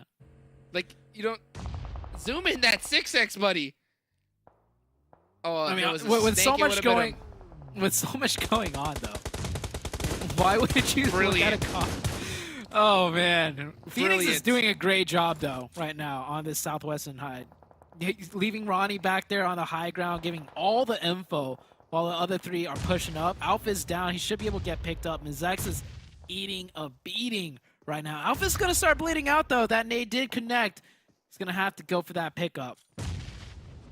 Oh, Let's this see one what could be good. remix. Yeah, remix. 4-3. Bang! Oh, gets the Yeah, and that- confirmation. Yep, that was a good one from Remix. And Diamond's gonna try to throw one from the side because Remix has got another one locked and loaded. Rush, he's gonna have to move, but he steps right onto the landmine. Courtesy of Remix. Diamond's now all by his lonesome. Ronnie is somewhere in this area. He's still on the high ground, trying to do Yeah. what he can in the backside. Oh, Rushy might get the crawl and gets to safety here, especially with this smoke. An active burns up. Zone's He's gonna get it. gonna be closing soon. Yeah, they'll reset, but they still gotta fight in. What's Jason gonna do? Oh, Jason just big chilling, baby. You don't even worry about Jason. I mean, Blue Zone's closing. He's gotta think of some type of play. Drive. Very slowly. So maybe they won't notice. They won't notice. Right? I know that Bugatti has one heck of an engine in it and an exhaust. But maybe with all the chaos, they just won't hear it. Oh, I really Or want to push the Bugatti. Push the Bugatti. Why not? So MEZEXIS could actually give this fight up, just because they're not. Look at him. Phoenix is Look not at him. stopping MEZEXIS going Jason into just- this zone. Jason just attending the drive-in theater here at shooting range. And he's just trying to predict, like, okay, where am I going to drive away? Oh man, I really want to see what Jason does here. Yes, but hold on, please. I thought wanted. Nope. Just gonna give it all up. At this point, you do not want to fight into that bunker, that's for sure. Just leave him be, maybe block off the exit. MEZEXIS is now pushing into zone. Wanted Vigilantes. Gotta worry about a different team now. Looks like MEZEXIS backed off real quick. Oh, there's a shack there. They're just gonna hide in that for now. And oh, Jason, he's out of the vehicle. He's crawling, I think. Uh-oh. Jason. Oh, that Molotov getting a little too close for comfort. Nemesis feeling the heat of it. Gonna go ahead and back off. And Trick trying to catch Phoenix. And finally saying, you know what? It's time to move. Let's get going. And he is out of there.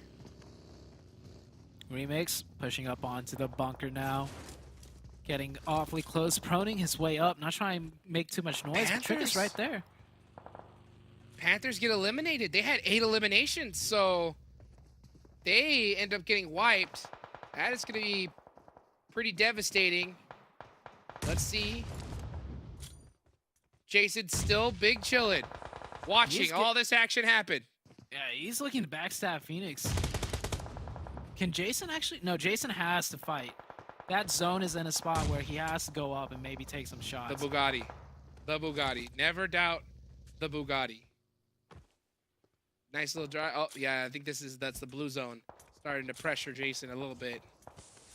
As he's trying to crawl his way to victory. Wanted Vigilantes just not, I mean, they are so behind in this tournament. Not much they could do here unless they mount an insane game. Not a lot of eliminations left, though. That's a Oh, great finally. nade. Yeah. This Did he even defense see by Trick? Wanted.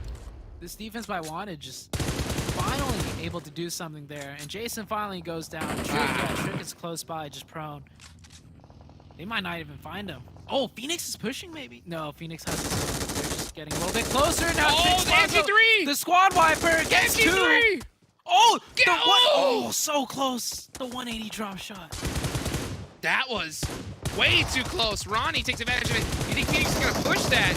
It makes a lot of sense if they do. Dope is going to take advantage of it. Really smart by Dope right there. Finally deciding to strike. Great job. Great awareness by Dope in that MG3 play. He almost clutched up for the team. Getting was 2 insane. though was impressive. That was beautifully done, if I say so myself. Onder, look, as we're seeing some players get a little impatient, starting to drive around, trying to get some sight lines. Diamonds looking for a new place to call home. Ends up tapping Rushy, telling him, hey man, get in your buggy. Oh, Rushy said, nope, I'm too busy getting knocks. Rushy healing up here. And Wall Street Bets, they are still here. Wall Street Bets finally showing up. It might be a little bit too late. We'll see afterwards if they can get this chicken. The run over. The buggy straight through the smoke. He's going for another one. Oh! Jumps out into the blue zone. Poppy Sour with the DBS. Gonna have to switch Rushy. Oh, still surviving for now. Oh, that Molotov was really well placed. Just a little bit off the mark. What a day, Not as well placed as that nade. That's true. And, oh, the BM Oh, shots. the box. The box shots. K19 trying to send a message there. We're down to the last few teams. The Chosen still alive, by the way, with 3. Man, if Puppeteers took that compound over, that would have been a huge game for them, but instead it's for the Chosen.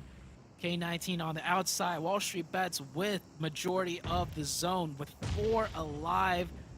Wall Street Bets could win this one if they get the zone again, but if they have to push out, man, that's all eyes on them. Well, we talked about Wall Street Bets, right? We pretty much, you said that the nail is already in the coffin for them. They are fighting that, Zute. They are trying to do something magical here. And unfortunately for them, so many eliminations are already gone. So their chance to really have that crazy game is very, very slim here. Yeah, that 20 eliminations. Yeah, it's gone. But heck, a chicken dinner with double digits doesn't hurt. That's for sure. These The Lion Cat definitely will hurt, though, if any of them land any closer. K19 and Dope. I think these 2 teams are going to fight for the high ground and let TC and Wall Street Bets deal with the low ground. I mean, it depends on where the next zone could go. Nesquik getting pounded by nades over there. That nade being cooked just a little bit too long. This one should be good if it lands. The bounce does some damage, but no knock. Oh, he just picked up 4 more. Yeah, he did. Is he going to go back? Oh, I thought he was going to go back. That would be great. Yeah. Toss another 4 his way. Wall Street Bets have all 4 up, but they're throwing a whole lot of smokes, and they're playing it very defensive. They do not want to go out. They realize that we don't need just a good place. We need the chicken dinner here. The chicken dinner and as many eliminations as we can. They do have the zone. This is their chance. Like, they cannot lose this. If Wall Street Bets lose this game, they do not deserve to be in the finals, and that's a fact. I like their reaction to that zone shift. Immediately, they focus their attention onto TC. They're like, okay, the only team that's going to push up is going to be from this direction, which is TC. Nice knock. Gets a really good knock. They need to make sure to lay down some smoke, so because that high ground angle can shoot them in the side if they peek out too much to try and deal with TC. So they got to be careful playing on the outside with these nades. You're absolutely right, Zute. Got to watch your back first. But right now, Kubi is laser focused on the Chosen. That's a good knock there. Yeah, I think after that one, they've decided to push. Is that the wrong decision, though? Oh, G-Woon's got some great angles here. One more. All it's going to take. Oh, Molly's just missing the mark. But now with these angles, it should be lights out for the Chosen. Couple more seconds. It's only Onying up. Oh, actually, it's only Onying up. Oh, the car blow up. Beautifully done. Don't even risk it. Don't want to even challenge that player. Dope getting a nice shot on the Onder. But Wall Street Bets should really feel that urgency. They don't want to let any one of these points slip away from them. Yeah, they might get the chicken, but they need more than just that. Those points do go out. Nesquik should be an easy point there.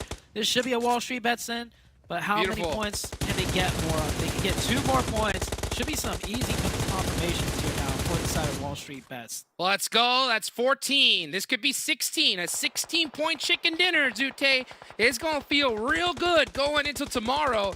They have one heck of a hole that they have dug themselves in. And this game is that first shovel into the ground to try and fill that hole back up. It's not done yet. Dope. This is a team that we don't talk too much about, but they've always just been kind of performing consistently and hanging in there. The Des was talking about it earlier. This is kind of like a low radar team. Hey, they might put themselves on the radar if they somehow clutch this 2v4, and that's a good way to start it. The off angle from Kubi goes down. 2v3 now. I said it, Jukes. It's not done until it's done. Oh, Are they gonna my send goodness. If they can get another knock on the player trying to go for the revive, no, they won't. Kubi will go down. The most he could do now is ping where the players are, and hopefully WALLSTREETBETS can land some good nades in. WALLSTREETBETS. All I'm gonna say it right now. Not like this. You cannot go out. You have to win this game. Exotic. Creeping. Crawling. Very risky. Look at. Oh, he's got the that's angle. good. Oh, he missed it. The timing. He's gonna get turned he on. needs to hit this. Oh my gosh. And the other player went down too from WALLSTREETBETS. It's a 2v1. G-Woon is the last one up.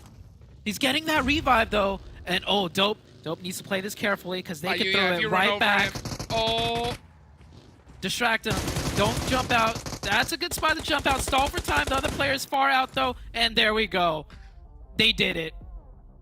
It's not done until it's done. And I said it, Dope. This is a team flying under the radar. They just put themselves on the radar with that big win. WALLSTREETBETS back into the coffin they go.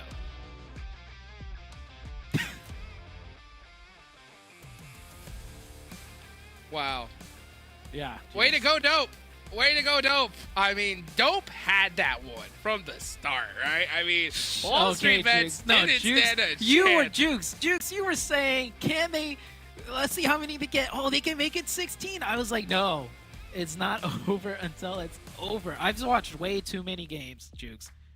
Way too many throws, and I had a feeling that might have been a throw, and it was. Dope with a huge win right there.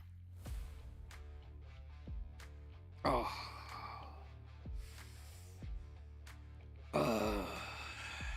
That would hurt. That would hurt to watch. I mean, I would rather Dope win than WALLSTREETBETS. Because for the narrative, it makes things a little bit juicier. Well, juicier it is. I know that Jason put all his chips on WALLSTREETBETS to win that one right there. So he's going to have to write that check, as well as many other people watching. Let's go ahead and take it on over to the desk to wrap things up. Just like WALLSTREETBETS just got wrapped up.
So that's Hot Chick's depression. I can't do it justice, but to be fair, I feel like we were all feeling that. Watching WALLSTREETBETS just...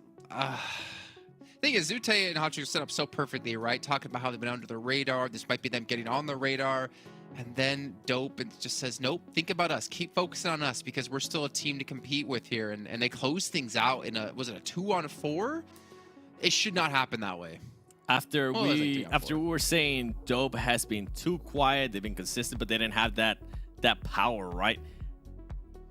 They got the chicken dinner, baby. They didn't get it with the amount of villains that I would have hoped. Okay, I am gonna be nitpicking here a little bit for Dope, but good to see that they can at least secure a chicken dinner. And WALLSTREETBETS, man, if it wouldn't have been for Kubi getting knocked when he was trying to get that off angle, I feel like WALLSTREETBETS might have been able to secure 20 points for them. This is good for them too, because it's going to be able to at least put them a little bit closer to hopefully go for that top 5. It's going to be rough. I'm going to be honest. It's going to be super, super rough, but it is a good way to finish up the day and at least lead into day 3. Yeah.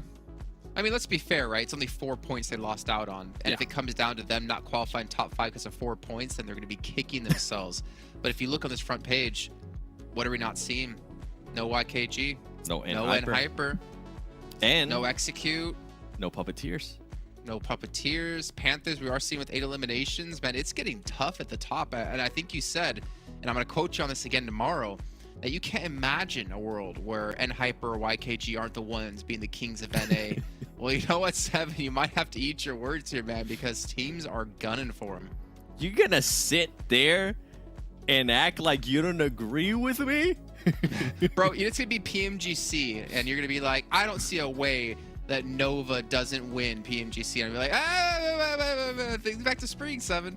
It's been tough, man, and hold on. I don't even go ahead. Hold on. I thought you were gonna say it's gonna be PMGC and you're gonna be picking an NA team. I was like, whoa, hold on. Let's not get that far ahead of ourselves.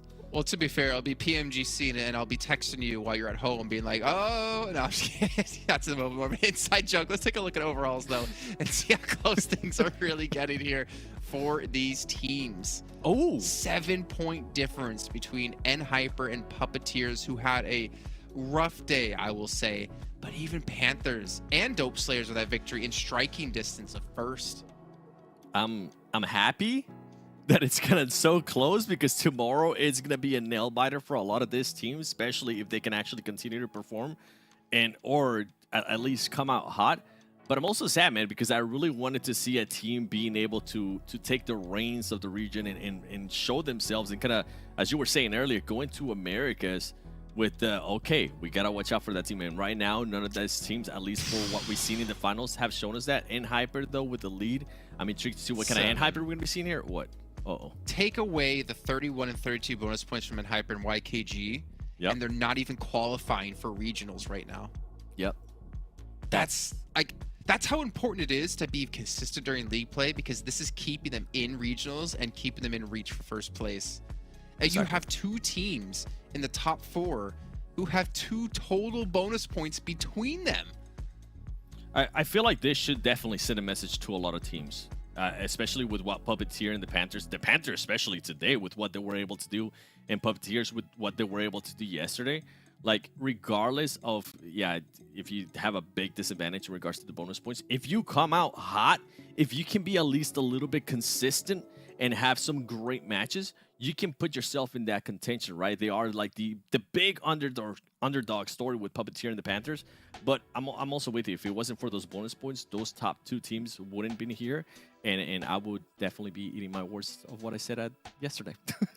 Yeah, well, it still might happen, to be fair, but the problem is, I mean, even with WALLSTREETBETS doing that well in that match, they're only in 9th place. Yep. And they have a 13-point gap between them and Execute. For them to get top 5, they have to pick up 45 points. Yeah.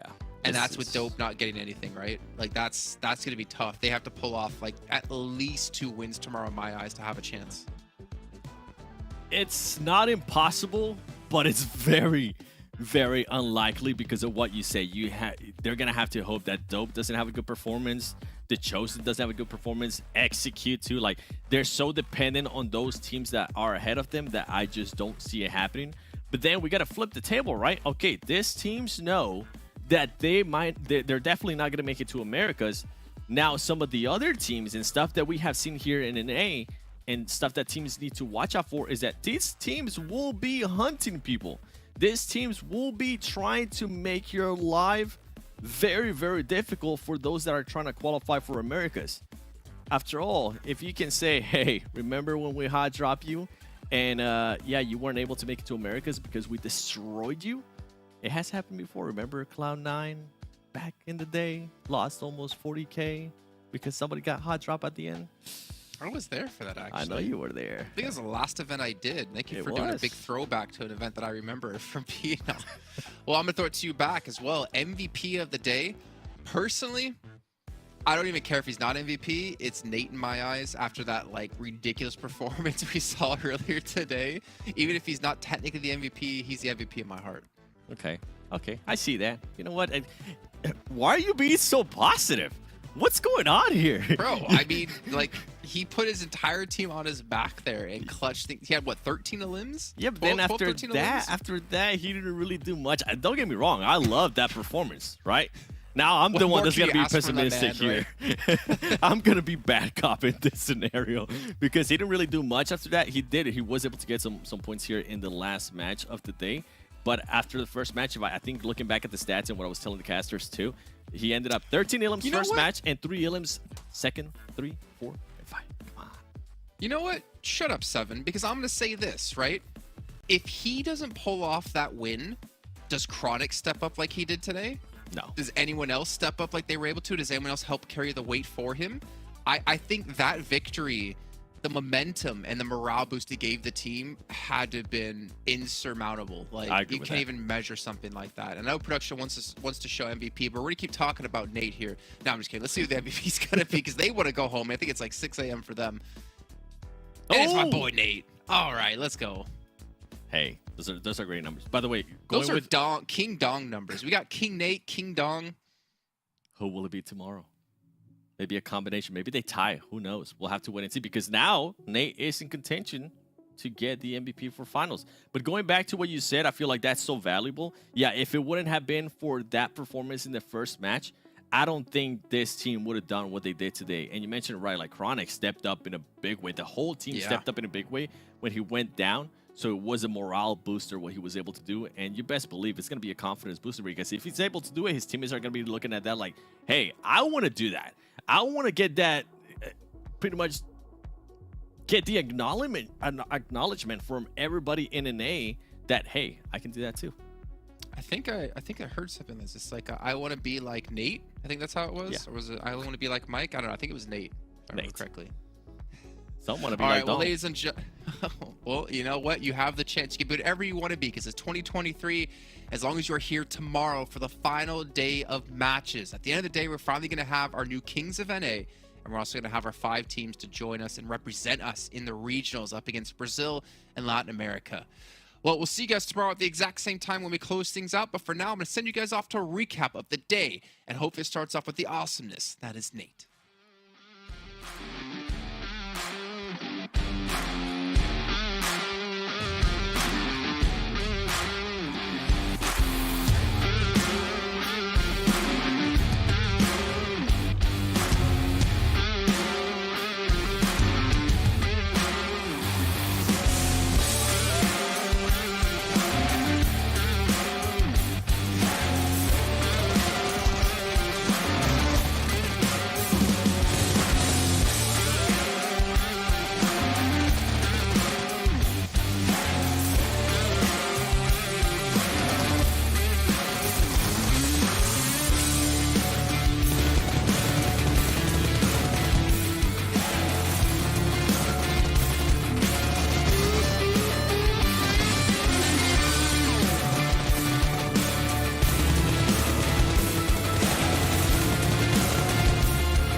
Later.